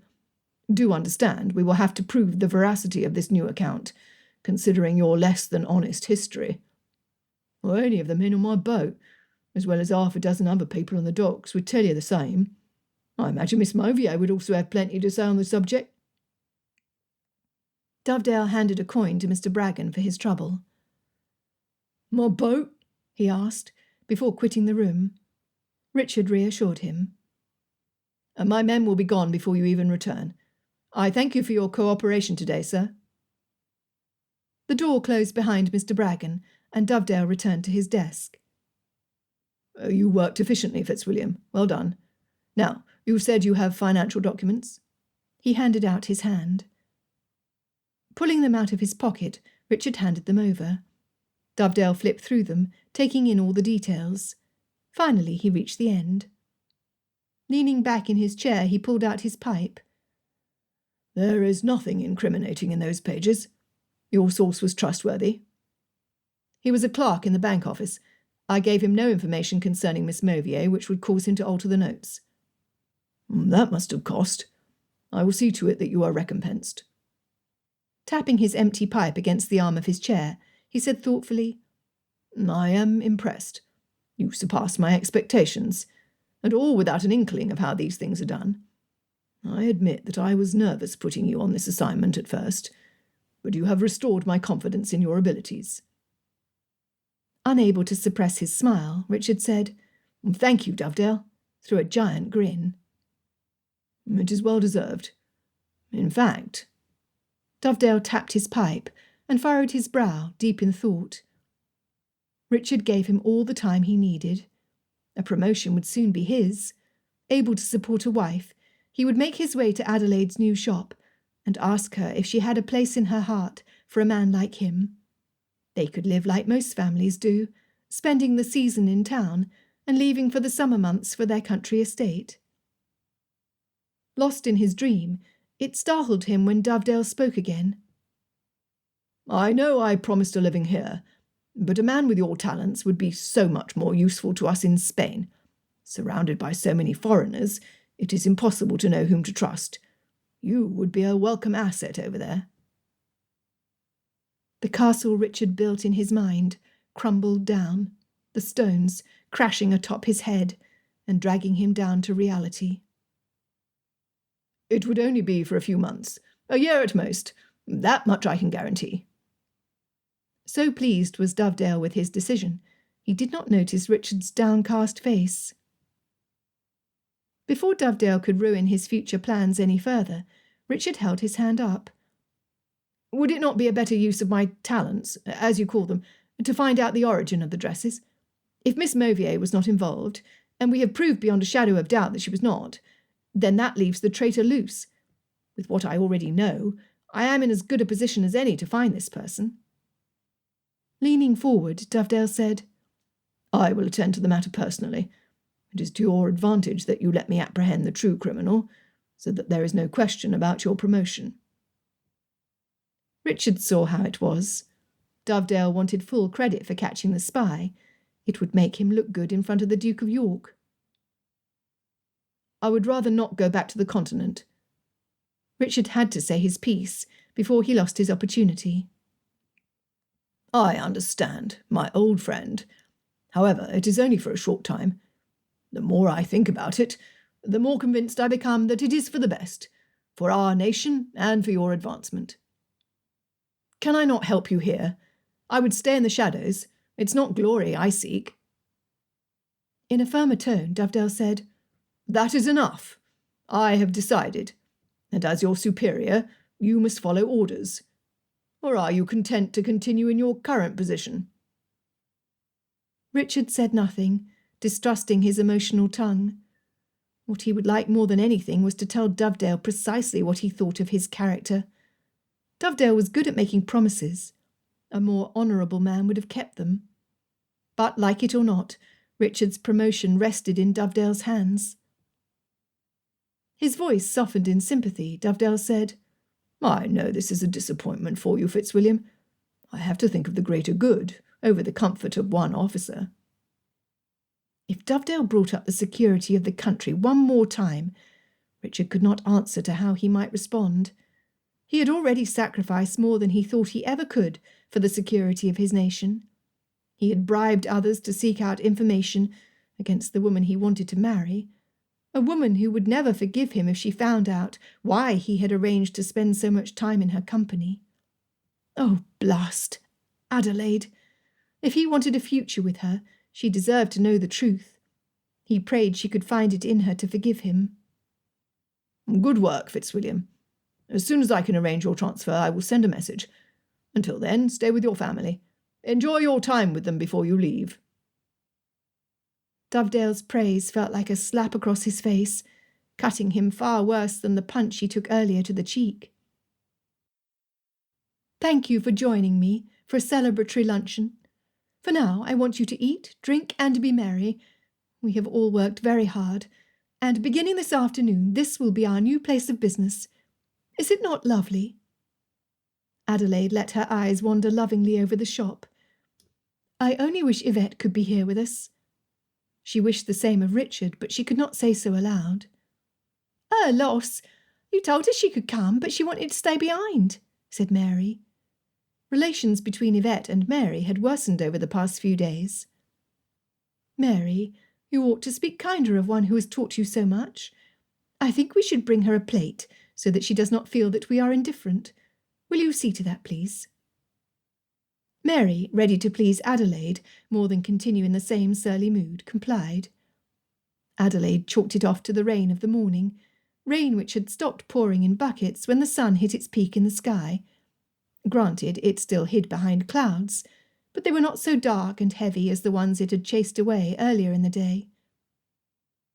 Unable to wait until night, Adélaïde had the chandelier lit. With the mirrors surrounding it, the effect was better than she could have hoped for. Little flames flickered their reflections, and the glimpses of sunbeams reflected off the mirrors to shoot the sunshine that could be caught through the room. A picture of a field of flowers she must have played in as a little girl flashed through her memory. She would bring fresh flowers for their grand opening tomorrow. Hopes and dreams filled the room as each girl proclaimed her optimism for their future. Even Maman shared in their happiness, going so far as to order a new gown for herself so that she could be the first customer to have her dress sewn from Mademoiselle Mauvier's dress shop on Bond Street. Maman had not had a new dress in far too many years, though Adélaïde had insisted she would make her one at no cost. She was unsure Maman could afford more extravagances than the ones she spent on her table. The afternoon warmed, and the girls wanted to stroll along the street, just as the fashionable set did at the height of the season. Locking up behind her, Adélaïde joined them. Chapter 22. So rarely did Adélaïde permit herself to revel in ecstasy. Today would go down forever in her memory as being very nearly perfect. Perfection would be if Richard were there to share her joy. Long gone were thoughts of living a solitary life, surrounded by nothing but dresses and the fashionable ladies who wore them. Richard was the sort of man who would be proud to have a wife with pursuits independent of his own. He would not stifle her, she was certain. Down the street, she saw a man with his colour hair peeking out from under his hat. His coat sagged from being caught in the rain. Adélaïde knew it was rude, but she could not pull her eyes away from him.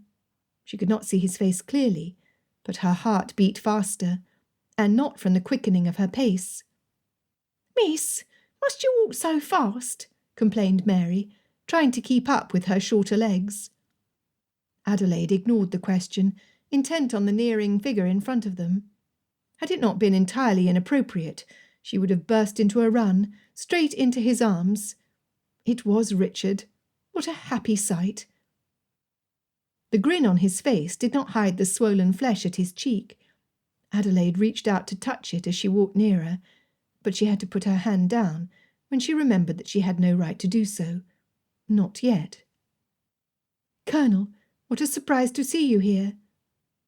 His damp hair curled at his neck and temples, tempting Adelaide to trace the curlicues with the tips of her fingers. "My family's home is close to here. I was on my way there." "Oh, well, do not let us detain you. You are injured and in need of care." Years of polite replies forced the words out, though she dearly wanted to detain him. His fingers reached up to his cheek. "It looks worse than it really is. Please do not concern yourself." He looked up into the sky. "The day is too nice to spend indoors. May I join your party?" Maman, who walked just behind Adelaide, held up her cane.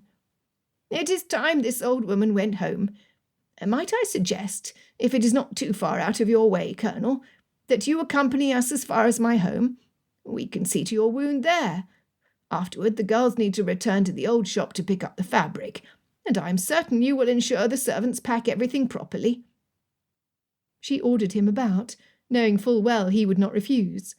Well done, Maman. Cramming into the coach, they arrived to Maman's home, where he held in his exclamations while she applied a salve to his bruise. Adelaide would have laughed at the scene had she not known how much he hurt. Lending her coach and coachman to Adelaide for the safe transport of her treasured fabrics, Maman left them to continue their work. "Miss, do you smell that?" asked Mary, the carriage bringing them closer to her shop.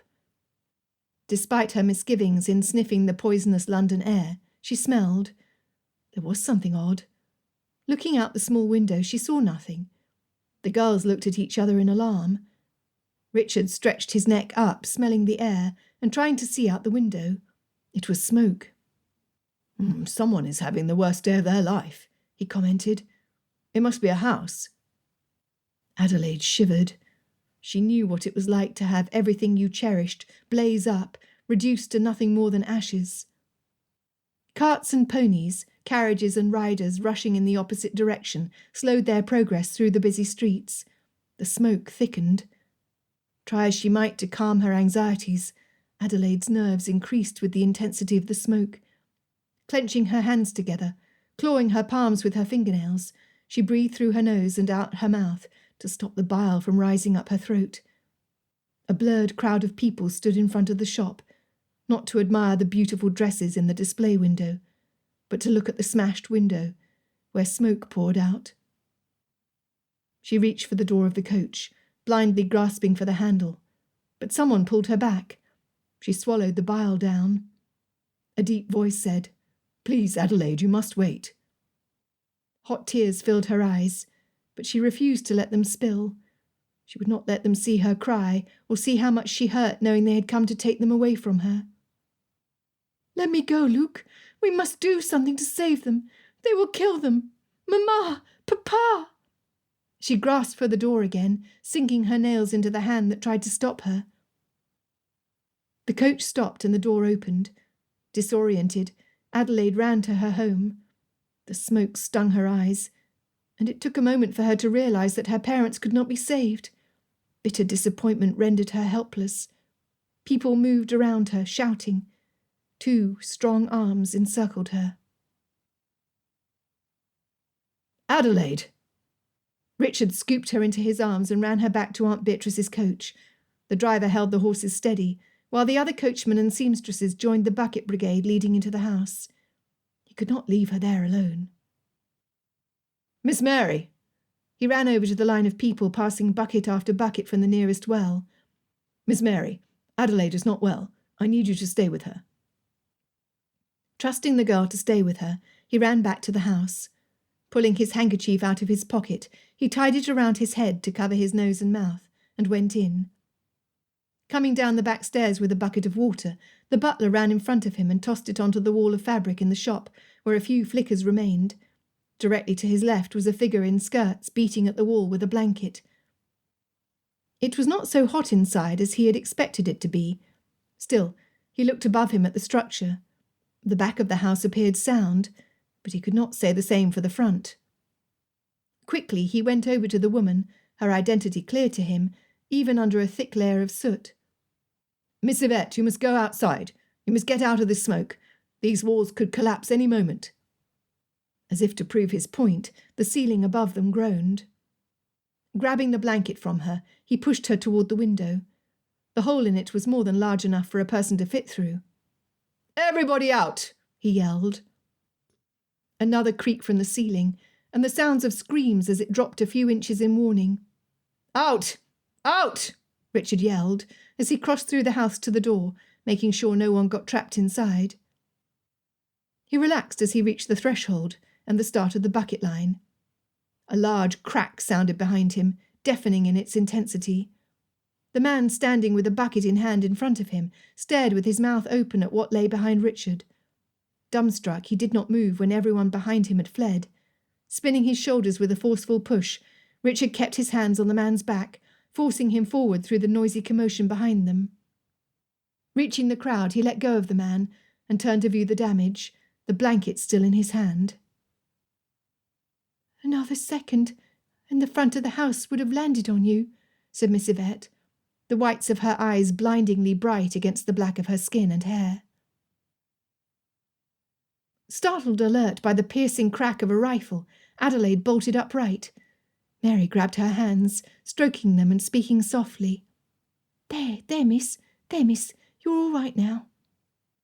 "What is happening?" she asked.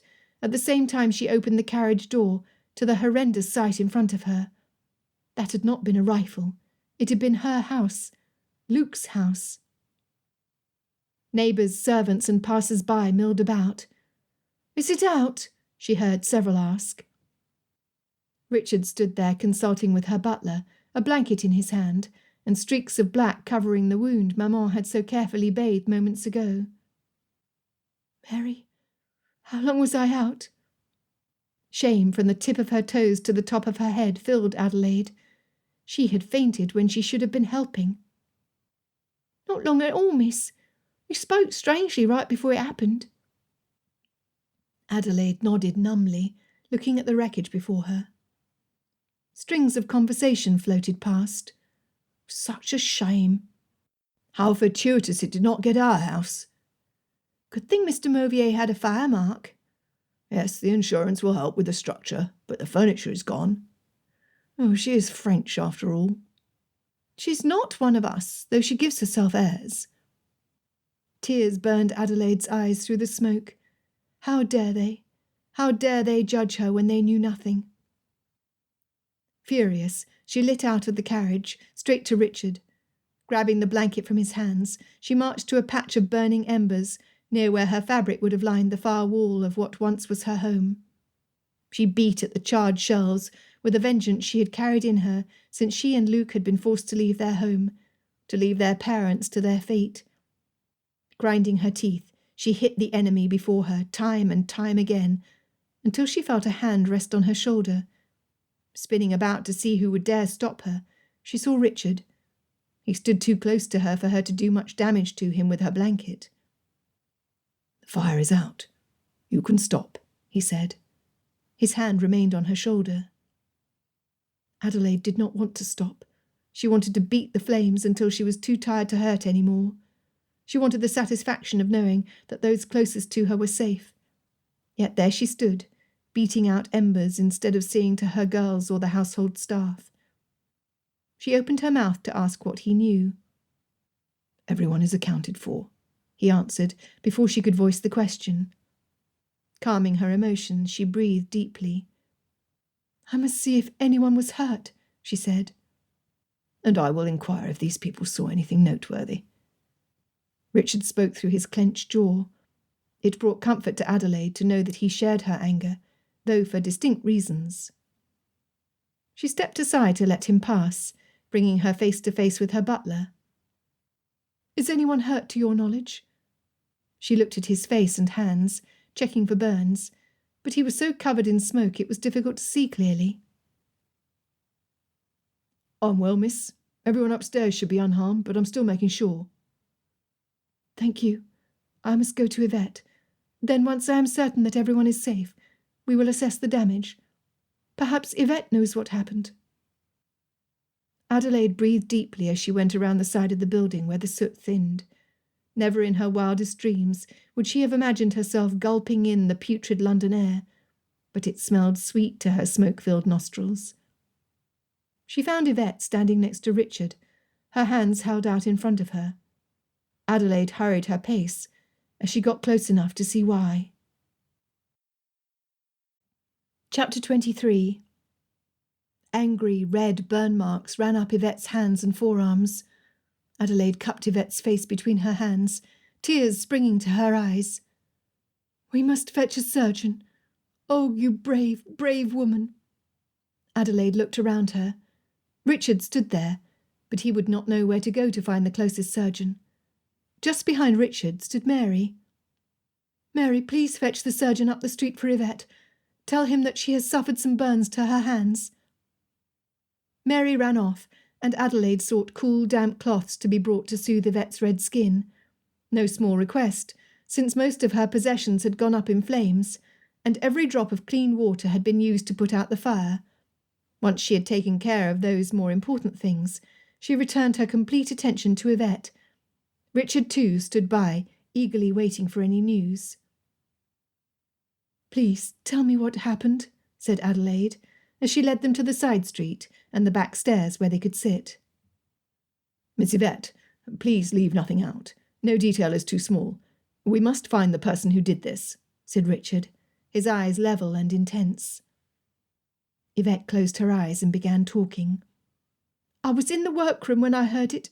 The front glass broke like a brick had been thrown through it. I went out to see what had happened, and saw that the fabric was on fire. Not thinking clearly, and having nothing but a needle and thread in my hands, I slapped at it with my hands." She looked down at the burns and winced in pain. "I then ran into the room and grabbed a blanket, pouring the water from the washstand on it first.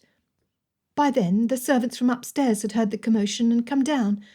I was too busy trying to keep the flames from spreading up into the ceiling and destroying the whole building. I did nothing more than yell for water. I regret that we could not save more of the house." Adélaïde forced her mind to concentrate on Yvette.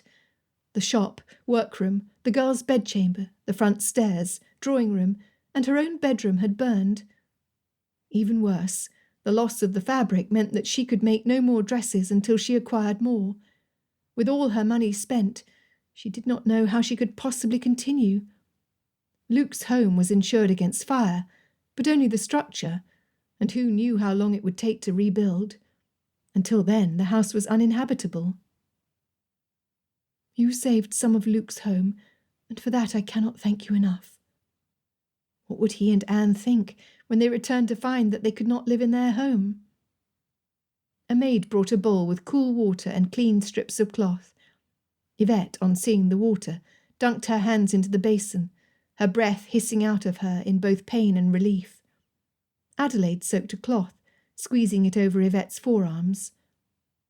Before the maid who delivered the basin could leave, Adélaïde asked, "How was it that there was enough water on hand to put out the fire?" The maid smiled sheepishly. "It's wash day, miss. That, and there being a chill in the air, cook was making a soup for our supper." Adélaïde imagined the mad scramble which must have gone on in the kitchen as everyone grabbed whatever liquid was available. "I shall not be too surprised when I see chopped carrots amongst the ruins, then. Thank you." She smiled at Yvette, trying her best to lighten the mood, and be grateful that more was not lost. Just her business. Luke would not be able to live in his home for a while, but even that could be repaired. Yvette's hands would heal, given time and attention. The burns did not appear to be deep. "Do you remember seeing or hearing anything before the glass shattered? Did you observe anyone outside the window as you ran out?" asked Richard, his voice and face as serious as his questions. Yvette furrowed her brows in thought. "No, I do not recall. I was so intent on keeping the fire from spreading. I do not remember." "Were you the only one downstairs at the time?" he persisted. "I was. Everyone else was at the new shop." Yvette looked down at her lap, gulping. The new shop, which will not be able to open because we have no fabric with which to make dresses. Oh, miss, I'm so sorry." Adelaide's heart crushed within her, but she could not dwell on it. She would not lose her composure again. She had to be strong until she could grieve her loss in solitude. She felt Richard's eyes on her, but she could not meet his gaze. Mary came running, dragging Mr. Thorpe behind her. He explained his presence straight away. "I had a patient in the area. When I heard what had happened here, I started in this direction until I saw this young lady." He smiled at Mary. "I saw his doctor bag, and that was enough for me." "How good you were here, Mr. Thorpe." Richard moved so that the doctor could see better. When he saw Yvette's hands, he opened his case and set to work, reassuring Yvette, after inspection, that the burns would heal nicely. Only one on the inside of her wrist might leave a scar, as it had burned deeper. A constable had arrived and poked around in the ashes. The butler stood beside him, no doubt anxious to clear up the mess. Adelaide spoke with the constable, but his questions only agitated her already perturbed mind. Did she have any enemies? Could this have anything to do with the break-in a while ago? She answered his questions as clearly as she could, and he left with promises that they would investigate as closely as they could to catch the criminal. Adelaide did not share his confidence. Richard already had his coat off, his sleeves pushed up to his elbows. "We had best begin cleaning what we safely can." With the spectacle over, the crowd in the street disappeared from whence they had come. The girls trickled up the back stairs, grabbing brooms and buckets for the debris. They cleaned the street, avoiding the front of the house, in silence as best as they could, until the sun's descent made it difficult to see. Adelaide let numbness take her over, her limbs sweeping and scrubbing. She smiled occasionally to her girls and gave them words of encouragement, but inside she felt empty. Through it all, Richard stayed. He arranged for Maman's coachman to drive the girls and servants to Bond Street. They could wash and sleep in the upstairs apartments. It being impossible to see without the assistance of multiple candles, the girls insisted that she go to Maman's. Maman would be worried if she stayed out too late, and everyone was in need of a refreshing bath. Adelaide's smile faded as she left her shop behind. The relief of a good cry awaiting her, she found the strength to walk home with Mary, who insisted on accompanying her. She was physically exhausted, but she did not want to trap herself within a hired coach. Hearing bootsteps behind her, she quickened her pace. She had to keep her senses about her until she arrived safely home to Maman. "Miss Mauvier, slow down," said Richard, as he caught up with her, his breath coming out in puffs. "You have done enough today. You should go home and rest, Colonel." "I will see you safely home first. As brave a face as you put on, I do not for a moment believe that you are as unaffected by the events of today as you seem." Adelaide nodded, then continued walking without a word. They walked in silence all the way to Maman's house. Richard delivered Adelaide safely to Aunt Beatrice's front step, but he found he could not leave her there. Though they had walked the distance in silence, it had not been awkward. He had wanted to hold her hand so badly, to impart some strength to her sagging shoulders. She had been brave all day for the benefit of others. He wanted to alleviate her worries. Adelaide had cleaned her face before walking home, as had he, but Aunt Beatrice noticed the soot stains on their clothes immediately. Standing abruptly from her chair, her cane shaking under her weight, she said, "Good heavens! What has happened?" Adelaide crossed the room to Aunt Beatrice's open arms, melting into the elderly woman, allowing her to console her as Richard had desired to do. They stood so until Adelaide stopped shaking. When she stepped back, Richard saw the tear stains on her damp cheeks. Aunt Beatrice motioned for Richard to sit. Then she led Adelaide to the settee and sat beside her. Looking between Richard and Adelaide, Aunt Beatrice asked, "Now tell me what has occurred." Cupping Adelaide's chin in her hand, she added, "There is only one other time I have seen you like this." Richard remembered what Adelaide had said in the coach as the smoke thickened. She had acted strangely, as if she were living out an event of the past. You called me Luke, and you almost jumped out of the moving carriage to try to save someone." He wanted to ask her why, but he could not manage a way to ask the question delicately.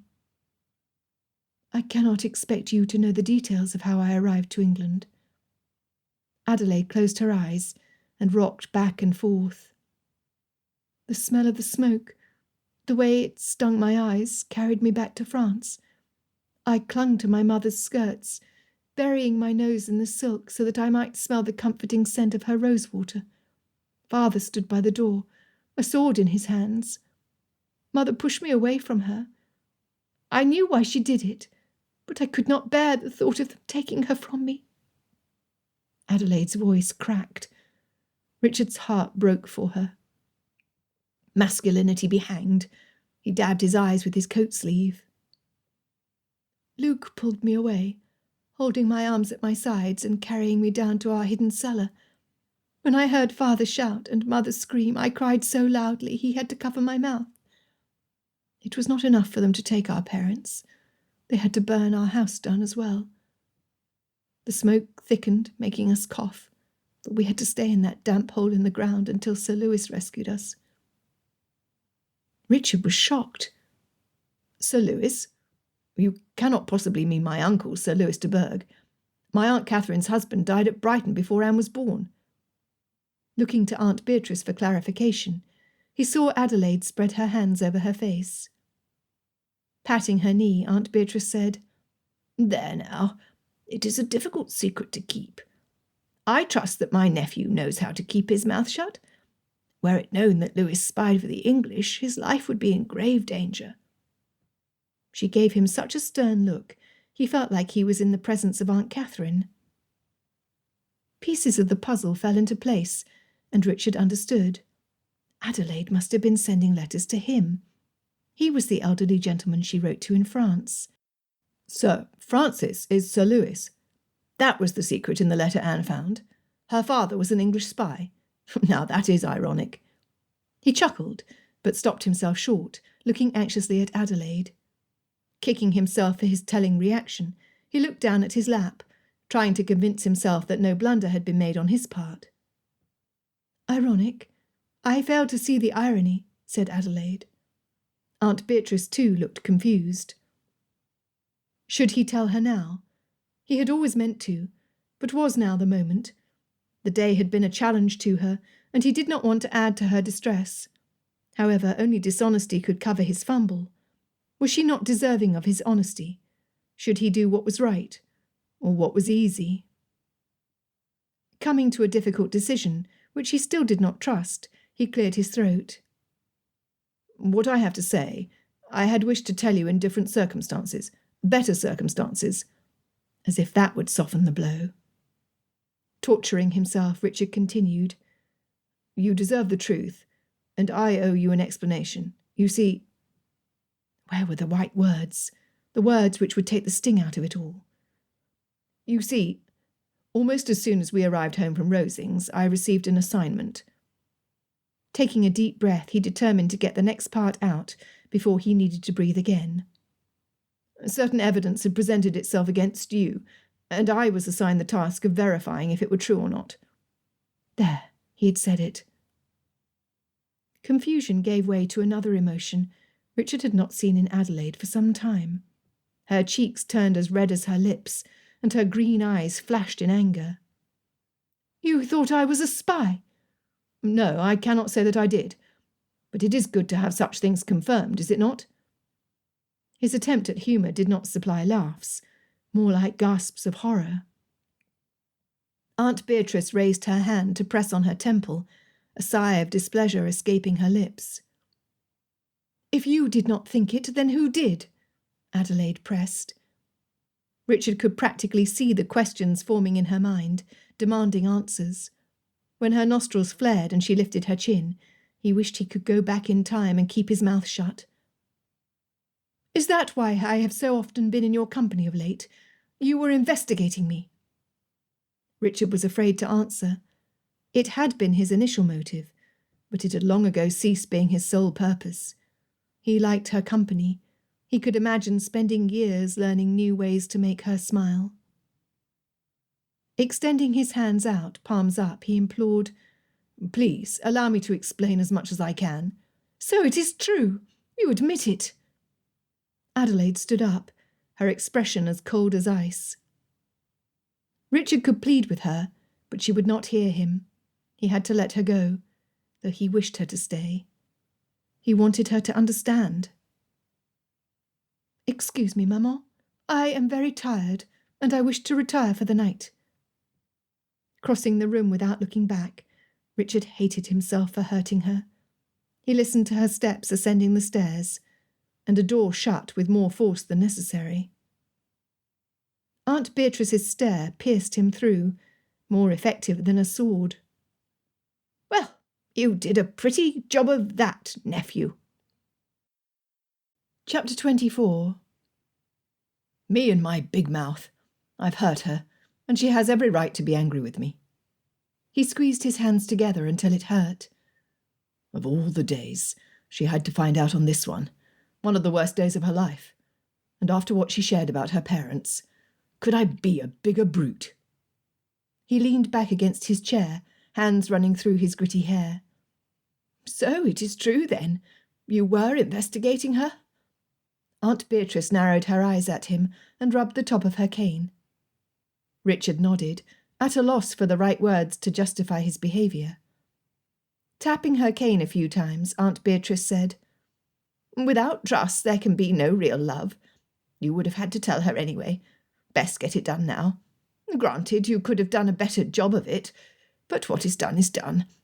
So, what do you plan to do now?" She raised her eyebrows so high they looked like twin question marks. Leaning forward, his hands clasped together at his knees, Richard said, "She will never have me now." "Where is your fighting spirit, Colonel? Is she not worth fighting for?" Richard would rather endure a beating from Mr. Braggan than experience the mental torture he was putting himself through. He had always believed that statement to be true. He had sworn to himself that if he found a good woman, he would fight to win her affection, and keep it.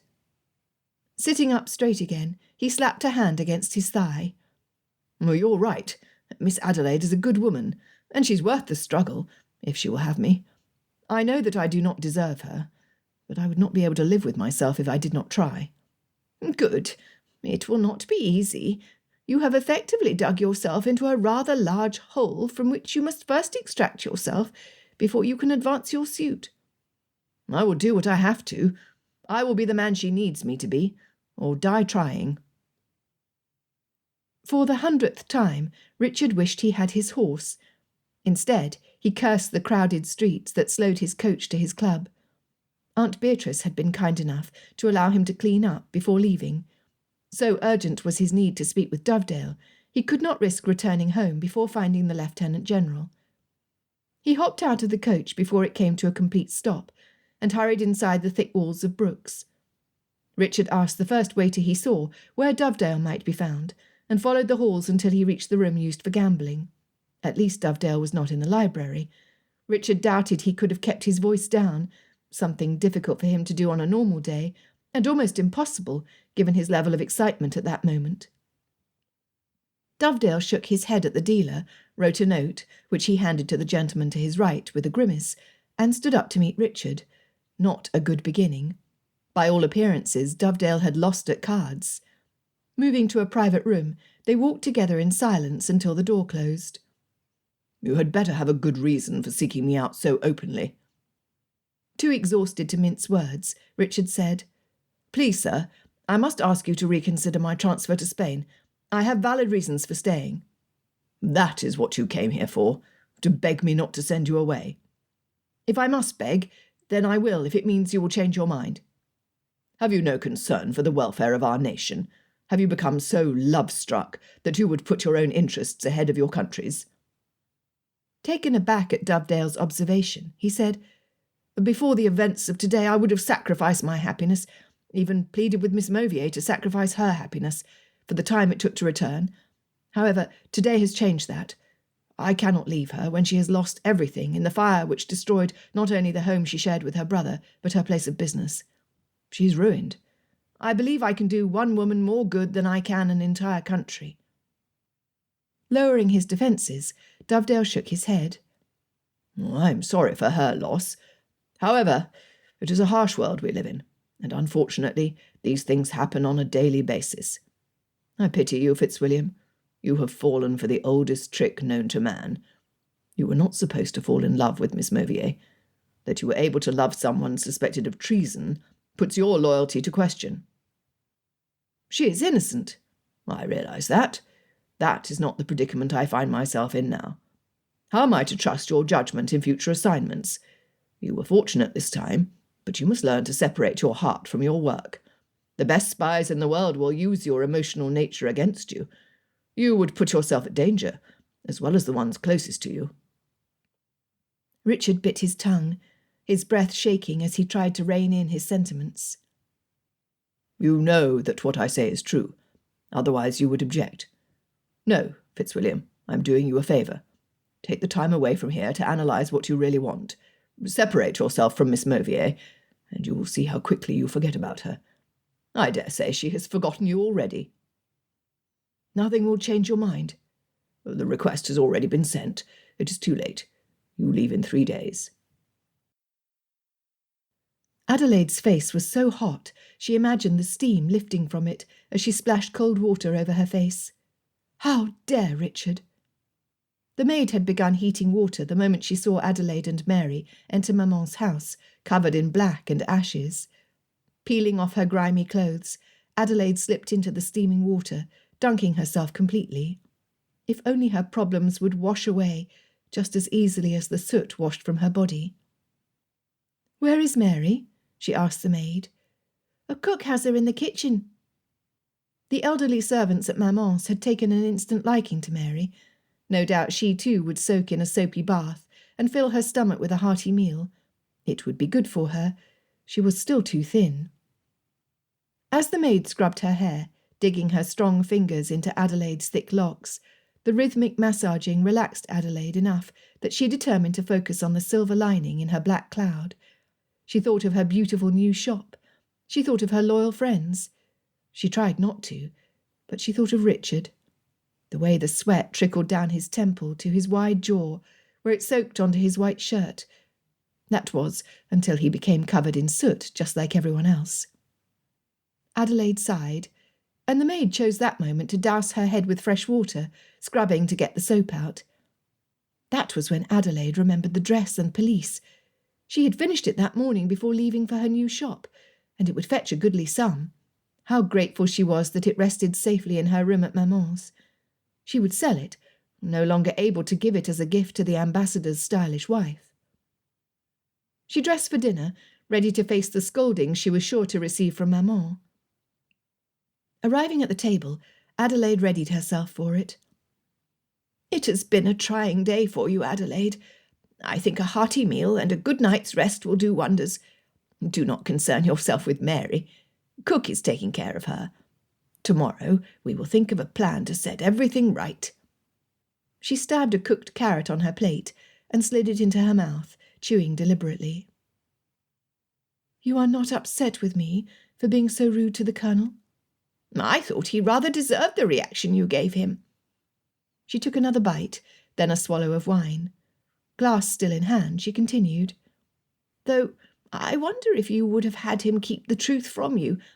I would think that you would prefer his honesty rather than any ability to keep such a secret from you." Adélaïde had been so justified in her anger toward Richard.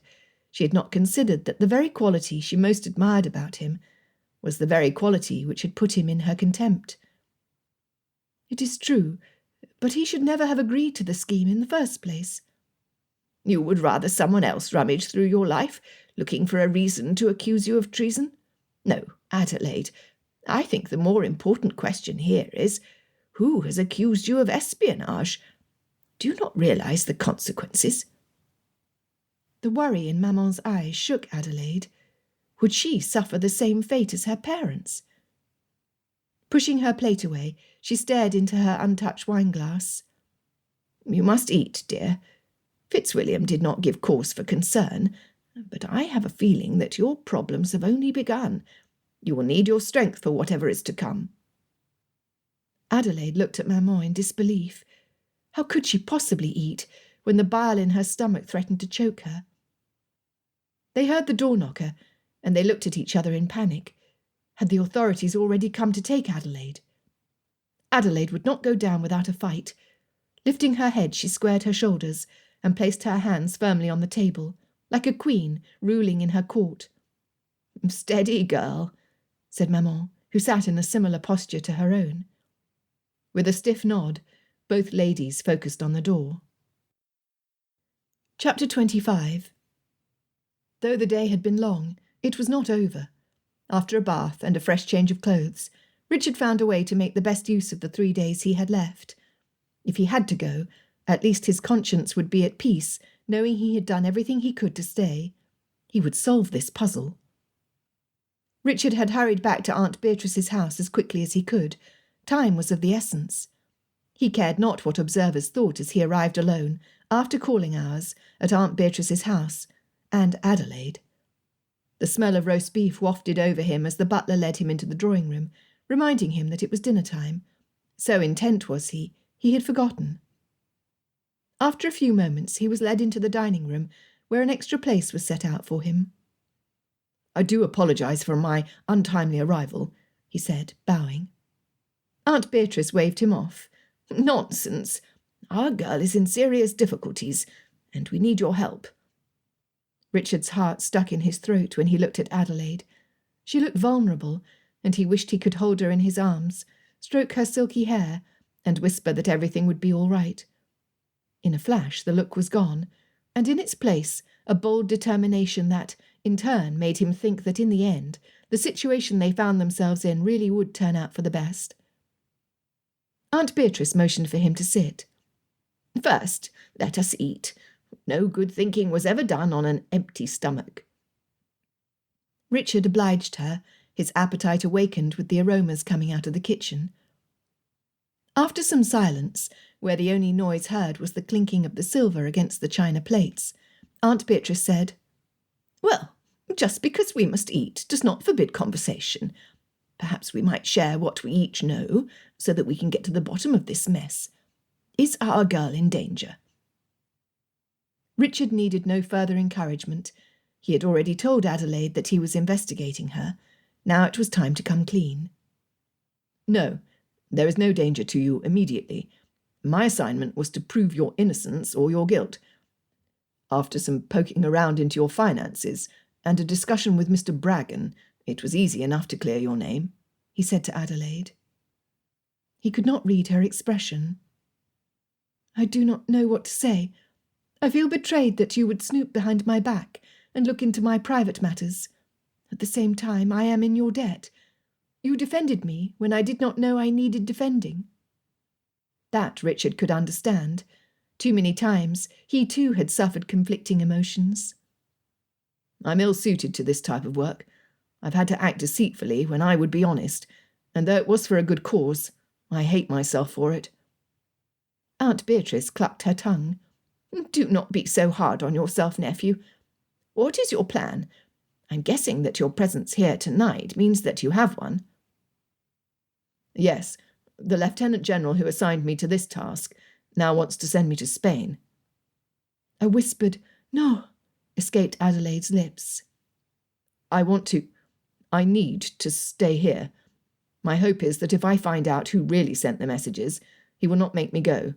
It is likely that it will make no difference, but I have to do something in the 3 days' time I have remaining." 3 days, Adélaïde exhaled, locking eyes with Richard. Her sadness strengthened his resolve to stay. She did not want him to go. "Tell me how I might help," she said. "Let me begin by telling you the truth. I broke into your dress shop. I did not break the glass in the front, but I did enter through the workroom door on the side of the building." "If you did not break the glass, then who did?" asked Adélaïde, her brow furrowed. "Please, let me start at the beginning. I will share every detail as I remember it." He told them about his meeting with his long-time neighbour and superior officer. He told about how he broke into the shop, and of his surprise at being followed. He explained how he obtained information on her accounts. He expounded on his discussions with the smugglers she did business with, and his dealings with Mr. Braggan. Then he told them about his latest meeting with Dovedale. "It is odd that he would send you away without finding the true culprit. What good will sending you to Spain do?" asked Adelaide. Aunt Beatrice huffed. "He sounds like a charming individual. I should like to knock him in the shin with my cane. By accident, of course." Richard smiled at the feisty woman. She may hold a severe disregard for his Aunt Catherine de Bourgh, but they were strikingly similar in their manners. Moreover, he knew he would be the object of Herr Kane's wrath were he to voice his opinion aloud. "Let us prevent such an occasion from occurring. He is only doing his job, which he must take seriously." "I wonder at Lieutenant General Dovedale's involving you. Should he not better have sent someone with more training in these things?" asked Aunt Beatrice. "I've wished many times during these weeks that he would have chosen someone else, but I understand his reasoning. My sole purpose was to learn as much as I could about Adelaide's activities, and Luke and Anne's recent marriage facilitated that. He knew he could trust me." Adelaide shook her head, her focus fixed in front of her. "I think I might be able to help." Looking between Aunt Beatrice and Richard, she continued, "I thought nothing of it at the time, but now things have changed. I was introduced to Miss Maven, whose shop is across the street from mine, for her assistance in securing a property on Bond Street. She was extremely kind and proved to be helpful toward my goal. When we first met, she suggested I create an ensemble for a prominent woman in society, the recently married Mrs. Bartlow." Richard had been massaging his neck, but when he heard the name, the information clicked into place. He knew where Adelaide was going with her narrative. "Mr. Bartlow, the American diplomat. Her husband is to travel to France within the week." "Yes, and Miss Maven is making some new gowns for her journey. She wanted to include my gown with hers, so that she might recommend me, but I thought it best to present my gown myself. As kind as Miss Maven was, I could not bring myself to trust her fully. Now I am glad of it, because I will need to sell the ensemble." "You said she's making other gowns. I wonder how one could hide a code of some sort or a message on a gown." "Oh, that is the simplest thing. Anything could be fitted between a lining, or a certain significant pattern could be stitched into a collar or a hem. Even a pocket could have a secret compartment." Adelaide stopped herself short. One does not have to be a spy to think of how to hide a message effectively. Richard knew her worry. "I myself have thought of those very things. I am curious as to who introduced you to this Miss Maven." "Yvette introduced us. Her acquaintance began in the usual way, while seeking out adornments for our gowns." "You trust Yvette implicitly?" asked Richard. "I do. She has been with me the longest, and only stands to profit from my success." "What about any of your other girls? Would any of them be capable of setting you up like this?" "I cannot think that of them. They are a loyal bunch. Besides, all of them excepting Yvette, whose hands are burned up for her trouble, were with me this afternoon when the fire started. And I do not think Yvette, who makes her living with the work of her hands, would be so duplicitous as to set the fire, then attempt to put it out just to prove her own innocence." "You believe the fire and the spy are one and the same?" "It does seem rather coincidental otherwise. I do not have so many enemies to make me think otherwise." Richard stroked his chin, deep in thought. They needed more information. Aunt Beatrice piped up. "I always say, keep your friends close and your enemies closer. I bet that the culprit is right under our noses, and it is someone who's gone out of their way to cultivate your friendship." "My only new acquaintance of late is Miss Maven," said Adelaide. "Then I suggest that is where you start. Now, let us finish our meal, and then we should try to get a good night's rest. Tomorrow is looking to be an eventful day." Chapter 26. Adelaide left early the next morning, bringing Mary so that she could join the others. She wanted to check on the welfare of her seamstresses before she approached the Lion's Den at Miss Maven's dress shop. How sad the new shop looked. The furniture and decorations invited customers to enter, only to be disappointed. Without fabric, no dresses could be made. As much as Adélaïde wanted to get her own business underway, she dreaded for Luke to come home to a half-burned house. Who knew how long it would take to make the needed repairs? She would help do what she could to save costs and purchase the furnishings that were lost, but it would take more than the price she could fetch for the dress and pelisse to put the house to rights. And then there were her girls. She could not keep them on for much longer. She had failed them, unless a miracle would swoop in and heal the damage done as quickly as it had been made. "Come on, Adélaïde, you can do this. You have been through much worse before and come out on top. Just keep pushing forward," she told herself as she walked upstairs to the apartment. The girls were up and dressed, ready to work. It both saddened and rejoiced Adélaïde to see their plucky spirit. They joined her in the middle of the barren shop floor, surrounding her in front like chicks with their mother hen. "I want to thank you for your help and support. You are like sisters to me, and I only hope that I can repay your kindness enough. As you know, right now we have no fabric with which to work, and no money with which to buy it. I promise to devote my energy and strength to getting us back on our feet, but it will take time.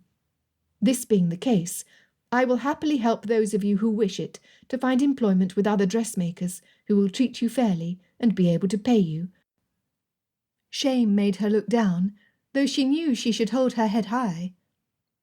A little voice from her right said, "I cannot speak for the other girls, miss, but I would rather stay.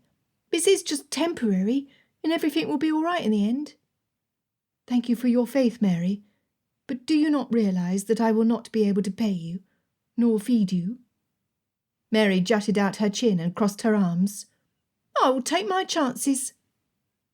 Speaking to the group assembled, Adélaïde said, "You are under no obligation on my part to stay. I wish things were different, but I will feel much better knowing that each of you has a position in a respectable place. Now, I have to visit Miss Maven. It is a matter of grave importance, so I must arrive as she opens." Mary's face went ash-white. "Do not send any of us there, miss." Confused by Mary's reaction, Adélaïde assured her, "What I have to speak to her about has nothing to do with you. It is of a more personal nature. You have no reason to fear." Mary looked unconvinced. Yvette stood forward, her bandaged hands protectively nestled against her stomach. "You do not object to me seeking employment with Miss Maven, do you, miss?" Looking down at her hand, she added, "That is, when I am able to pick up a needle?" Adelaide's pulse slowed, but she could not say anything about Miss Maven until she was certain.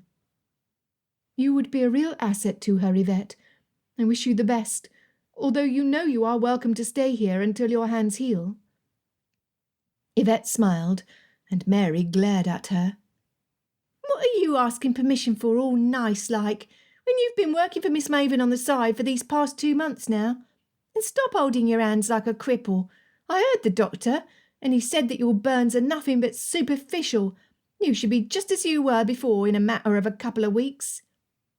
"Mary!" Adélaïde had dealt with differences between her girls before, but the bitterness in the young girl's words struck Adélaïde more than the accusations she made against Yvette. Yvette held a hand up. "Miss, it is no matter. What the girl says is true. I have been doing special little projects on the side for Miss Maven. It is how I was able to prevent her enough to seek her help for you, as I told you before. If I am to be criticised for that, then so be it." Mary fumed, unbendable in her attitude. Adélaïde was unsure what to do, but she could not leave Mary alone with the others in such an ill humour. "Mary, you will accompany me." To the rest of the girls she said, "I will be back shortly." Mary dragged behind Adélaïde, groaning with each step. Getting outside, and away from listening ears, Adélaïde turned to face the girl. "What is the matter?" "You would not believe me if I told you right now, I think. Just let me warn you that Miss Maven is not the nice, sweet lady she portrays herself to be." Tightening her arms in front of her chest, she sealed her mouth. Adélaïde knew she would get no more information out of Mary, so she did her best to be patient with her. Never before had she acted in such an accusatory, rebellious manner. Perhaps I would believe you, but we will not know unless you talk. For now I beg of you to behave yourself. What I have to speak to Miss Maven about is something of the utmost delicacy, and to be absolutely honest with you, I would rather not bring you with me. Mary relaxed her stance. If I'm right about my suspicions, miss, you might not want me there, but you will need me. I know how to make Miss Maven talk. Adélaïde looked into Mary's eyes, searching for sincerity, and finding it. Very well, I will trust you, but you must let me do the talking. I'll be as quiet as a mouse, unless of course I need to roar like a lion. I'd do what I must to keep my friends safe. Adélaïde wondered how much the girl knew. Her manner of speaking was so vague, she did not know what to think, and her mind was so occupied in the conversation she was to have with Miss Maven that she could not bear to ask. All in good time. Adélaïde, filled with dread and anxiety, faced Miss Maven's front door. Come on, let us get this done before my courage fails me. Not possible, miss. Fear does not control you. Linking her arm through Mary's, she pushed the door open. The bell clamoured their entry. Miss Matilda, looking as stern as always, with her hair slicked back so tightly against her head she must suffer headaches all day, said, I apologise for the inconvenience, but Miss Maven is not to be disturbed at this moment. Perhaps you could call at another time. She closed the ledger in front of her so briskly the pages made a snapping noise as it slammed shut. Adélaïde, not put off by her unwelcoming demeanour in the least, smiled and said, Then we shall wait for her to become undisturbed. Fluffing out her skirts, she sat in a chair by the mirrors, with Mary standing beside her. The consternation on Miss Matilda's face was priceless. With a huff, she went to the back of the building to seek out her employer. In a couple of minutes, she emerged with Miss Maven. Miss Maven smiled sweetly, but her eyes were anything but pleased to see them. Excuse me for causing you to wait, but I can attend to you now if you will follow me. You may leave the girl out here with Miss Matilda. She turned, leading them into her office. Adélaïde looked at Mary. She shook her head, her eyes wide. Adélaïde motioned for Mary to come with them. If her young friend did not want to be left behind, she would not make her stay. Miss Maven entered her study and turned to face them with a dissatisfied expression, which worsened when she saw Mary. Perhaps your servant would rather wait outside. Miss Maven motioned for Miss Matilda to accompany Mary out of the room. The way she so easily dismissed Mary from the room, and her referral to her as a servant, chafed Adélaïde. No, she stays with me. I have no secrets from my seamstresses. Miss Maven shrugged her shoulders, and Miss Matilda closed the door. To what may I credit your visit? I take it that this is not a social call? I come seeking answers to some disturbing events. My hope is that you might help shed some light on them. She would begin nicely, though Miss Maven's unwelcome manners made her want to behave in a contrary fashion. And what makes you think I have any light to shed? Have you come here to accuse me of something of which I am unaware? After all I have done to help you, that would be most irksome. She pursed her lips and looked accusingly at Adélaïde. Mary stepped forward, her mouth open to speak. Adélaïde grabbed her arm to stop her, but Mary ignored her. Do you really think you can get away with what I know you have done, aunt? She spit the familial title out as if it were a filthy word. If you do not tell them what you really are, I will. Chapter 27. She is your aunt? Asked Adélaïde in shock. Hush, you insolent girl! Miss Maven hissed between her teeth, her wrath blotching her complexion and wrinkling her forehead. Mary ignored her. She took us in when our mother died. We were grateful to have a home to go to, but the only use she had for us was our free labour. Once Mary began, the words came out fast, and Adélaïde hung on each one. Wait, you mean you have a brother or a sister? She asked. I have a sister. Is she still here? How did you get away? She is here. I ran away. This past month I've been sneaking over here during the night to check on her and bring her food." That explained Mary's hearty appetite. Miss Maven stood from her chair, pointing toward the door. "I do not have to listen to this. I took you in because it was my duty to do so, and now you malign my name. I want you to leave immediately."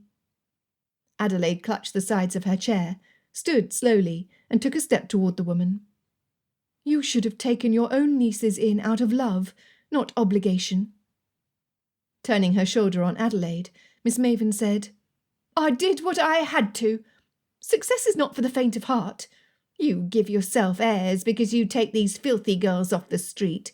But you are no different from what I am. I saw it in your eyes the day we met.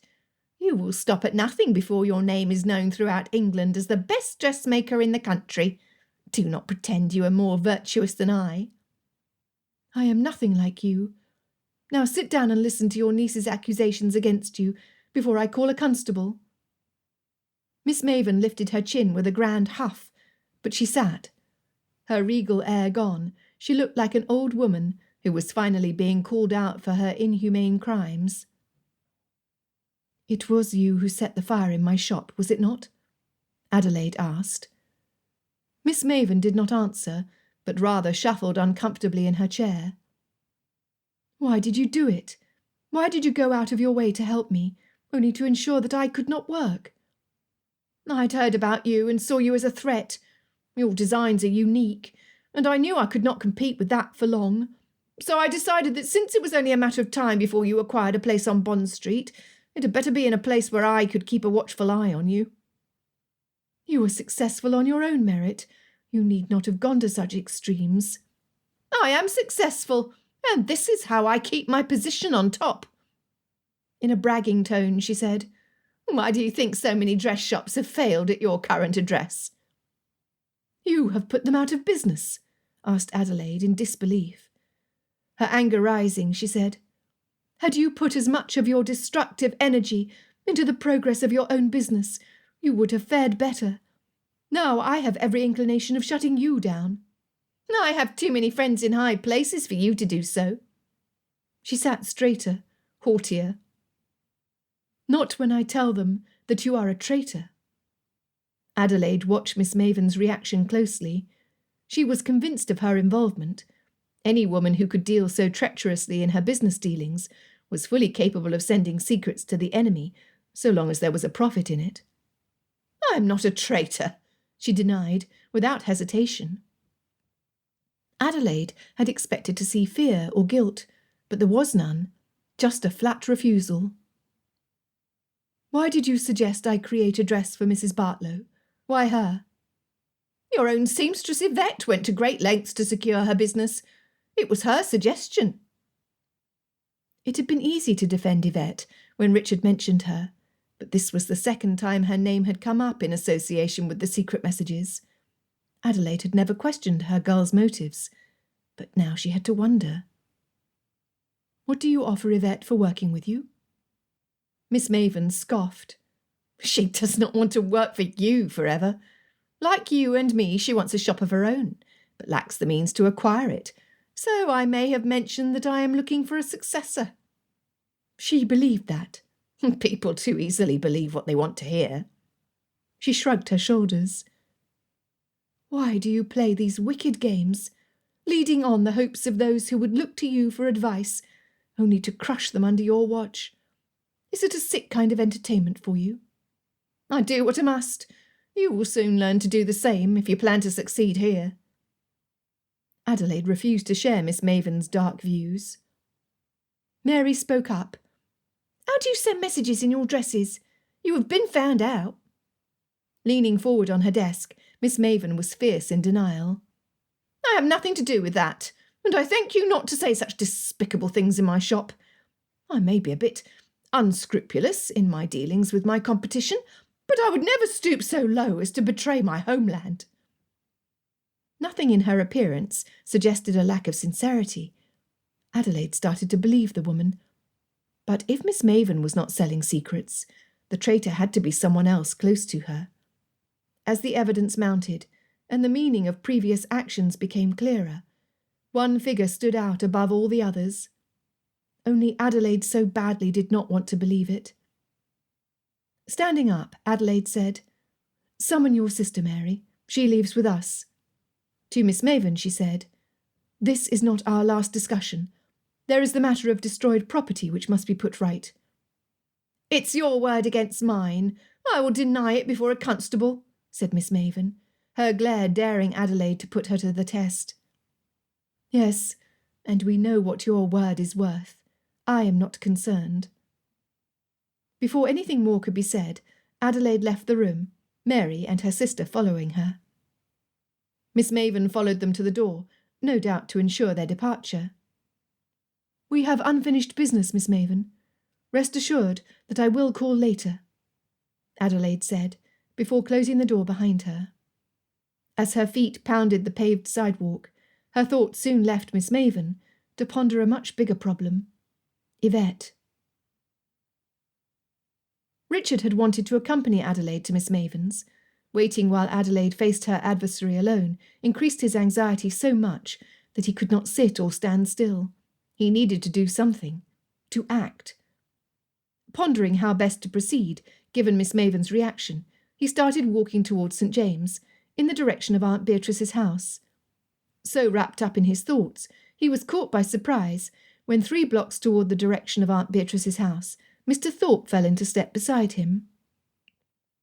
"I fancy seeing you here, good Colonel. I do say the weather is rather unpredictable today. I fear an east wind." His voice was upbeat, but his face was serious. "Typical autumn weather, if you ask me. Do you have business in these parts?" asked Richard cautiously. Mr. Thorpe's manners puzzled him. "I do, and it would serve you well to follow me. I can help," he said in an undertone. Richard stopped and stared at the gentleman.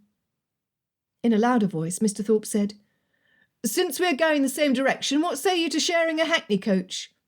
He looked toward the busy road, signalling at the first empty coach in sight. Richard was uncertain what to do, but his gut told him to hear the doctor out. He thought back to the circumstances of their meeting, and through every conversation they had held. Come to think of it, he had bumped into him, quite literally, for the first time just after his first meeting with Dovedale. Had that only been a coincidence? Mr. Thorpe hopped into the coach, giving Richard the better seat facing the front. "What I have to tell you is of the strictest confidence," he began. "I am done with secrets," roared Richard inside his own head. Out loud he asked, "What makes you think that you should confide in me? You're an honest man, and I know who the spy is." Chapter 28. "What do you know about a spy?" asked Richard, uncertain how to respond. He had said nothing of his investigation. The only ones who knew now, outside of himself and Dovedale, were Aunt Beatrice and Adelaide. The crowded streets prevented the coach from moving at more than a snail's pace, but Richard was more concerned with the gentleman before him than the speed of the coach. "Let me clarify some things. Bradley Thorpe is my real name, and everything I've told you about myself is true, though if you think on it you will realise how little that is." Richard counted with the fingers of one hand what he knew about Mr. Thorpe. He was a doctor. He was the 4th son of a titled family, though now that he thought about it, he did not know where his family was from, nor any particular details about his relations. He knew the general direction of the gentleman's residence, but did not know his address. Richard nodded. What Mr. Thorpe said was true enough. "Who do you work for?" he asked. "I work for a private agency with connections amongst the highest-ranking government officials. It is our business to make sure that those entrusted with great responsibility maintain their loyalties to the proper sources. When we have grounds for suspicion, we investigate." "I too was commissioned in the same manner," Richard said dubiously. "You take orders from Lieutenant General Dovedale. I take orders from Lord Liverpool." "The Prime Minister?" "One and the same. If you require further proof of my veracity, I've been authorised to arrange a meeting with his lordship."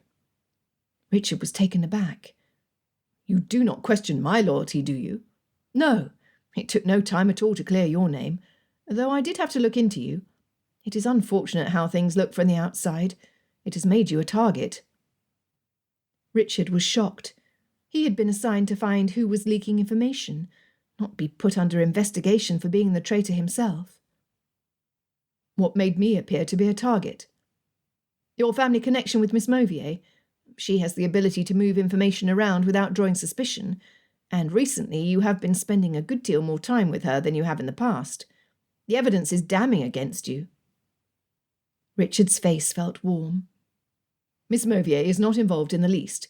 If you were so good at clearing my name from involvement, do be so kind as to extend the same courtesy to her. I will hear nothing spoken against the lady. Mr. Thorpe had the audacity to laugh. I see nothing to laugh at. Her life was in danger from what you accuse her. If the gentleman did not wipe the smile from his face, Richard was of a mind to remove it for him. Holding up his hands, Mr. Thorpe said, I've been following you because of your connection with a certain individual under suspicion. I never implied that it was Miss Mauvier. Richard pressed his back against the worn cushion, his relief great, his countenance subdued. It was Mr. Thorpe who had distracted the Mauvier household when he had fumbled his first, and he prayed his last, break-in. Whom are you implying, then? He would have suggested Miss Maven, but did not want to reveal everything he knew before he was convinced that the gentleman held Adelaide's best interests in high regard. Did you not think it odd that you, an unmarried colonel, should be assigned to look into the life of one single seamstress beneath your station? Again, Richard felt his hackles rise. She was born the equivalent of a viscountess in her country. I hardly think that puts her beneath me. The aristocracy in France is dead. It died in the Revolution. That means nothing.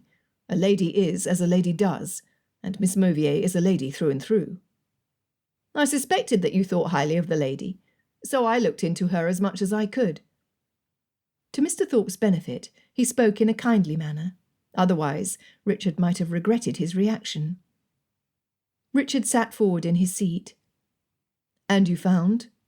That she is exactly what she seems. She is an honest businesswoman and an exemplary citizen. However, it is not Miss Mauvier who caused me to follow your comings and goings. I know that, given more time, you would have come to draw the correct conclusion, but allow me to speed along the process. Why were you, of all people, assigned to look into Miss Mauvier's affairs? Richard had been so distracted by what he thought were accusations against Miss Mauvier, he had overlooked the question Mr. Thorpe had asked. At the time, it had seemed a reasonable request. But now... Richard's heart sunk down to his toes as realization hit him. Surely he did not mean... Richard could not even think the name. Ah, I see you know of whom I speak. Yet you do not want to think poorly of such a friend of your youth. Let me assure you, Colonel, Lieutenant General Dovedale is no longer the hero he once was. If you will speak against him, you had best give your proof. I do not take kindly to idle gossip. Mr. Thorpe smiled. I expected that you would demand nothing less. A couple of months ago, a group of French soldiers intercepted a shipment of supplies for our men in the north of Spain. Great lengths are taken to keep such important information secret, so we knew immediately that someone privy to the details must have leaked the information. The week before the shipment left, a thief had broken into the apartments of a recently arrived British Lieutenant Colonel and his wife. The only objects trifled with were her dresses, made by Miss Maven. Yes, Dovedale mentioned that incident, only he left out whom the dresses were from. How did you know the dresses came from her shop? And how did you connect the two incidents? She put satin labels on the inside of her dresses with her initials on them. In these dresses, all the labels were cut out. We believe that the message was hidden under the label. It's genius, really. Then why not arrest Miss Maven? If only it were that simple. You see, she is innocent of this particular crime. She's anything but honest, but she's not a spy. Did you know that Miss Maven is in charge of Mrs. Dovedale's wardrobe? In fact, Lieutenant General Dovedale owes her a tidy sum. He owes many people. Richard recalled an image of Dovedale at the gaming house. How did he not see it before? And I blindly trusted him. You knew him when he was still a good man. You could not know that the years, the debts, and the pressures of a demanding wife would alter him. Richard felt like a fool for being so gullible. Action was needed. He must do something. I want to help, but how do I know I can trust you? There is not enough time to arrange a meeting with the Prime Minister. That could take days or even weeks. You do not know. I'm afraid, Colonel, that you will have to trust your instincts. Richard did not feel that his instincts were as trustworthy as he had formerly believed them to be. But if this man had the ability to right the wrongs done against himself and Adélaïde, he had to take a chance. That was when it hit him full force. Dovedale had guaranteed him that Miss Mauvier was safe, but his word was not to be trusted. Why else was he so insistent that Richard leave the country so soon? His gut twisted in agony. What can I do to assist you? Asked Richard. Mr. Thorpe took out an eyeglass and polished it. We will pay a visit to Dovedale this very afternoon. Your job is to get him to confess. Without a confession, all is lost, and I think you are very well aware of who would take the fall. Chapter 29. Pushing aside the sadness she felt, and the betrayal, Adélaïde held herself erect, hoping to exude confidence as she walked into the shop. Only a couple of the girls were there, some having gone in search of work elsewhere. Yvette was nowhere to be found. Adélaïde had to focus her mind on things she could control. She had to help Richard, so that Lieutenant General Dovedale might think twice about sending him away. If she could be of some use, perhaps he would change his mind. I heard her say that she wanted to see you, said one of the girls. Another girl said, I think she went to Miss Beatrice's in search of you. Could it be that Yvette, the woman she thought was her friend, had experienced a change of heart? Adélaïde could only hope. Turning to the new addition to her motley family, she softened her voice. What is your name? The girl, who looked to be older than Mary, said, Emily, miss. Thank you, Emily. Including Mary, she added, I must return to Maman's. To determine Yvette's involvement in this scheme, Mary, stay here with your Emily, introduce her to the others, and make certain she feels comfortable. I appreciate your help, but right now you must stay with your sister. No, miss.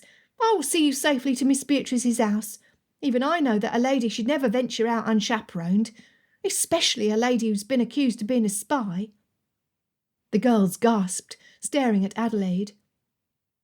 Groaning inwardly, she said, What Mary says is true, which is why I must fix this mess before things get out of hand. What else can you tell me about Yvette? She goes to Miss Maven's shop most nights and returns after a couple hours. Emily, who had been silent until that moment, said, She stitches Miss Maven's special labels she had made into the dresses. It was her idea. I heard her suggest it to Aunt Maven. Adélaïde's aching head felt lighter. How big are these labels? Could a message be slipped inside one without anyone knowing it? It would be a scrap of paper, but it is possible. Tilting her head back, Adélaïde squeezed her eyes shut. So, Yvette was the one to introduce me to Miss Maven. Yvette convinced her to suggest to me that I make an ensemble for Mrs. Bartlow. She also has a means to convey messages unnoticed in Miss Maven's dresses, without even Miss Maven being aware of it.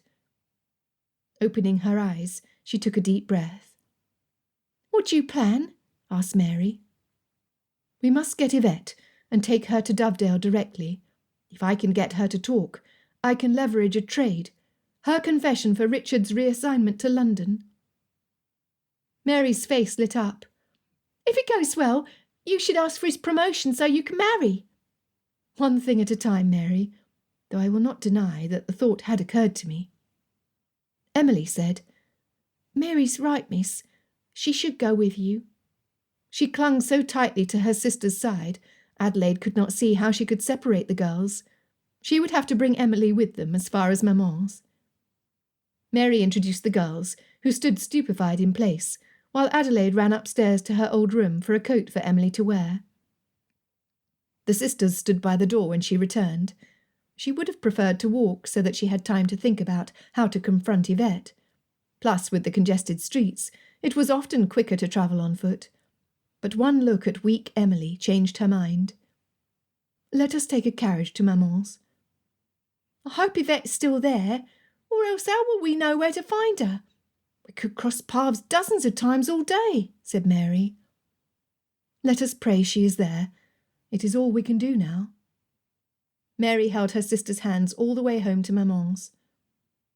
Emily, I am sorry for what you have had to endure. My hope is that you will stay with us so that you can get well.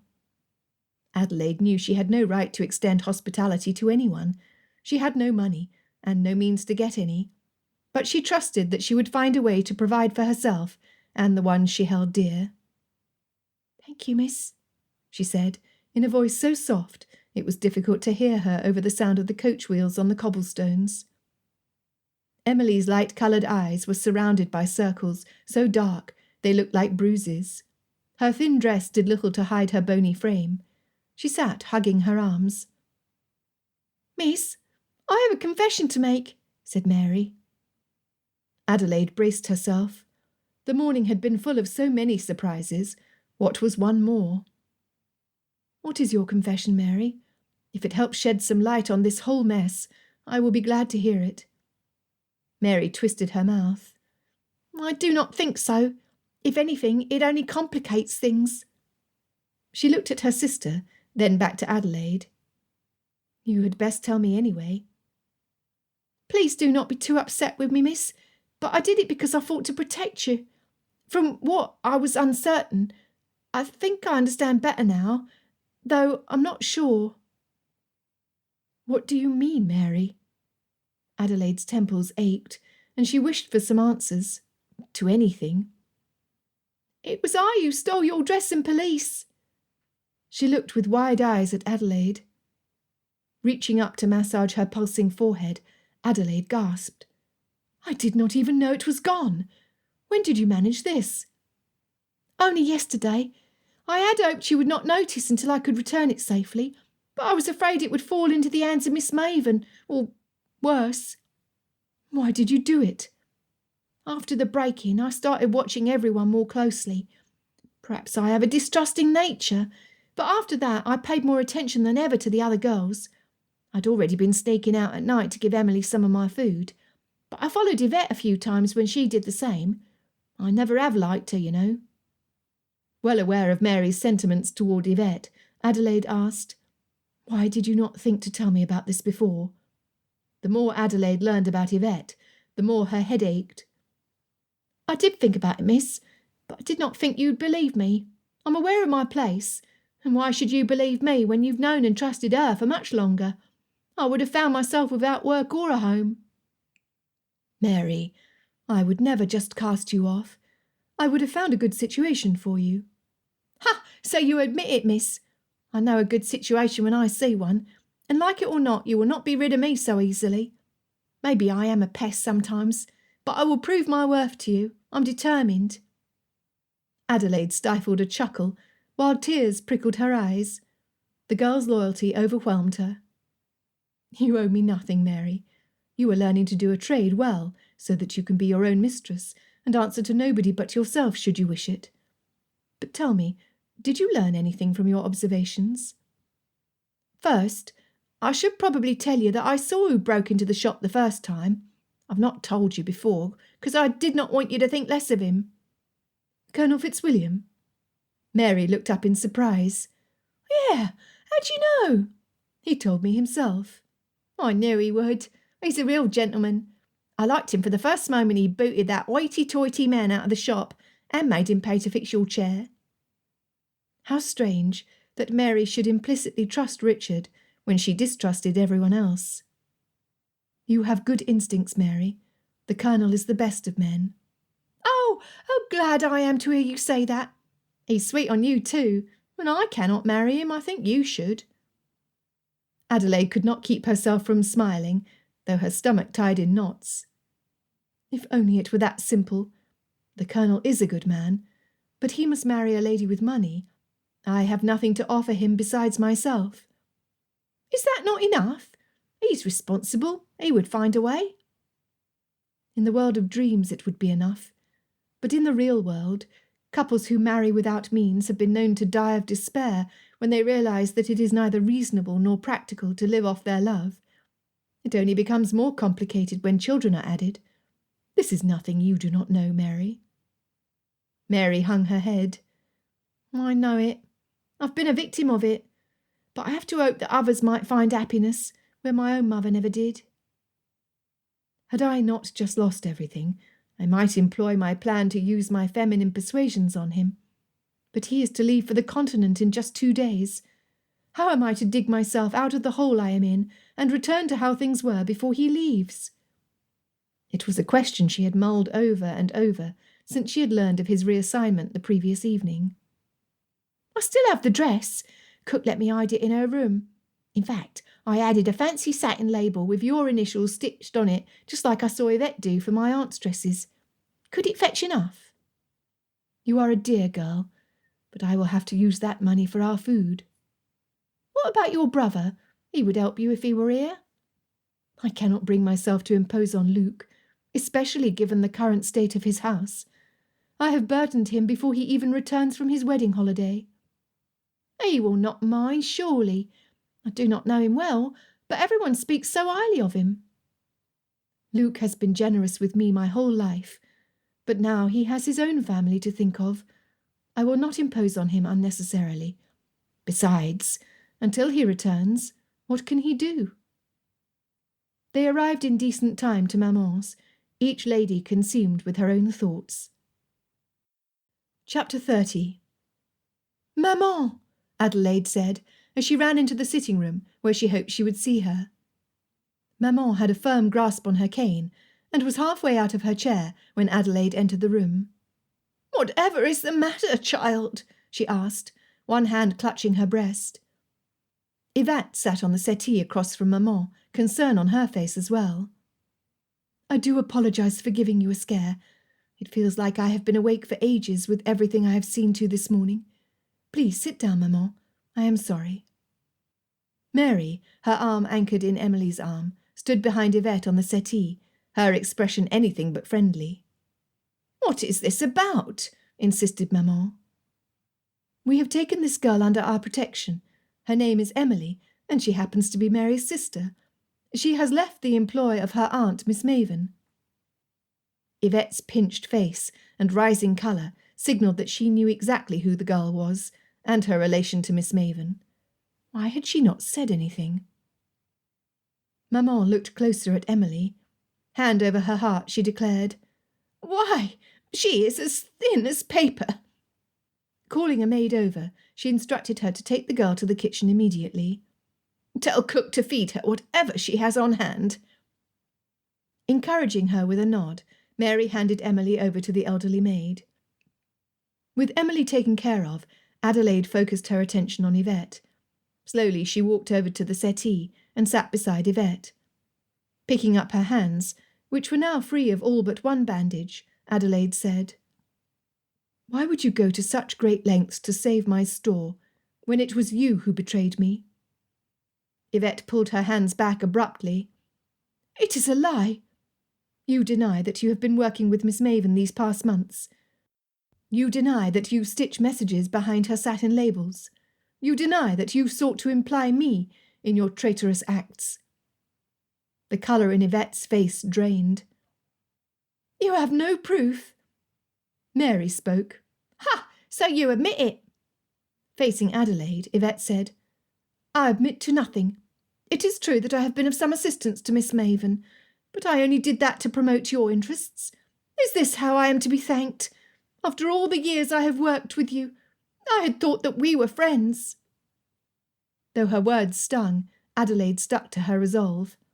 A spy would have to be a master manipulator and an excellent actress. After years of working with Luke, Adélaïde knew the ways of the theatrical world. She knew when someone was putting on an act, just as clearly as she was convinced that Yvette was hiding something. "You forget yourself, Yvette. If what I said were not true, why are you so pallid? I see sweat beading on your temples. Your pulse is visible. You look like a new actress at her first audition. What are you hiding from me?" Yvette sunk deeper into her chair. She was about to speak, but it must not have been quick enough for Mary. Chin held high, she said, "We will march you straight to Lieutenant General Dovedale's office, and you will confess your crimes. You will not get away with this." A strange flicker ran across Yvette's eyes, but she sighed and said in a low voice, "I suppose I have no choice." "We should tie her up. What if she tries to escape?" said Mary. Yvette held her hands in front of her without a word. Mary took much too great a pleasure tying Yvette up. "Make certain not to tie over her wounds. What she has done is unforgivable, but I will not be accused of having acted cruelly toward anybody." Maman, who had taken in the whole scene quietly, said, "You will take my carriage. I will stay here and tend to Emily." Adélaïde nodded, and Maman rang for her carriage to be brought out front. Yvette was silent all the way to Lieutenant General Dovedale's office. It was unsettling, but her reaction had as well as proclaimed her guilty. Adélaïde felt certain of it. Still, she asked, "Why did you do it?" She received a silent stare in answer. It must not have been very often that a lady was brought to Lieutenant General Dovedale's office with her hands bound. They were admitted without any questions, though plenty of side glances were cast their way. A handsome man, older than Richard, stood from behind his desk, closing the distance between them and his door. The furniture was large and solid. The smell was distinctly male. Cigars, brandy, and polished leather. Everything about the room was big, and Adélaïde did not think that females frequented it. The look on his face was of one trying to hold back a smile, though his grey eyes held no warmth in them. She looked at Yvette, who looked perfectly relaxed in the man's presence. This was a mistake. Something was horribly wrong. She backed up a step. "Where are you going, Miss Mauvier? I thought you came to see me," he said in an icy voice that sent chills running down Adelaide's spine. "We did not come alone. Our carriage awaits downstairs with the rest of our party," she said in the most confident manner she could muster. Yvette laughed. "You are a terrible liar. The only person aware of our whereabouts is that old biddy Miss Beatrice." Holding out her hands to the man, she said, "Please be so kind." When he reached to untie her, Mary lifted her foot and brought it down with all her force to land in the air. Her attempt was met with a shove that sent her sprawling onto the floor, a good distance from their group. "Do you think I am so foolish as to allow a little nobody from the street to best me?" The Lieutenant General spoke, as he brought his hand back to untie Yvette, who grabbed Adelaide's arm and pulled it behind her back, while Adélaïde had turned to assist Mary. Wincing at the pain piercing her shoulders, Adélaïde struggled, but Yvette's grip on her hands only tightened, pulling her arms up until Adélaïde could not breathe. Mary grabbed her ankle and grimaced. Lieutenant General Dovedale drew closer to her, pulling cuffs out of a pocket, letting the metal clink as he smacked them in his hands. Mary attempted to stand again, but fell to the floor as she tried to put her weight on the injured ankle. Dovedale laughed at her pain. "Derelicts like you," he began. "Always escape!" Mary yelled, as she lashed out with her sturdy half-boots, striking him in the knee. Jumping to her feet, she bolted for the door. Adélaïde felt Yvette let go of her hands to chase the girl, but she moved so that she stood in the way.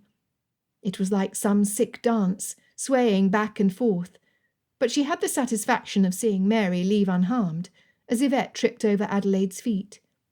Mary would seek help. If anybody could evade the Lieutenant General, it was she. Relaxing, Adélaïde tried to move her arms so that she could regain feeling in her hands. Yvette had tied the bands around them so tightly, her fingertips had turned cold. Her pinky fingers had gone numb. A slap across her cheek, and the dark spots that followed it sent her to her knees. She had to open and close her eyes several times before she could see. "You would prefer that little chit over me? Never mind that I slaved over your dresses these past 5 years." Adélaïde could hear Dovedale talking to someone outside his door. Most likely, he was reassuring the officer in reception that all was well. The room stopped spinning, so Adélaïde set her foot on the floor and hauled herself up to her full height. It was not much, but she would not let these people intimidate her. She had to stall for time. She had to give help a chance to arrive. Dovedale limped over, grabbed her hands, and pushed her across the room, shoving her into a chair behind his desk. The girl is not smart enough to cause much damage. Nobody would believe her even if she did talk. As far as anyone knows, we have our traitor right here in our custody."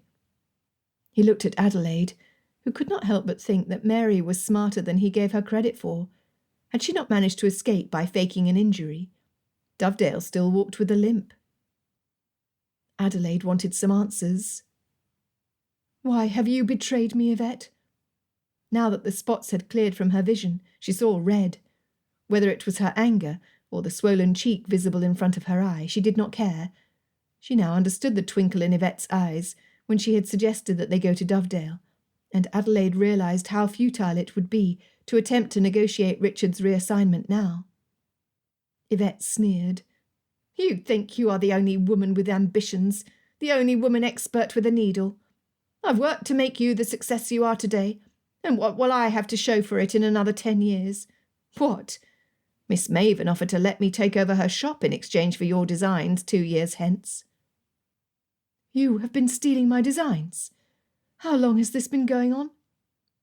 Folding her arms and poking her nose up into the air in satisfaction, Yvette said, "About a year now. Of course she adapted them enough so that you would not make the connection too easily. After our initial meeting, we agreed that Miss Matilda would arrive to the shop after hours once a week for the drawings."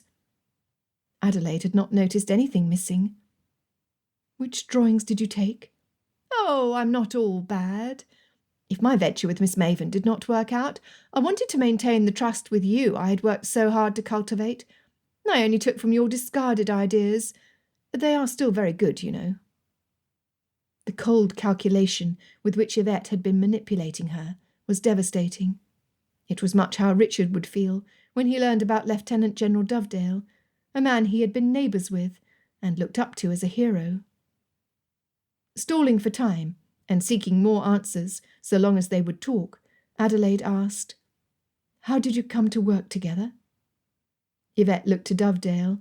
He shrugged his shoulders. "We have a few minutes before the warden's men arrive to carry her off.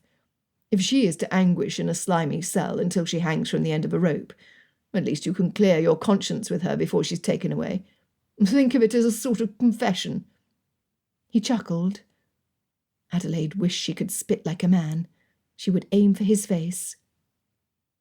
"Very well. Forgive me, Miss Mauvier, for I have sinned. Where shall I start?" Yvette sat down, drumming her fingers on the arm of the chair. Richard exchanged coaches with Mr. Thorpe on a busy piece of street. Now he sat in a coach with the doctor and 2 other officers dressed in sombre black. An appropriate colour, Richard thought, considering what they were about to do. Mr. Thorpe said, "Remember, Colonel, we must do just as we planned. Otherwise we risk losing everything. If he does not confess, we may not be able to save Miss Mauvier's reputation in time, and I will have no authority to help you."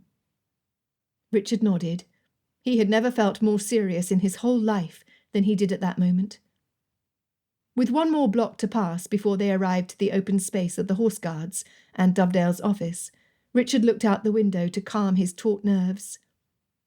A movement behind the nearest building caught his attention. He turned his head to look out the window. "Stop! Stop the coach!" he said, his hand already on the door latch. A hand on his shoulder stopped him. "Colonel, we must not deviate from the plan." "The plan might have to change. I know that girl. She's one of Miss Mauvier's seamstresses. She should not be here." He poked his head out of the window, and Miss Mary ran to them. When it became apparent that she would enter the coach, Richard sat back down, giving her room to jump in. The officers scooted over to give her room. Before she sat, he asked, "What on earth is wrong, Miss Mary? What are you doing here?" Her chest heaving from exertion and agitation, she said, "He's evil, and he has Miss Adélaïde." Chapter 31. Fire burst through Richard's veins, making him feel like he must do something or else explode. "We cannot stick to the plan, Mr. Thorpe. I cannot walk in there and try to get a confession, knowing Miss Mauvier to be in danger, without doing some bodily harm." "This might serve to our advantage after all," said Mr. Thorpe, tapping his chin thoughtfully. Looking at Miss Mary, he asked, "Does Dovedale know that we suspect him?" Nothing of the sort was said, but I cannot know for sure. Richard shook his head. He must know someone was onto him, or else he would not have bothered to cast the blame on Miss Mauvier and implicate me. The more he thought of how easily Dovedale had incriminated him, and how easily he would cast off the life of an innocent woman, the more his blood boiled. He needed to move. Without waiting for further directions, Richard hopped out of the carriage, followed closely by Miss Mary. Mr. Thorpe stayed on his heels with his 2 men. "Do not act too rashly, Colonel," he said, before Richard charged through the entry doors. Richard paused to look back at Mr. Thorpe, but he could not promise anything, so he said nothing. He would do what needed to be done, rash or not. Staying on the toes of his boots to keep the noise down, Richard went up the marble stairs. The chill did nothing to calm the heat coursing through him. He controlled his breathing to slow his heart, lest its loud pounding alert Dovedale to his presence. His focus on the door leading to Dovedale and Adélaïde, he headed straight for it without hesitation. A dramatic entry would give some element of confusion, and confusion would give him the precious seconds he needed to assess the situation. Turning the doorknob, he kicked the door with force as he shoved it open, causing the oak to slam against the opposite wall. Dovedale stood, fumbling with something on his desk. Adélaïde sat bound behind him, a red welt on her cheek. "Richard, he has a pistol!" she shouted, while she lashed out in vain with her feet. Years of hunting pheasants on his family's estate, combined with years of training arms in His Majesty's army. Without a moment's hesitation, he reached for the loaded pistol at his side, pulling it out and cocking the hammer just in time. They stood in front of each other, pistols aimed and ready. A standoff. "This is no good, Fitzwilliam," Dovedale said, with a sardonic smile. "Put your pistol down, or—" He rotated his arm so that he aimed at Adélaïde. "I will shoot her." Right now would have been an excellent time for Mr. Thorpe to come. What on earth did he bring those 2 extra men with him, if not for a moment like this? A movement to his right suggested that Miss Mary was the only help he had. Well, this is just lovely, he thought, as he took in the room, measuring his options. He had not seen Miss Yvette, so intent had he been on Dovedale and Adélaïde, but she stood close enough to Adélaïde to do damage with the dagger she held in her blistered hands. Waving his pistol, Dovedale shouted, "Put your pistol down!" Slowly, Richard held his hands out. "It is loaded. I must set it down gently or risk shooting someone," he said, in a calm voice, stalling for time. Where was that no-good Mr. Thorpe? Crouching down, he set his pistol on the floor, his eyes focused on Dovedale. When he was halfway up to a standing position, he saw his chance. Dovedale, confident in his superior position, relaxed his hold on the gun, turning its aim slightly away from Adélaïde. It was enough. With a shout and 2 long strides forward, Richard pounced from his crouched position, directly to Dovedale, pushing his arm upward and shoving him back as hard as he could, as his legs crashed on top of the desk and his torso slammed against a sturdy oil lamp. The pistol fired, and Richard kept his eyes open, though the smoke stung them. Scrambling over the desk, Richard hauled back his fist and let it fly toward Dovedale's face. It only took one well-delivered punch to set the man crumbling to the ground, where Richard hoped he would stay until help came. He looked at the door. Still nothing. Collecting the pistols, gritting his teeth every time his ribs stabbed his side, he looked up to see Yvette running for the door, only to have it blocked by Mr. Thorpe and his men. They soon had her cuffed. "It's about time! Where were you?" yelled Richard, as he turned to free Adélaïde from her chair. He froze, swallowing the complaints rising in his throat with a gulp. Adélaïde's eyes were red with tears, as red as her swollen cheek. At her feet, in a lump on the floor, he saw Miss Mary. Blood seeped through her dress and onto the carpet. Oh, God, no. "She is dead, Richard," she choked out between sobs. "Get me out of this. I must go to her." Adélaïde tugged her arms, the cuffs tied to the back of her chair. Richard cut her free with the knife he always had on him, noting the bruised, chafed skin around her wrists. She dropped to the floor beside Miss Mary, while Richard grabbed the key from Dovedale's coat pocket. Her hands shook so violently it was difficult to free them, but finally the locks sprung. Adélaïde bathed Miss Mary's face with tears, wiping them away with her fingers. Richard leaned down to see if the girl yet breathed, not sure if it was wishful thinking on his part, or if her chest moved up and down with breath. He pulled out his polished knife, holding it in front of her mouth. "It clouded. Look, she's alive," he said to Adélaïde. "Mr. Thorpe, when your prisoner is secure, we have a patient for you," he yelled more loudly than he needed to, his relief as great as the echo of his voice in the room. Mr. Thorpe, with the help of one of his men, hauled the stunned Dovedale up to lean against the wall, cuffing his hands and connecting them to his cuffed feet with a chain. "You pack a wallop, Colonel. He's rather shaken up," he said, as he came over to them. Kneeling down at Miss Mary's injured side, he carefully prodded around the wound. There was so much blood. "This is serious. We must take her somewhere where she can be treated properly, somewhere close." Adélaïde said, "Maman's." At the same time Richard said, "Matlock House." Mr. Thorpe decided, "Miss Beatrice's house is closer. We must get a cart." Hopping up to his feet, he left the room and ran down the stairs. It occurred to Richard that he had not spoken about Aunt Beatrice to Mr. Thorpe, nor shared her address, yet he seemed to know everything. Dovedale groaned. Miss Yvette emanated hatred from where she sat. Angrier than he had ever been in his memory, Richard stood, hands clenched at his sides. He would never strike a man while he was down, but one look at Miss Mary had him folding his arms tightly in front of him to prevent himself from doing something he would later regret. Dovedale rocked his head back and forth as his senses returned fully. His eyes widened when he saw his bound feet, and Richard standing within kicking distance. A noise in the doorway made Richard turn. The warden's man had arrived, and with him another officer in a coat which identified him as superior in rank to everyone else in the room. He nodded to Richard as he entered. Dovedale drew in breath so quickly Richard could hear it. His eyes fastened to the superior officer. "You have been under private investigation for some time now, Dovedale. What do you have to say in your defence?" he asked. "I'm wrongly accused," Dovedale sputtered. Richard tightened his folded arms, his jaw tensed. The officer said, "I hardly think so. The evidence against you is overwhelming." Dovedale slumped against the wall. "Why did you choose her?" asked Richard, pointing his chin to Adélaïde. "What has she ever done to you to deserve this?" "Is it not bad enough that she's French?" Dovedale spoke in such passion he spat. "And you, sir, are British. What does that signify? You were a traitor, and you would have sent an innocent lady to her death to cover your crimes. You would have seen me ruined as well.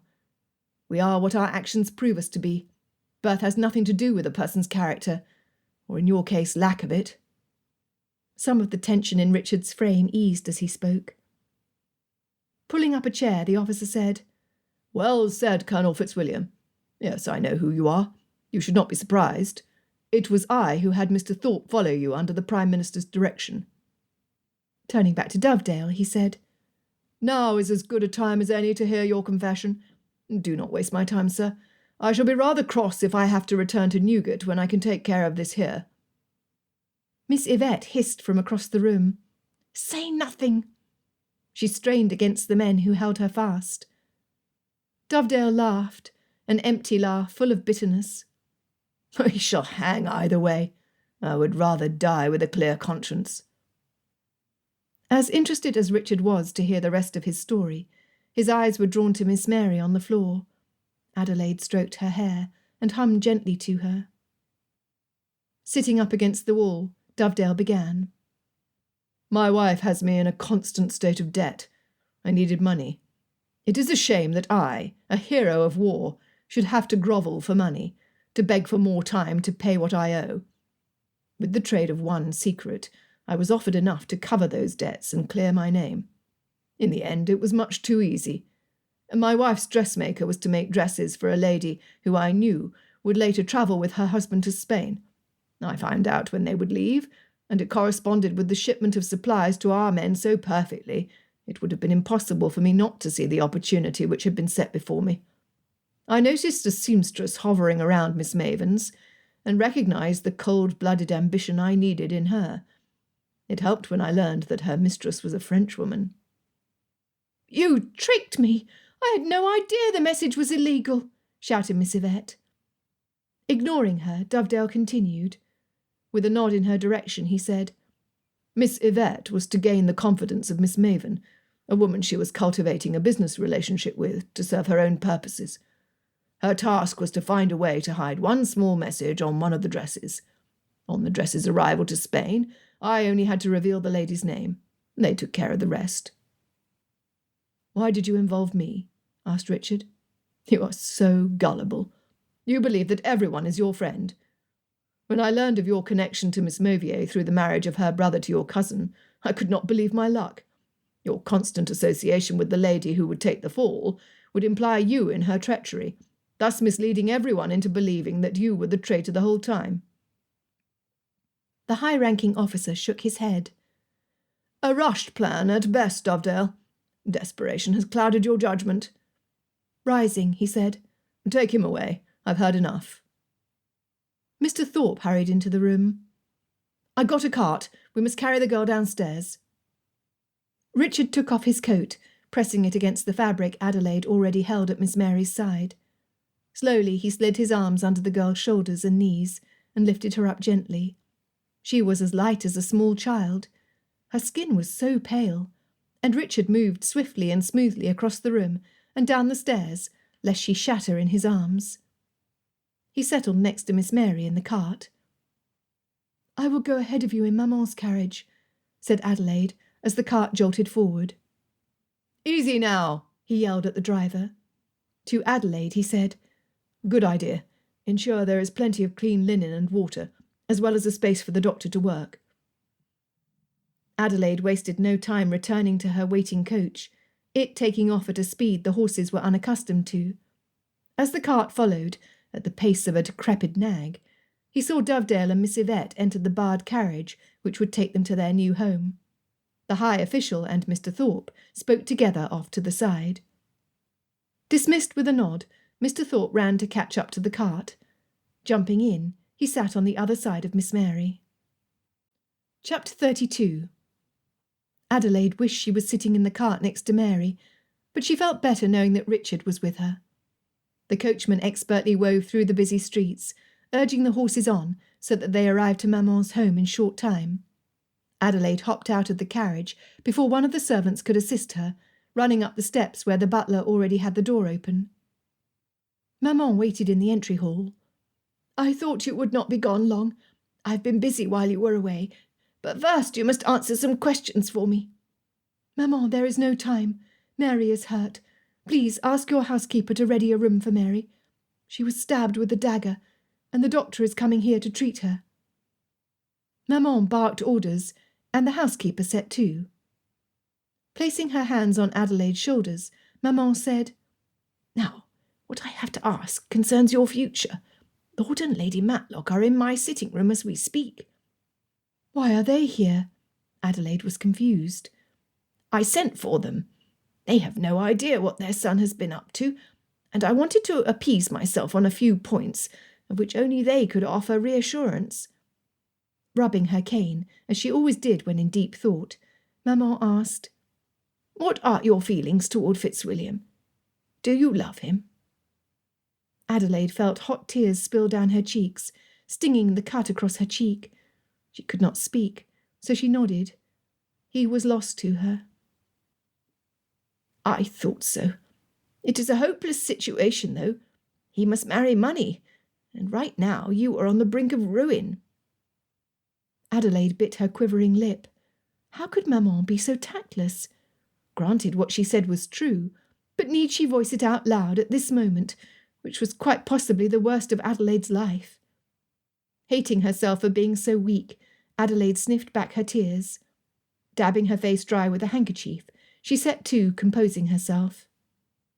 "Now that is my girl," said Maman, tapping her cane against the floor.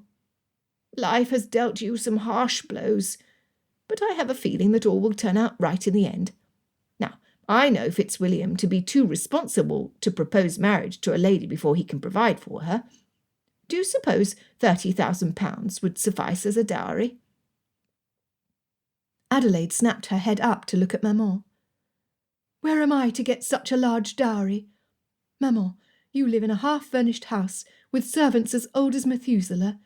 Please do not tease me, I beg you." Maman smiled. "You have no business telling me how to spend my money, my dear. 30,000 it is." Adelaide knew it was unbecoming to stare with her mouth open, but she could not believe what she heard. "I can see clearly that you do not believe me." Adelaide could not deny it, though she had not known Maman to lie outright. "I plan to visit my solicitor this very afternoon. He will send you the papers.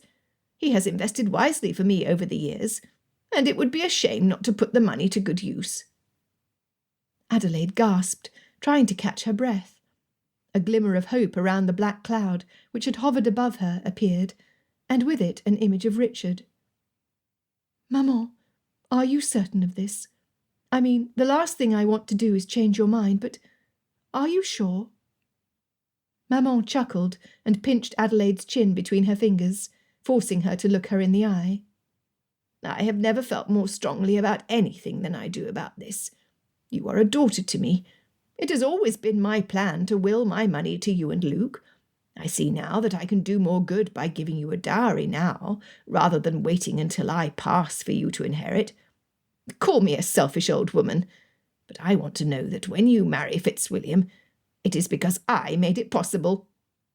With a smug grin, she added, "I would just like to see Lady Catherine try to top that." "Oh, Maman, thank you. I cannot say it enough," said Adelaide, as she wrapped her arms around the dear old woman. "Say nothing of it. This is my gift to you. See that you use it wisely." "I know exactly what I must do," said Adelaide, once again her focused, determined self. "Good.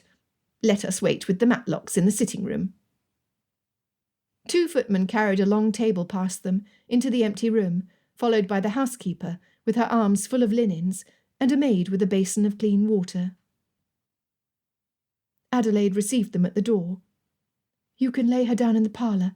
Everything is ready," she told Richard, as he held Miss Mary close to his chest, so he could hear her raspy breath. The doctor was pleased with the room, with its scent of lye soap and sparse furnishings. Richard rested Miss Mary on the table-top in the centre of the room, and covered with a crisp white sheet. Adelaide clasped her hand, rubbing it in hers to warm it. "I will need to remove her dress, so I ask that you leave, Colonel.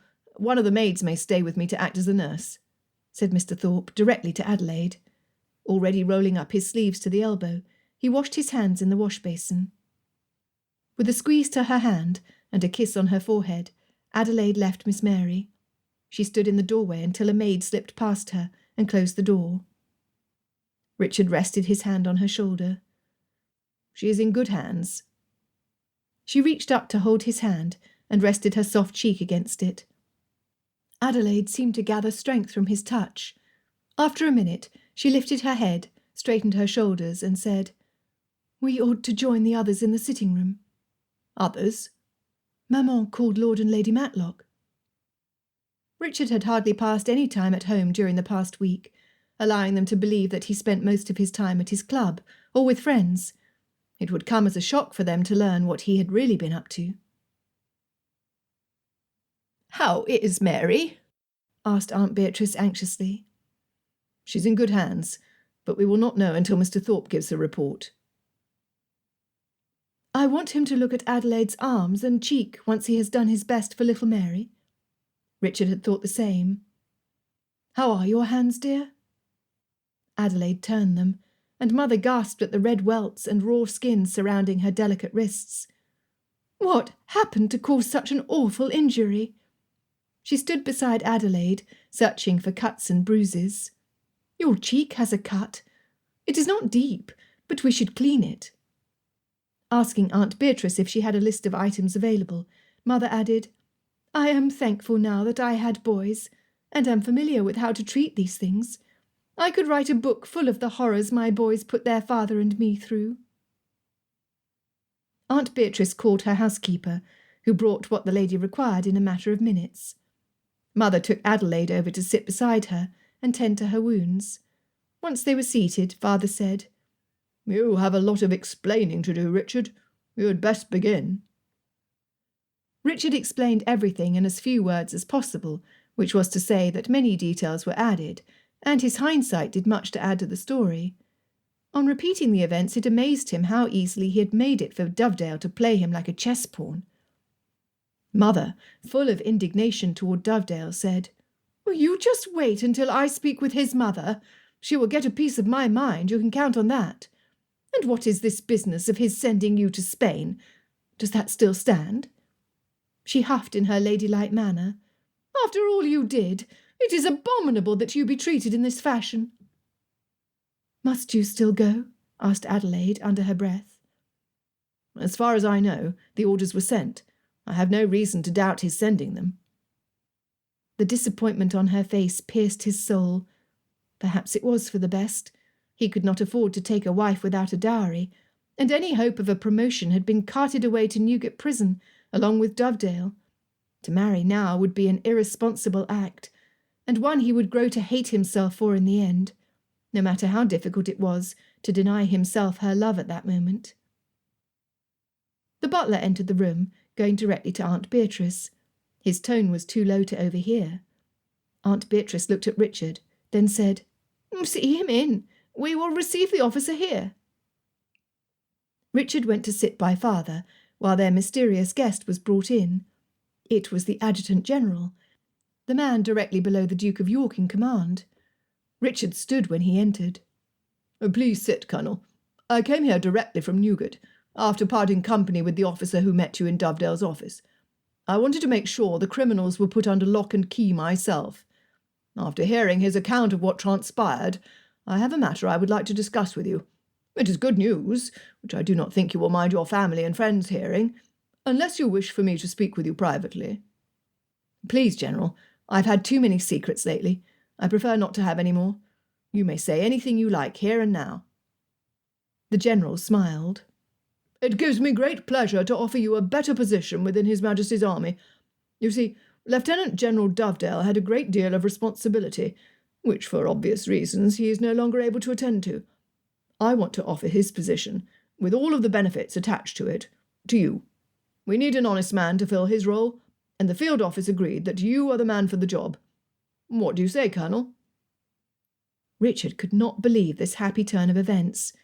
He was not frivolous like Dovedale, and Adélaïde would soon earn more than he did. He had every faith in her success, and with this new position he could help her. Pulling him out of his reverie, Adélaïde stood. "No, please do not agree," she begged Richard. Did she not want to marry him? Did she not realize that this meant they could have a future together? Turning to the General, Adélaïde asked, "If Colonel Fitzwilliam was to accept this position, could he be sent away?" With a hint of a grin and one eyebrow cocked up, he said, "He could. Do you have an objection to that, miss?" Adélaïde plopped her hands on her hips. "Why, yes, I do. I love this man that you would take away from me.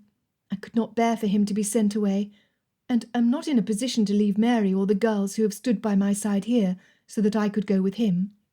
They are my family, just as much as the Colonel is." Her eyes glistened as she turned to Richard. "Please promise you will not leave me." "What kind of a husband would I be if I could not provide for you? You would grow to hate me as much as I would hate myself." A carrot had been dangled before him, and now she was asking him to ignore it.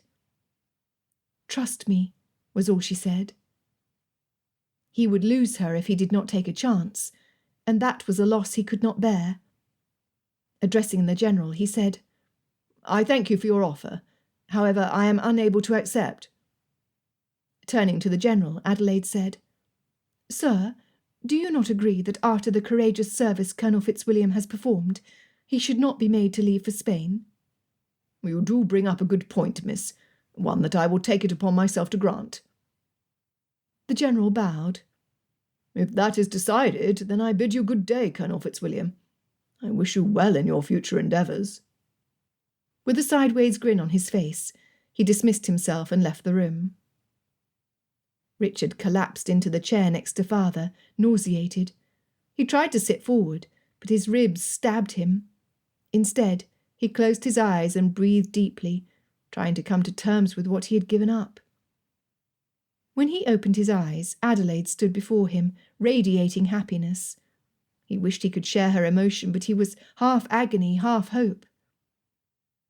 You had better have a good reason for making me refuse the one opportunity I had to propose to you properly, mademoiselle, he said to her beaming face. Have I ever told you that your French accent is atrocious? We need to work on that. He scowled, in no mood for her to point out his flaws so easily. Her smile was starting to annoy him, but he would say nothing to wipe it away. It was too beautiful. Slapping his thigh, he said, Drat it all, Adélaïde. I love you. What am I to do now? Her eyes crinkled up, and she dropped to her knees in front of him. Marry me, she said. Richard groaned. So first I am not allowed to make a good living for us, and now I am denied the honour of proposing. You do beat all. He shook his head, but had to stifle the rumble of laughter threatening to explode from his chest. Even he could appreciate the irony of his situation. You asked a question to which I merely replied. I did not mean to offend, but let me inform you, in case you feel discouraged in any way, that I am agreeable to the idea, should you wish to ask, that is. She fluttered her black lashes at him. Clasping her hands, though he would have preferred an embrace, he asked, Miss Adélaïde Mauvier, will you marry me? I have little more than my whole heart to offer, but I love you with a passion that consumes me. I thought you would never ask, she said, as she wrapped her fingers through his. Richard felt happier than he had ever felt, but one little detail cast a shadow over him. Aunt Beatrice stood. That is my cue. Lord Matlock, perhaps your solicitor is available to handle the business of Adélaïde's dowry. I sent a message to my man, and he only awaits my instructions. Richard went still. Dowry? You are as penniless as I am. Or I thought so. He looked between Adélaïde and Aunt Beatrice. Oh, no, nephew. It is never wise to assume. Confident that the sum was small, given the scant dwelling of Aunt Beatrice, Richard nodded appreciatively. That is very kind of you, Aunt Beatrice. Just remember who your favourite aunt is. Several chuckles were heard in the room, the loudest of which came from Richard. Though Aunt Catherine had softened recently, it was not difficult to beat her in a game of favourites. My first order of business is to have you sell your commission. Will you be satisfied living as a gentleman, Richard? Asked Adélaïde. I will keep myself busy enough. But had you not best take care of your business before worrying about me? Adélaïde said, You do not seem to understand yet, my love. I can do both. I doubt that. Besides, it is yours to do with as you please. Though it pleases me to hear you say that, I do not think you need to worry so much. The sum is sufficient to live on comfortably for the remainder of our years. Her eyes twinkled.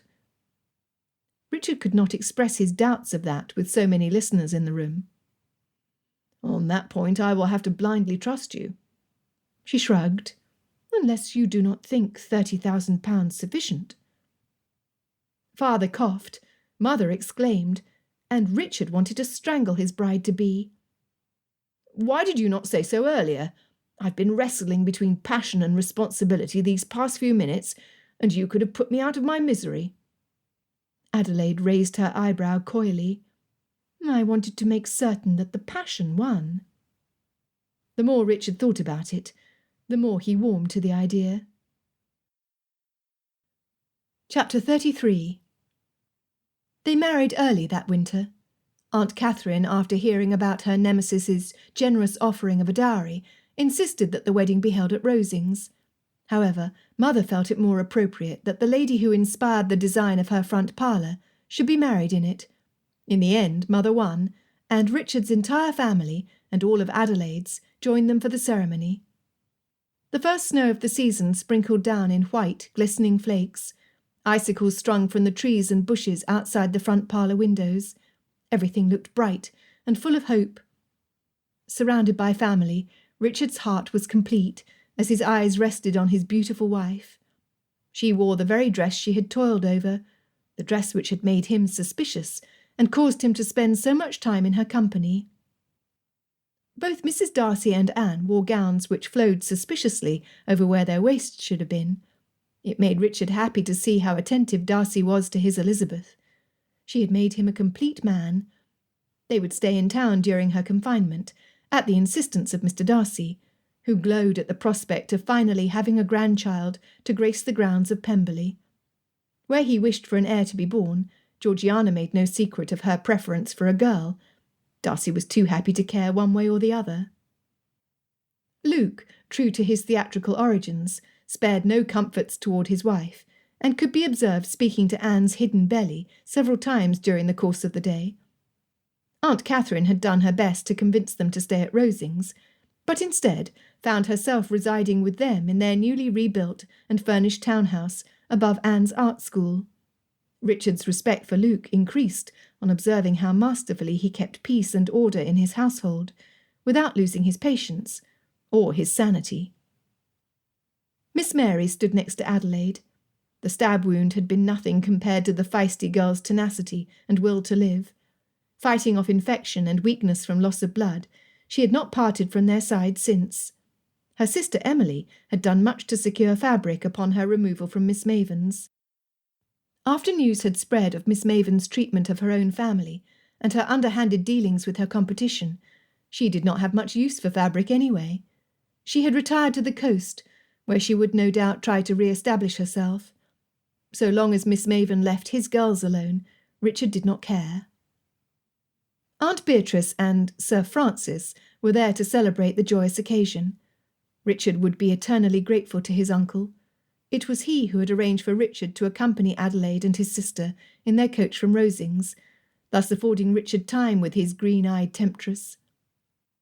Moving to the centre of the room, he held up his glass of champagne, drawing everyone's attention. "I propose we toast this momentous day." "Hear, hear," boomed Father. "To love," said Darcy, lifting his glass and looking at his wife. "To life," said Anne, with a large grin at her husband. "To fighting for your love, even when you thought she might be a spy," chimed in Adelaide, with a sardonic smile, which drew laughter throughout the room, except for Aunt Catherine, of course. "I am well aware that I shall never live that down. However, you were, and you continue to be, well worth the struggle, mon chéri," Richard said, in his heavily British-accented French. "To the cousins," he saluted. "May we all live each day happily ever after." The end. This has been Colonel Fitzwilliam's Challenge, a Pride and Prejudice variation, The Darcy Cousins, Book 3, written by Jennifer Joy, narrated by Stevie Zimmerman. Copyright 2015 by Jennifer Joy Ramirez. Production copyright by Jennifer Joy Ramirez. Did you enjoy Colonel Fitzwilliam's story? After Darcy's ultimatum and Anne's adversity, Colonel Fitzwilliam's challenge was a whole lot of title to fit on the front of the book cover, but he was worth it, I think. Readers often ask me who my favorite secondary character is from Pride and Prejudice, and I have to say that it is, hands down, the Colonel. Which is strange because his appearance in the original novel is very brief, but it's amazing to me how much trouble he manages to stir up in so few pages. Aside from his brief introduction at Rosings, very little is actually known about the Colonel. We don't even know his given name. Speaking of his name, that's a subject that sparks a lot of debate and strong opinions among Jaff readers. That's another question I often get asked. Why did you choose the name Richard? Well, while Jane was apparently not a fan of the name Richard, I think it's a nice name. I know several nice Richards, and I'm not the only one. Richard is the most popularly accepted name for him in Jane Austen fan fiction. Kind of like Thomas for Mr. Bennet, or Fanny for Mrs. Bennet, or Madeline for Mrs. Gardiner. Whatever Jane intended his name to be, the Colonel certainly knows how to leave a lasting impression. He has quite the growing fan club, and I'm happy to see him getting more page time and more stories with whatever name he is given. What about you? Who is your favorite secondary character from Pride and Prejudice? Please tell me about it in the comments. I'd love to know. That wraps up another series. I hope you enjoyed the Darcy Cousins. If you did, please like this video and subscribe to my channel so you don't miss anything new. Until the next audiobook then, bye!